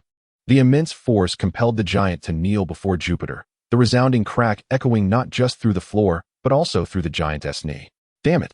I detest being looked down upon," Jupiter declared, delivering a swift kick to the giant's chin, shattering it, and sending him sprawling. "Brother, be mindful of your strength," Mark exclaimed anxiously, witnessing Jupiter's sudden aggression, fearing his brother might reduce the man to mere pulp. "I am being mindful," Jupiter replied without turning back, asserting that not pulverizing the opponent's head into a myriad of fragments was already a demonstration of restraint. "Hello? Is this the medical team?" "Yes. I am the robot. Please dispatch a medical team to the training room." The robot initiated communication with the medical personnel as Jupiter acted. "You wish to send a few to the training room?" The robot paused, glancing at Jupiter and the assembly of superheroes. Boom. In an instant, Jupiter transformed into a bolt of lightning, hurling all the previously dissenting superheroes into the air. "It would be best to send as many available medical staff as possible. Let any who can come." After a brief interlude, the robot observed the superheroes plummeting to the ground, some breaking their backs or legs upon impact. "My back. It's broken. My leg. Damn, he's a monster." The superheroes, clad in tight suits, clutched their wounds, writhing on the ground in agony. Listen, not all who don tight suits and masks are superheroes. There are also clowns from the circus. Observe your present selves. Do you truly resemble superheroes? Or are you merely a collection of attention-seeking jesters? Jupiter stood amidst the cacophony of lamenting clowns, delivering his solemn lecture. Suddenly, Eve descended from the heavens, her gaze sweeping over the multitude of superheroes and settling on Jupiter at the center, momentarily taken aback. "Have I missed something? What is Jupiter up to?" Eve inquired of the robot and Mark. "He is educating the newcomers," Mark explained gently. "Teaching the children." The robot's response was more curt. "How lamentable is this guard squad? After your demise, the nation's selection of heroes amounts to nothing more than a troupe of comically clad performers. I somewhat regret having dealt with you so swiftly. You ought to witness the successors you will leave behind before meeting your end." Nolan observed from behind the glass of the second-floor window, his eyes filled with disdain for these pitiful heroes, whose frailty and absurdity were glaringly apparent. "So, is there anyone who still harbors dissent against me?" Jupiter's voice boomed as he scanned the surroundings. I have objections. Eve, clad in a pink bodysuit, floated to Jupiter's side. In a swift motion, Jupiter enveloped Eve in his embrace. Is it my lack of time for you that displeases you? Jupiter teased, drawing Eve closer before they shared a kiss. When did they become involved? Mark pondered, casting a glance at Jupiter and Eve. Who knows? The robot shrugged, equally curious. All right, folks, let us resume our trials. The robot announced to the fallen superheroes. Now, if there are any among you still capable of standing, please make your presence known. Thank you for your cooperation. We are at the site of the Global Guard elections. How can we proceed if you remain prostrate? After several seconds of silence, the robot inquired, exasperated. Chapter 31. Journey to the World of the Black Cloak. The new generation of Global Guard members has been largely determined. Let us congratulate Jupiter, Atomic Eve, Shape-Shifting Kate, Beast Girl, Shrinking Ray, and Black 3 Sun. The robot, Jack, addressed the crowd, announcing the new members of the Global Guard. As for today, please attend to your injuries. We shall convene formally once everyone has recovered. The robot observed the superheroes, valiantly enduring their wounds while awaiting the announcement of the Guard members, and spoke softly. My goodness, this is the most severe injury I have ever sustained. The moment the robot finished speaking, the superheroes began to lament in unison, sprawled upon the stretchers of medical personnel, their cries echoing pitifully. There was not a trace of heroism in sight. Jupiter crossed his arms over his chest, gazing at the so-called superheroes before him, shaking his head in disappointment, deliberately adopting an expression of dismay. You must show them a modicum of leniency, Jupiter, Eve remarked, tapping his iron-like chest. This is no excuse. We must surmount every obstacle. Our adversaries will not grant us the luxury of time to grow. Among them are those of exceptional ability. However, they lack the indomitable will that the predecessors possessed. We must remember that Darkwing, a hero devoid of powers, steadfastly held the front lines despite his lack of superhuman abilities. Jupiter, embodying the frustration of a leader of the Omniversal Guardians, expressed his anger and anguish for the shortcomings of the new generation of superheroes. Yet, one must acknowledge that Darkwing's resolve is formidable. He confronted Jupiter with his own iron will, ultimately meeting a grim fate when Jupiter unleashed a single punch that obliterated him. Indeed, while the blue planet may temporarily have little faith in that group of superheroes, thankfully, we still have you, Eve said softly, glancing at the tall and robust Jupiter by her side. Yes, you still have me, Jupiter replied, a smile breaking forth that seemed to thaw the frigid winter, heralding the arrival of spring's gentle warmth. After exchanging light-hearted banter with Eve for a time, Jupiter returned home, his expression one of indifference. He had essentially resolved the matters concerning the Guardians, and the remaining tasks were not suited for him at present, whether it be the rampaging beasts that might appear on Earth or the Regent Conqueror, who plotted to dominate the cosmos. Jupiter had no intention of engaging with them just yet. His singular focus was to become immensely powerful, powerful enough to subdue both the rampaging beasts and the Regent Conqueror. I shall keep the little kitten for a few days. Upon my return, I shall fashion you into a fine coat, Jupiter mused, stroking his chin, envisioning the day he would turn the rampaging beast, the White Lion, into a luxurious garment. Time Gate, connect to the world of the boys. Jupiter silently commanded, activating the temporal portal within his mind. The connection to the Time Gate was established, linking him to the realm of the boys. Note, upon entering another world, time in the main world will come to a complete standstill. Excellent. Now, let us enter the world of the boys. Jupiter nodded gently, deciding to traverse dimensions. Buzz. Whoosh. In an instant, Jupiter's figure completely vanished from sight, entering the world of the boys. Two figures, a Caucasian male and a Caucasian female, were entwined by the roadside. In the next moment, a thunderous roar erupted, and a dark silhouette sped through the space between them. In an instant, the woman's body shattered into countless fragments. The man gazed at the sky, now painted crimson with blood, his mouth agape in disbelief. How could his beloved, who had been so close to him just a moment before, be reduced to this? He turned to face the front, where he saw a black man clad in a tight blue suit, standing there in utter confusion. I can't stop. I can't stop. I can't stop. The man in the blue suit muttered repeatedly, consumed by his frantic thoughts. Before the Caucasian male could utter a word, the man turned and fled at great speed, choosing to escape the scene of the accident. Robin. The Caucasian male stared at the vanishing figure, slowly lowering his head to see his hands still clutching the hands of his beloved, now drenched in a cascade of ketchup. Robin, Robin, Robin, he cried out, nearly collapsing, his eyes filled with despair and anguish. At that moment of his breakdown, a towering man clad in a tight white suit emblazoned with a large symbol appeared not far from the scene. His mind was buzzing. The dimensional portal was truly subpar and needed improvement. Jupiter, clutching his head, found his first experience of crossing dimensions quite unpleasant. World task activated. Become the true hero in the hearts of all people. Expected rewards. This world will transform into the owner's secondary main world, allowing the owner to enter and exit at will without expending energy. The owner may also send others into this world freely, without energy consumption. The time flow of this world is entirely synchronized with that of the main world, at a 1-to-1 ratio. All unique substances and items from this world may be freely extracted by the owner, and these items will automatically conform to the physical rules of other worlds. In simpler terms, as long as Jupiter completes the world task, he will become the progenitor of this world, reaping the benefits of unrestricted access. Moreover, the unique compounds of the Black Robe world can also be extracted and utilized by people from other worlds. Importantly, these compounds will fully comply with the rules of other universes. This means that once Jupiter enters other universes, he can continually refine these compounds according to their respective rules. This is a tremendous opportunity, though Jupiter is entirely ignorant of chemistry. Fortunately, there are many capable individuals across the multiverse who can enhance these compounds, such as Tony Stark or a seemingly ordinary white-haired elder named Rick. In due time, he will certainly obtain the perfect compound. Is it truly that simple? If I complete the task, will I gain all these benefits? If I become the hero in everyone's eyes, can I become the master of this world? Jupiter pondered, his brow furrowed in contemplation. Indeed, the artificial intelligence, crafted by Jupiter, offered a suggestion. However, I must decline. As a descendant of Jupiter, my greatest joy in this life is to refuse the commands of any system that assigns me tasks. With unwavering resolve, Jupiter dismissed the system's assignment. What nonsensical task is this? Gazing at the mission presented by the system, Jupiter began to question whether this system was truly his own creation.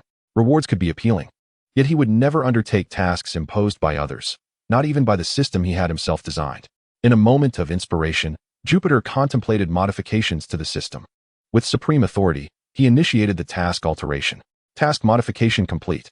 The world mission now reads, become the forebear of all in the world of the boys. The essence of the task shifted from being a true hero in the eyes of all to embodying the revered ancestor of everyone, while the rewards remained unchanged. The false ancestors performed tasks assigned by the system, laboring for it, while the true ancestors must not only master the system, but also serve as the forebear for all humanity. I shall do as I please. No one can command me. Now, the pressing question arises. How shall he become the revered ancestor in the hearts of all? This is quite simple. First, become a member of the Seven. Then eliminate all who oppose me. Following that, let the public relations team amplify my significance. Isn't that straightforward? Jupiter's mind was already brimming with a complete plan. Initially, join the Seven, and subsequently, overpower the dissenters.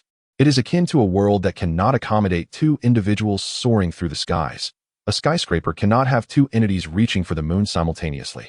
Presently, the members of the Seven should include the Homelander, Queen Maeve, A-Train, Black Noir, the Deep, and Translucent.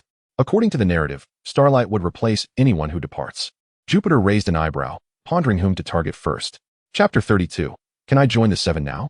First, I need to secure an invitation from VOD International to visit their headquarters. Jupiter mused, gently retrieving his phone, logging into the official website of the Seven, and recording a brief video. My name is Jupiter Grayson. You may call me the Libertarian.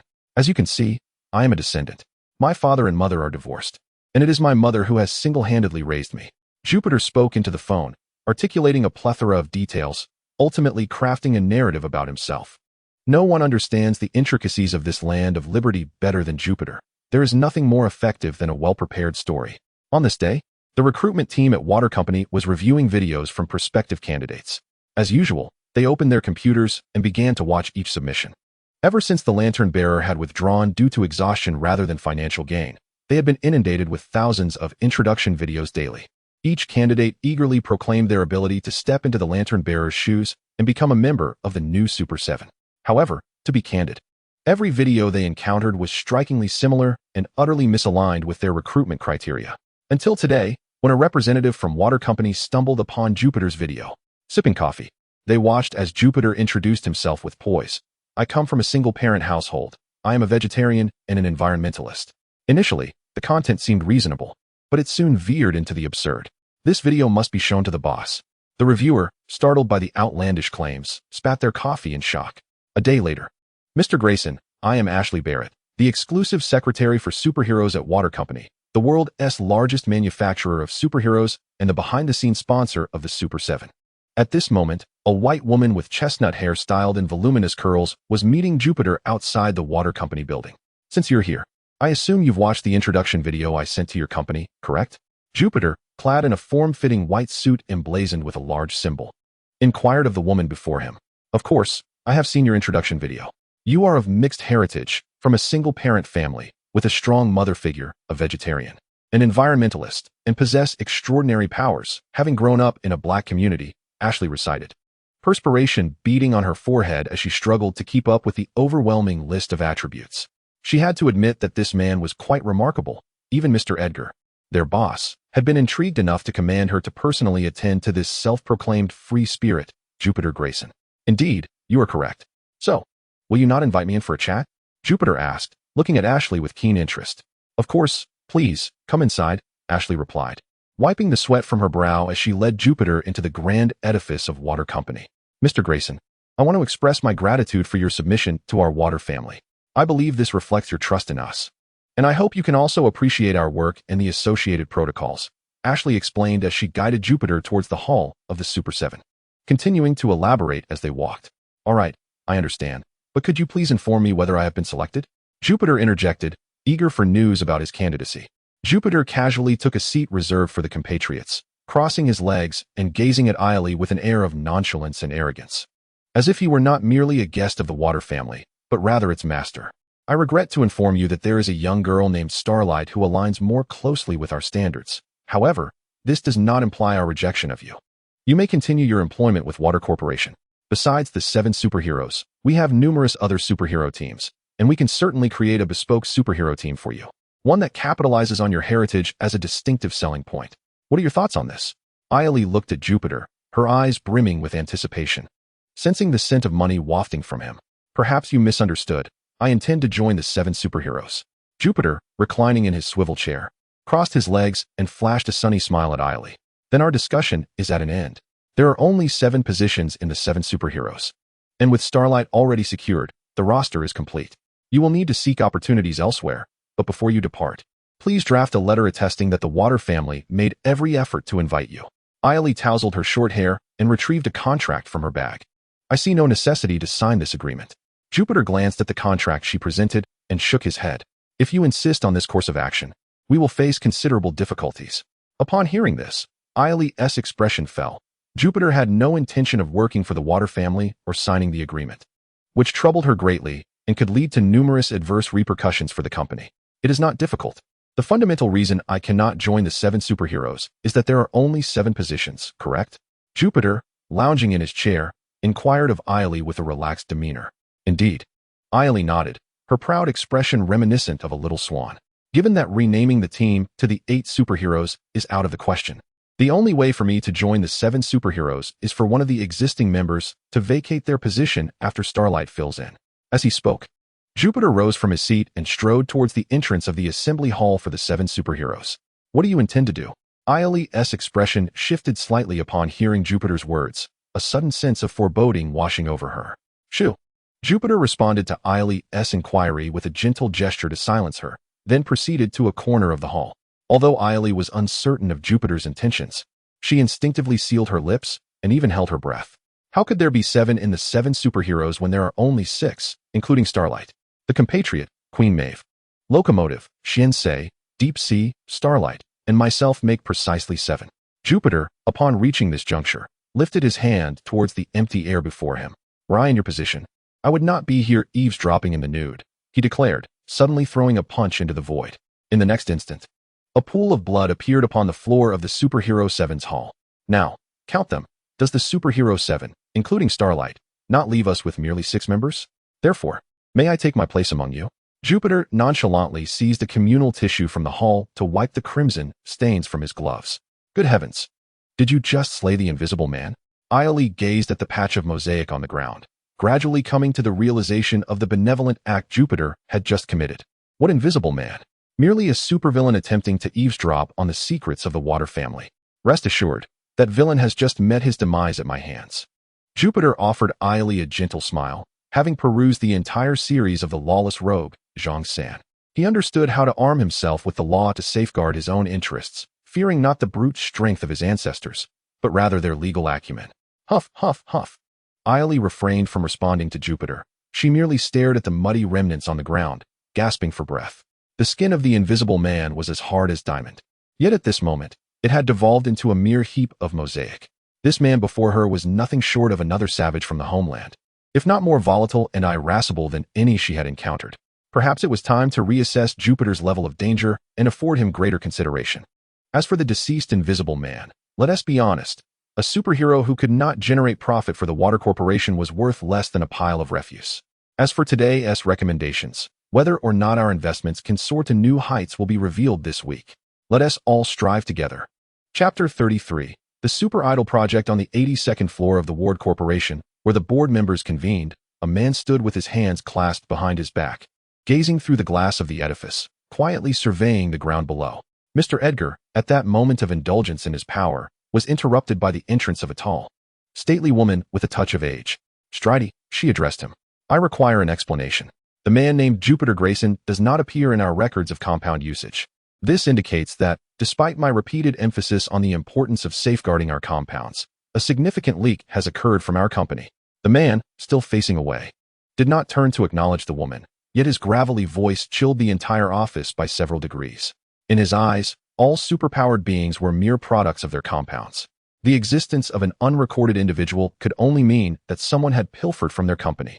Alternatively, it can be said that someone is clandestinely trading with their company's compound. Mr. Edgar, this is an unforeseen circumstance. We have maintained stringent control over the compound, aside from specific individuals who are entirely prohibited from accessing it. It implies that this Mr. Jupiter must have certain connections with our designated experimental subjects. Or perhaps this Mr. Jupiter has changed his name, and we have not updated our records in a timely manner. Sweat beaded on Stride's forehead as she continually sought ways to elucidate Jupiter's situation to the man before her. Regardless of the circumstances, she was resolute in not allowing Edgar to feel disappointment in her, nor could she permit him to question her professional capabilities. Such matters were inconsequential. She absolutely forbade the recurrence of the current predicament. Edgar emphatically struck the table beside him, a manifestation of his agitation. "I understand, there will never be a next time." Upon hearing this, Stride immediately nodded, affirming her comprehension of Edgar's sentiments and vowing that there would be no repeat of the situation. "Now, let us discuss the commercial value of this Jupiter, that scoundrel who has already wreaked havoc upon my lucrative venture. If he cannot generate enormous commercial worth akin to his name, I shall not let him off easily." Edgar's fury was palpable. It was the first time he had encountered someone audacious enough to commit murder within his domain, and worse still, it was one of his most profitable superheroes. If he could not derive greater profit from Jupiter, then this transaction would result in his loss, a scenario he would never allow to transpire. He is impeccable in every conceivable regard. His appearance, abilities, and extraordinary demeanor are all exceptional. Most significantly, his lineage. We could undoubtedly leverage him to amass even greater wealth. Our next film will not only shatter the box office records in the land of freedom, but will also dominate the second largest box office across the distant shores. At that juncture, I could earn double the profits. Allow me to reiterate, double. Stride gazed at Edgar with exhilaration, her excitement mounting as she perused the data in her hands. "This is the best news I have heard in years. Clear away the invisible man's remains. Then hold a retirement ceremony for him, and make it splendid." Edgar's spirits lifted immediately upon recognizing Jupiter's commercial potential. As for the invisible man, who had become a mere liability, he could be discarded into the sewers. "Very well, Mr. Edgar. By the way, there is a slight issue regarding Mr. Jupiter's identity." Stride suddenly recalled something and inquired. "Handle it discreetly. Remember, I want to see a flawless Jupiter." Edgar had no intention of delving into the specifics of Jupiter's identity issues. He merely needed to ascertain whether these problems could be resolved. After all, the product must be impeccably packaged, with absolutely no flaws permitted. "Not a problem. I shall create the most perfect Jupiter. I shall not continue to disturb you, Mr. Edgar." Stridey smiled faintly as he exited the office. Humph. Once Stridey had departed, Edgar hummed a soft tune, his gaze fixated solely on the blade. "Move a bit quicker. Here, and here. Make sure to rinse thoroughly." In the Hall of the Seven Heroes, the cleaning staff diligently scrubbed the blood-stained floor, their eyes devoid of light, resembling machines laboring for the Watt Company, executing orders without question or concern. "Congratulations, Mr. Jupiter. From today onward, You are a member of the Super 7. Having barely recovered from Jupiter's brutal confrontation with the Invisible Man, Ashley forced a smile as she regarded Jupiter. Jupiter sat in the seat designated for the Homelanders, seemingly lost in thought. Upon hearing Ashley's words, he merely nodded slightly, acknowledging her presence. You do not appear to be particularly happy? Ashley cautiously inquired, observing Jupiter. This is not a matter for celebration. It is a predetermined fate. Jupiter replied without a moment's hesitation. Ashley fell silent, uncertain of what to say next. Well, Mr. Jupiter, shortly we will arrange for the other 5 members of the Super 7 to meet you. As for Starlight, she is still en route and will meet you after the gathering tomorrow. Ashley spoke to Jupiter with a smile. Oh, Jupiter remained indifferent, responding nonchalantly. I shall take my leave then. Ashley felt a surge of frustration at Jupiter's apathetic demeanor. She had initially intended to remind him to vacate the chair he occupied, as it belonged to the Homelanders, but she now refrained from doing so. Perhaps it would serve this arrogant and self-important fellow right to face some hardship. The Superhero Idol program aims to mold superheroes into flawless icons. Superstars running for the presidency of the free nation. How liberating is that? Jupiter pondered continuously, convinced he could treat everything in this world as a grand experiment. Should his plan succeed here, he could replicate everything in his own primary world.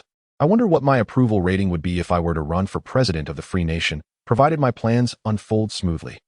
Jupiter rose, hands clasped behind his back, gazing out at the flowing traffic, lost in contemplation.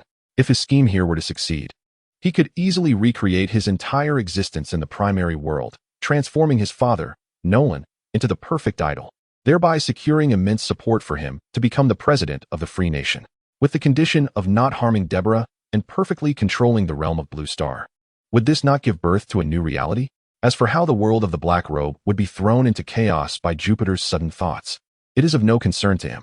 Chapter 34.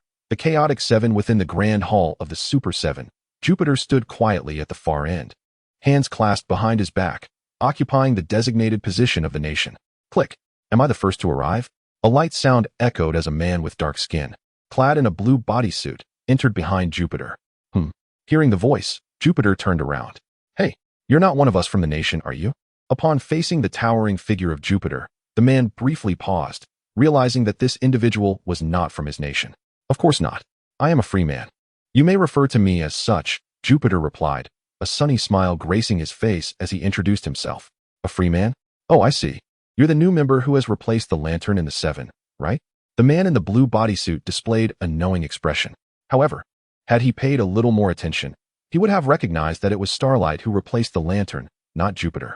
Pleasure to meet you, the man said, extending his hand towards Jupiter. Jupiter regarded the outstretched hand, merely smiling faintly before shaking his head. More guests are arriving, my friend, Jupiter remarked with a smile. The man in the blue bodysuit immediately turned to glance at the entrance of the 7. Click.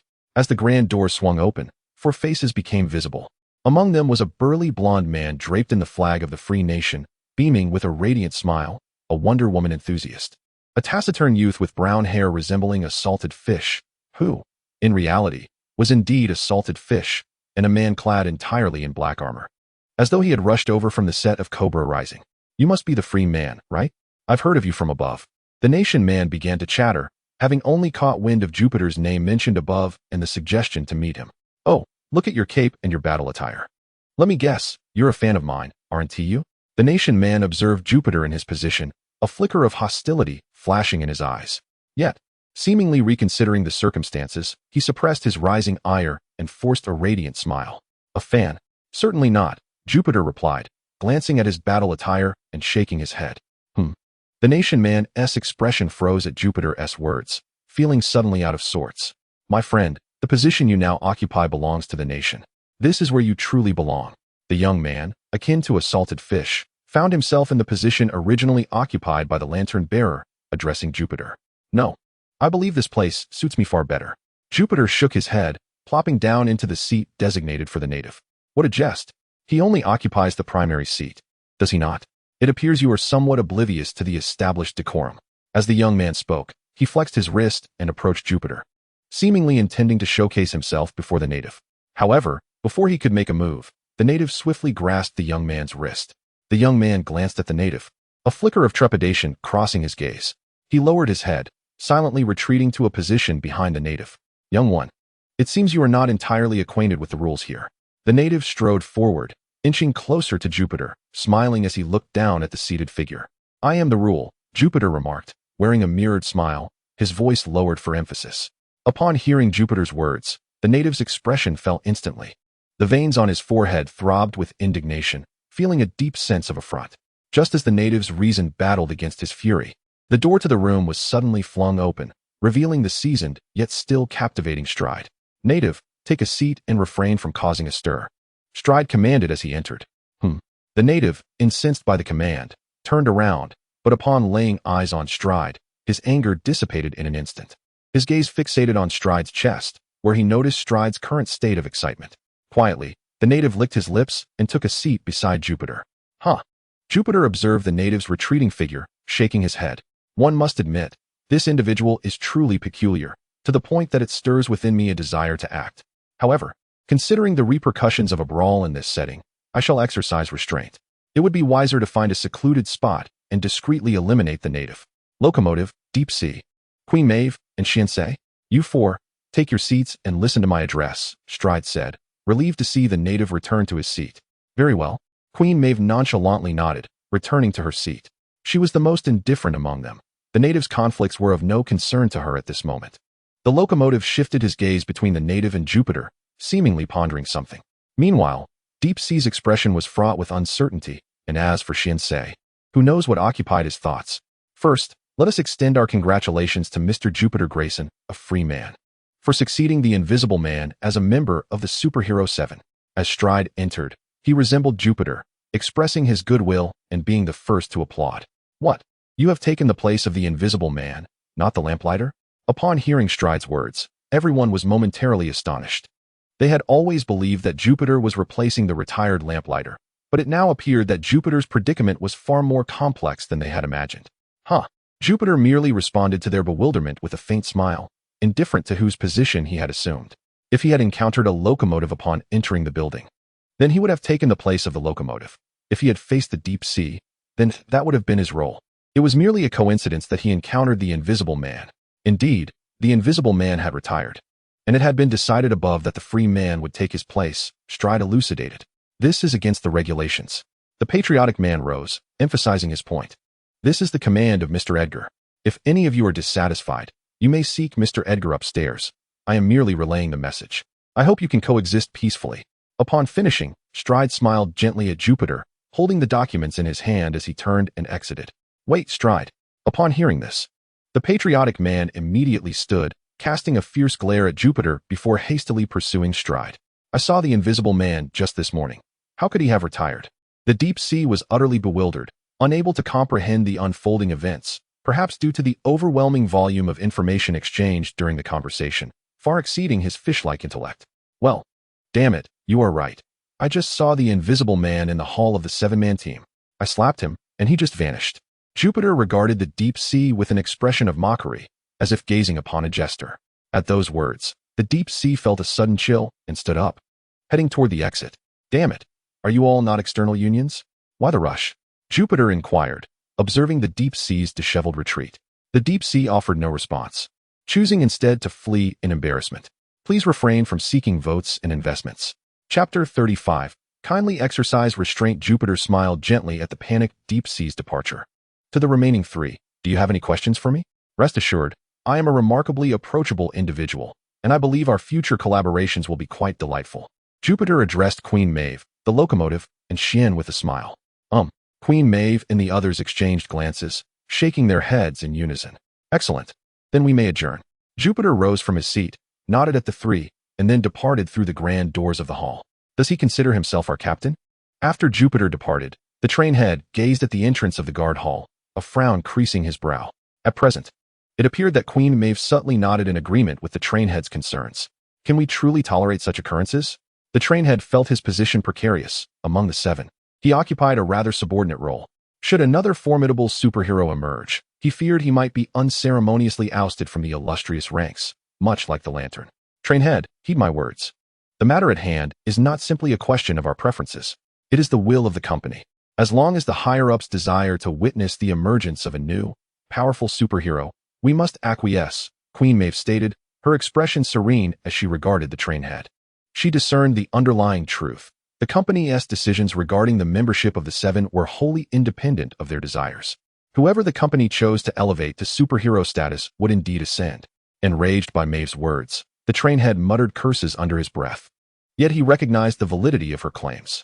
These seemingly glamorous superheroes possessed no real authority. They were merely commodities meticulously packaged by the company. Meanwhile, the PR team of Ward Company was fervently at work.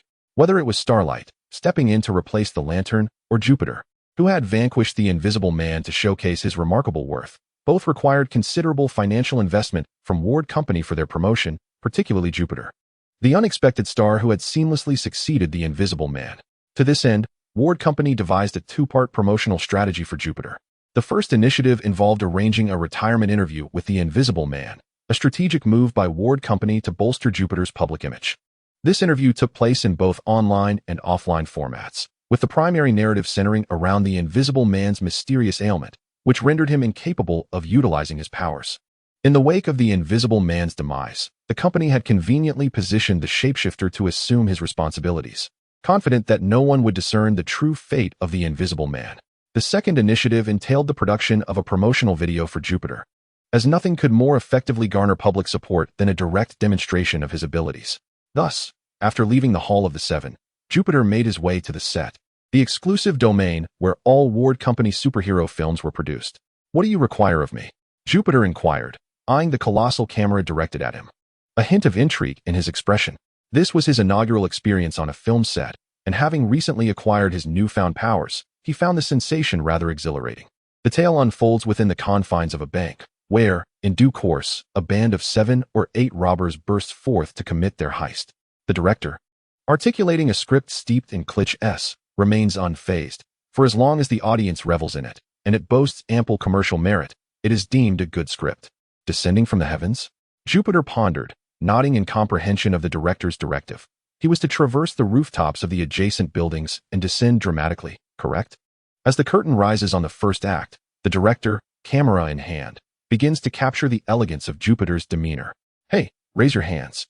Otherwise, we shall sever your head and use it as a ball." Suddenly, the bank's doors swing open, and a motley crew of armed robbers storms out, vociferously berating the bank employees. Jupiter observes the disheveled robbers, whose incompetence is glaringly evident. They wield their weapons with a lack of finesse, resembling far more like actors in a farcical play than genuine criminals. "Hold on." Jupiter gestured to the director, signaling a pause. "Cut. Everyone hold for a moment. The free man has something to convey." Though the director was perplexed by Jupiter's intentions, he complied with the request to halt the proceedings. "You lot, come here for a moment." Jupiter beckoned the assembled extras portraying robbers to approach. The group, uncertain yet obedient, complied. "Take a good look in the mirror and assess your appearance. Does this resemble a band of robbers? In this state, how could you possibly execute a heist? Do you truly believe the victims would feel any fear at the sight of you? We must evoke terror, stand tall, and take this seriously." Jupiter earnestly instructed the extras. The group exchanged glances, each appearing thoroughly bewildered. "Is there a problem?" Jupiter inquired, observing their frozen demeanor. "Pray tell, Mr. Freeman, what should a robber look like?" queried a burly man with short brown hair, his face etched with confusion. "Have you truly never encountered a robber in the land of freedom?" Jupiter exclaimed in disbelief. "You jest. Born in a country where banks are robbed daily, and yet you claim ignorance of such figures? This is more ludicrous than a mere filter. In the land of freedom, we refer to robbery, euphemistically, as the Freedom Zero purchase. This is a cherished cultural tradition of our people. How could such a noble virtue be forsaken?" "Ah, I immigrated from the kingdom of Hans Beer," the man explained, seeking to clarify his situation. "That explains it." Jupiter nodded thoughtfully, now understanding why this man appeared oblivious to the cultural nuances of his homeland. "Now, observe closely. This is what a true robber looks like," Jupiter declared as he seized the submachine gun from the man's grasp. With a swift motion, he deftly disengaged the safety and chambered around, aiming skyward. The next moment erupted in a cacophony of gunfire. Once the barrage concluded, Jupiter, still craving more, pointed the firearm at the glass display before him. The clerks, clearly local actors, instinctively dropped to the ground at the sight of Jupiter's actions. In that fleeting moment, as they flattened themselves, Jupiter pulled the trigger, shattering the transparent glass. Witnessing the scene, the hardened criminals turned actors all cowered on the floor, terror-stricken and clutching their heads. An eerie silence enveloped the set, an unsettling quiet that lingered in the air. With an air of satisfaction, Jupiter surveyed the subdued crowd and proclaimed, "Listen closely, everyone. Open the safes and obediently place the cash into the black bag at my side. Should anyone dare to alert the authorities, I assure you, my bullets will reach you long before the police do." Following a thunderous command amidst the smoke swirling from the gun, he bellowed at the crew, "Have you learned your lesson yet?" After issuing his ultimatum, Jupiter tossed the gun to one of the trembling actors who had curled up on the floor in fear. "Learn, learn, learn," the actor stammered, struggling to articulate a coherent thought. "Sir," the free man, "might I kindly ask you to temper your enthusiasm? I must say, your performance was truly remarkable." The director, who had collapsed in fright at the sudden gunfire, spoke gently into his small microphone, attempting to calm Jupiter. He had indeed been startled, witnessing Jupiter's maniacal grin while firing. He momentarily believed he was facing a genuine robber. Chapter 36. The villain's self-cultivation under Jupiter's guidance. The group of criminal extras quickly transformed into professionals. They seemed to embody the minor characters they portrayed, their expressions and unconscious gestures mirroring those of deranged patients recently escaped from Arkham Asylum. The submachine gun roared with a primal ferocity, obliterating everything in its path. Laughter, sharp and frenzied, echoed through the chaos, a cacophony of madness and strength. "Help! Someone! Please save us!" Amidst the desperate cries of countless employees, a figure burst through the overhead panels, accompanied by a cloud of dust, standing boldly among the assailants. "It seems you require a bit of assistance," the imposing figure declared, tall, robust, and striking, adorned with a large emblem that radiated an aura of freedom. "Do not interfere with our endeavors, you peculiar creature." The leader of the ruthless bandits glared at the imposing figure descending from above. His face contorted with resentment as he raised his firearm. Just as the bandit was about to pull the trigger, a superhero clad in a form-fitting white suit swiftly appeared before him, bending the barrel of his gun. "Shoot the hostages." The bandit leader, staring incredulously at his ruined weapon, bellowed orders to his henchmen, seemingly prepared to engage in a fatal confrontation with the superhero. With a rapid succession of gunfire, 7 masked criminals, upon receiving their leader's command, unleashed a torrent of bullets towards the employees hiding behind the counter. "Oh my God! Someone save us! I don't want to die!" The unarmed staff members, witnessing the trigger-happy bandits, instinctively covered their heads, their faces awash with terror. Some screamed, while others prayed fervently. Boom! In that instant, time seemed to freeze, capturing the horrified expressions of the bank employees in a series of snapshots. Meanwhile, the white-clad superhero, poised against the bandit leader, effortlessly maneuvered through the criminals, reaching the trembling bank staff and enveloping them in his protective embrace. The very next moment, the frenzied gunfire rained down upon his back. Clang, clang, clang. As the barrage of bullets struck the superhero's back, sparks flew in all directions. My heavens! After the onslaught, the bandits stared, wide-eyed, at the unscathed superhero. Their astonishment genuine, they were momentarily taken aback. Previously, they had relied on effects for their theatrics, but this time, they were confronted with the undeniable reality of a body impervious to bullets. "Are you all alright?" The superhero stood tall, casting a radiant smile at the employees around him. "We're fine," they replied softly, nodding in unison, finding solace in the presence of this champion. "Now, it's time to deal with you." The superhero turned, directing a slight smile at the bandits. Whoosh! In an instant, he transformed into a blur, launching all the bandits skyward. Thud, thud, thud.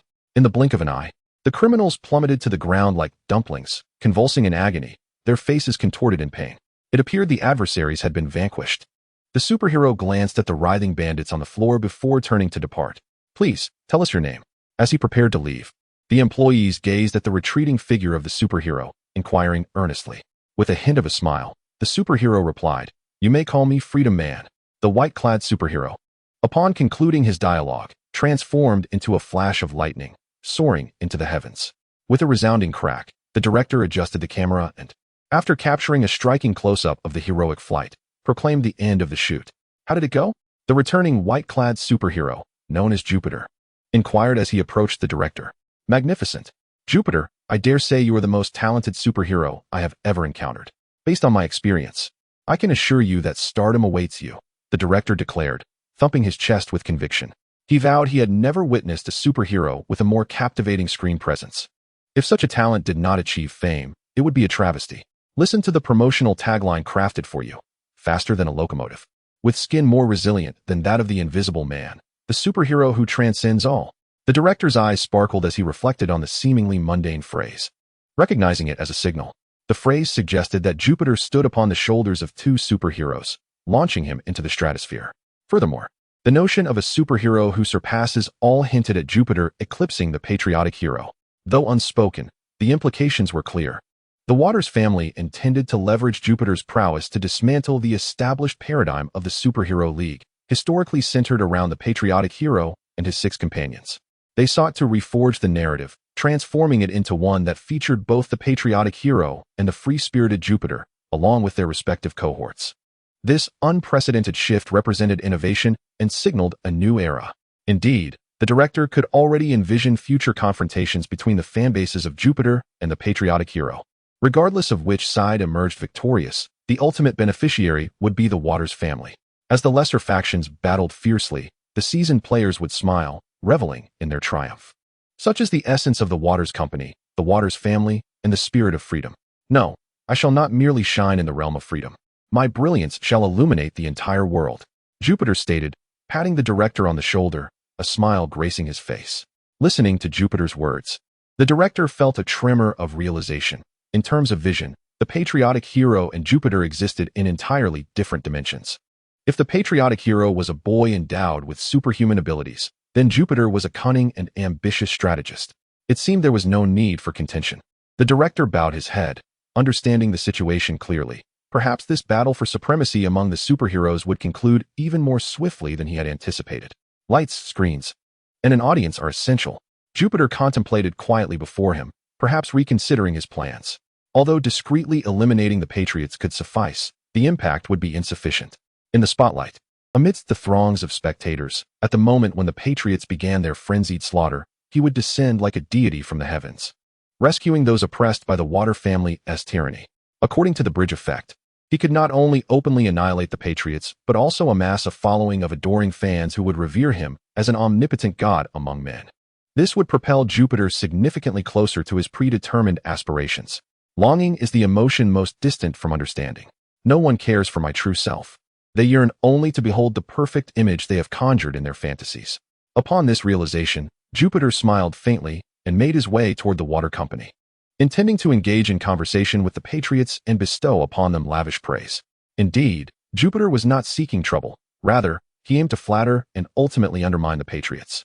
When we discover an adversary, we must not interfere. We should indulge them fully, elevating them to great heights. There is no fear of the Patriots wielding divine strength, nor of their reckless abandon, but rather a concern that they have mastered the art of villainy, a concern Jupiter was fortuitously aware of. Meanwhile, the Starlight, who was set to replace the lamp-bearer in the Super 7, had arrived at the Water Company's edifice, where a fervent welcome party was in full swing to celebrate Starlight's induction into the team. Chapter 37. Deceiving the Patriot stood in the corridor before his portrait, hands clasped behind his back, simmering with frustration. Everything seemed to conspire against him. None trusted him, not even Stride. In Stride's eyes, he was merely a tool for profit. Nothing more. At that moment, the Patriot gazed through his own portrait at Stride, who was busily nurturing his child, feeling a dryness in his throat as a wave of fury burned within him. Good afternoon, Patriot.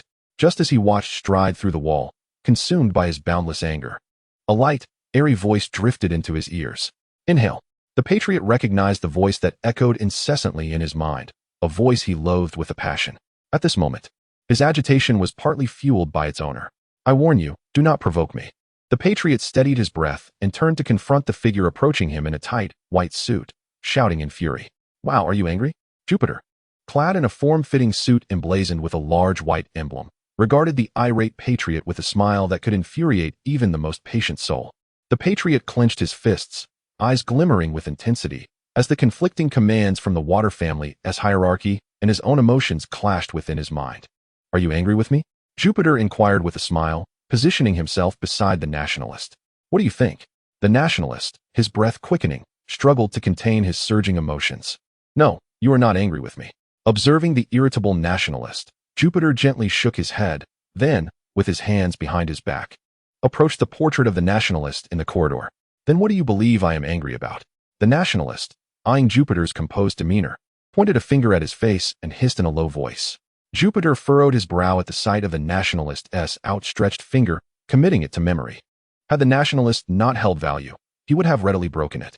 A fleeting shadow of gloom dissipated from Jupiter's face as he nonchalantly brushed aside the nationalist's finger and gestured towards the portrait before him. The source of your ire has never been me. It is that woman inside the house and those wretched fools on the 82nd floor, who effortlessly siphon vast sums of money from us with mere words.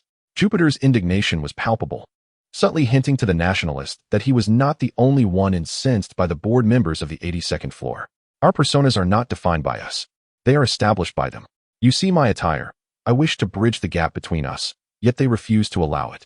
Jupiter articulated his opposition to the nationalist, insisting that his stance was dictated by corporate decisions rather than personal choice. I see it. The nationalist observed Jupiter's tight-fitting costume and cape, nodding in acknowledgement. Their outfits bore striking resemblance, and in his eyes, Jupiter's battle attire was undoubtedly modeled after his own. A group of ungrateful individuals. Do they not recognize who has afforded them such wealth? It is you, nationalist. Jupiter lowered his voice, echoing the nationalist's sentiments in a bid to diminish the distance between them. After hearing Jupiter's words, the nationalist slightly parted his lips, grappling with the urge to respond, yet found himself at a loss for words, for Jupiter was indeed correct. More than his anger towards Jupiter, he was infuriated by the fact that he had exerted so much effort for the wretched water company, yet these fools exhibited not a shred of gratitude. You. The nationalist regarded Jupiter, his earlier fury having vanished without a trace. You understand me well. You truly grasp my sentiments. Indeed, you are my admirer. The nationalist scrutinized Jupiter, finding him far more agreeable in this moment. I am your ancestor. Jupiter, upon hearing the nationalist's words, felt a wave of disdain. The nationalist was merely a brash youth with strength to spare. I comprehend you more profoundly than you might imagine. Listen, Homelander. We should not merely serve as a mascot for Vought. Those endowed with superhuman abilities ought to embody something far more iconic. As the most formidable among all metahumans, you must rise to become the leader of all superhumans in this world.